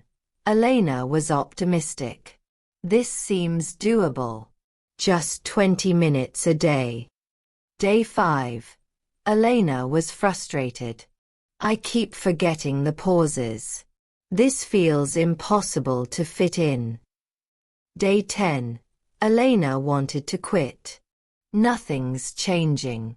I'm still stressed. This isn't working. Day 15. Elena noticed something small. I paused before responding to a triggering email. Normally I would have fired back immediately. That's new. Day 20. Elena felt different. I can't explain it, but I feel more like myself. More grounded. Less reactive. Day 30. Elena didn't want to stop. This isn't a 30-day thing anymore. This is just how I live now. 6 months later, Elena's life looked almost identical on the outside. Same job, same apartment, same relationship. But everything felt different. Because city was different. She wasn't performing her life anymore. She was living it. That's what 30 days of slow growth does. It doesn't change your circumstances. It changes you. And then your changed self creates different circumstances. When you finish the 30 days.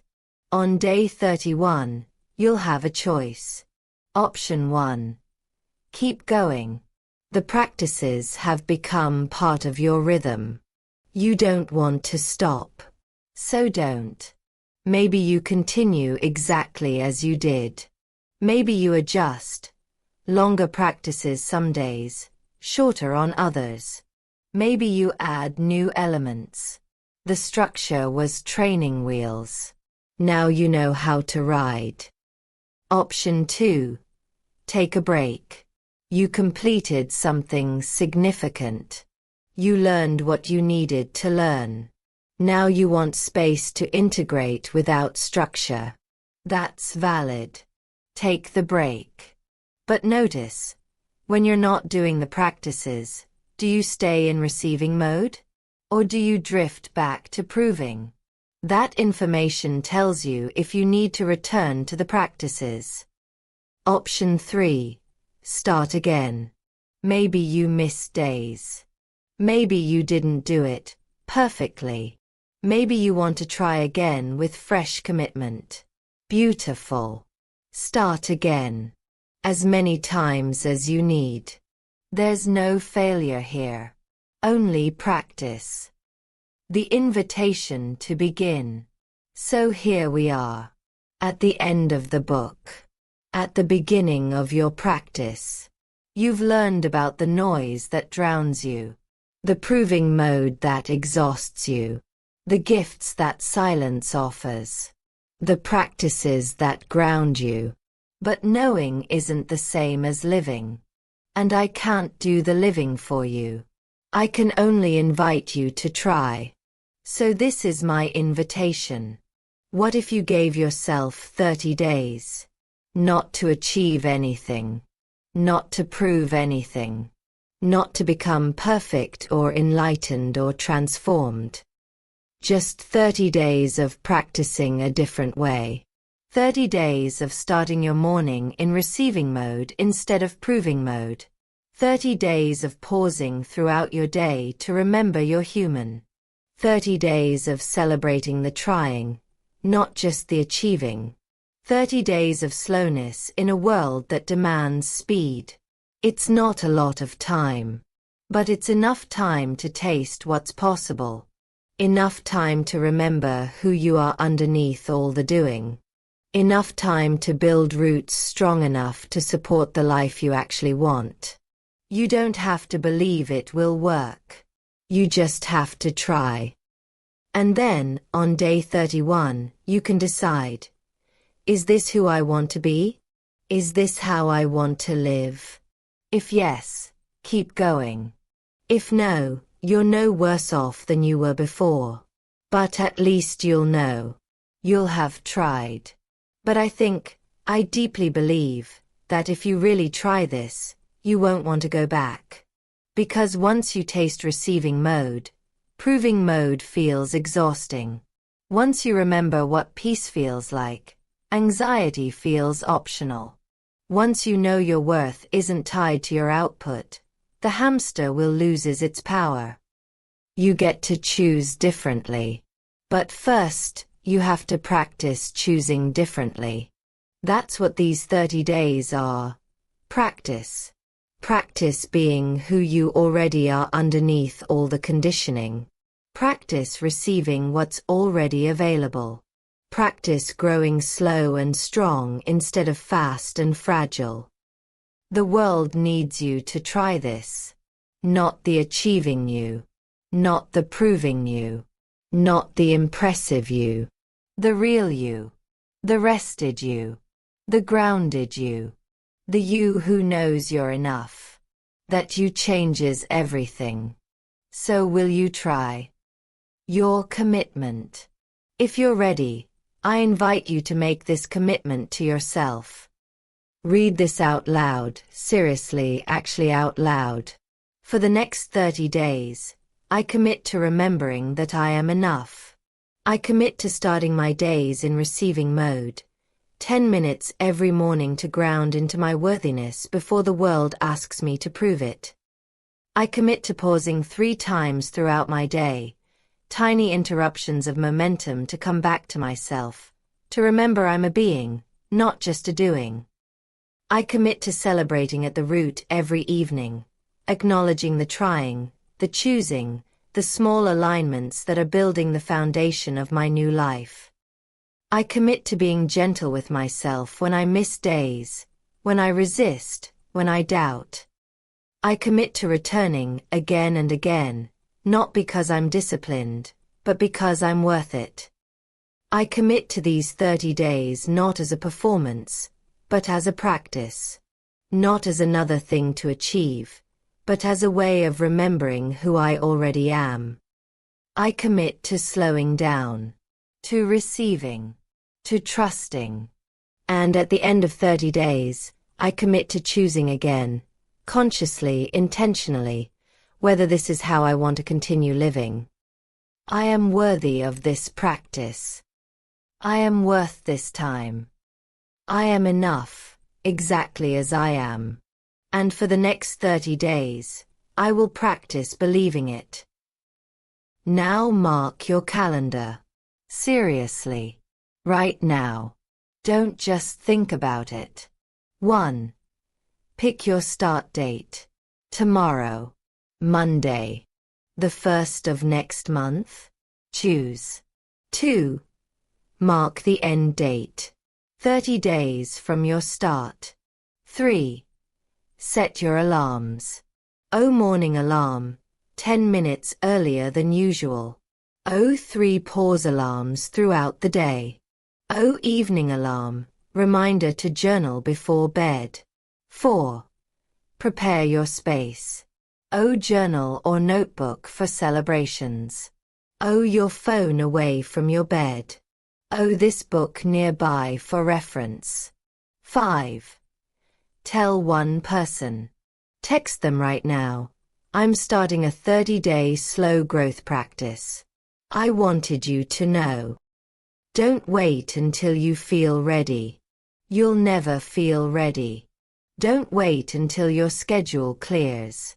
It won't. Don't wait until you have more time. You have the same 24 hours as everyone else. Just start. One last thing.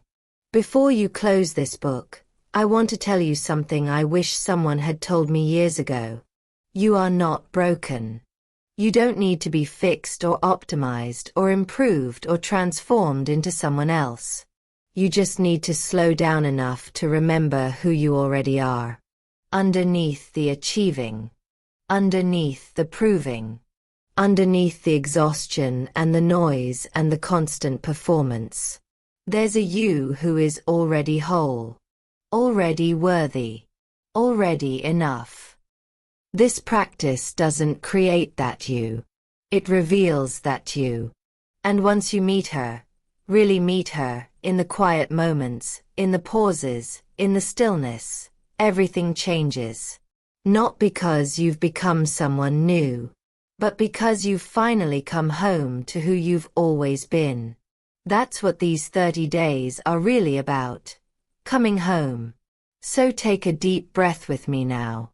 Place your hand on your heart. And whisper to yourself. I'm ready. I'm worth this. I'm coming home. Now close the book. And begin. With all my love and trust in your journey. Lila Hart. Signs you're shifting into receiving mode. Notice these changes. They're subtle but significant. You pause before reacting, you say no without over-explaining, you rest without guilt. Sometimes, you catch yourself in old patterns and choose differently. You trust your intuition more, you feel more present in conversations. You notice opportunities you were too busy to see before, you do less, and it feels like enough. You wake up peaceful instead of anxious. More often, you feel like yourself. When you want to quit. Read this. Dear one who wants to quit.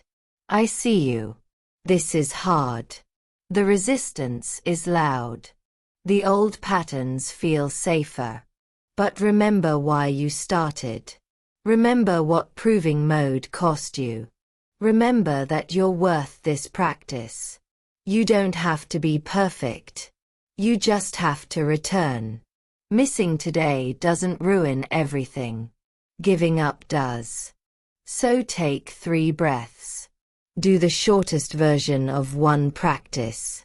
Come back tomorrow. You're not failing. You're learning. And learning requires stumbling.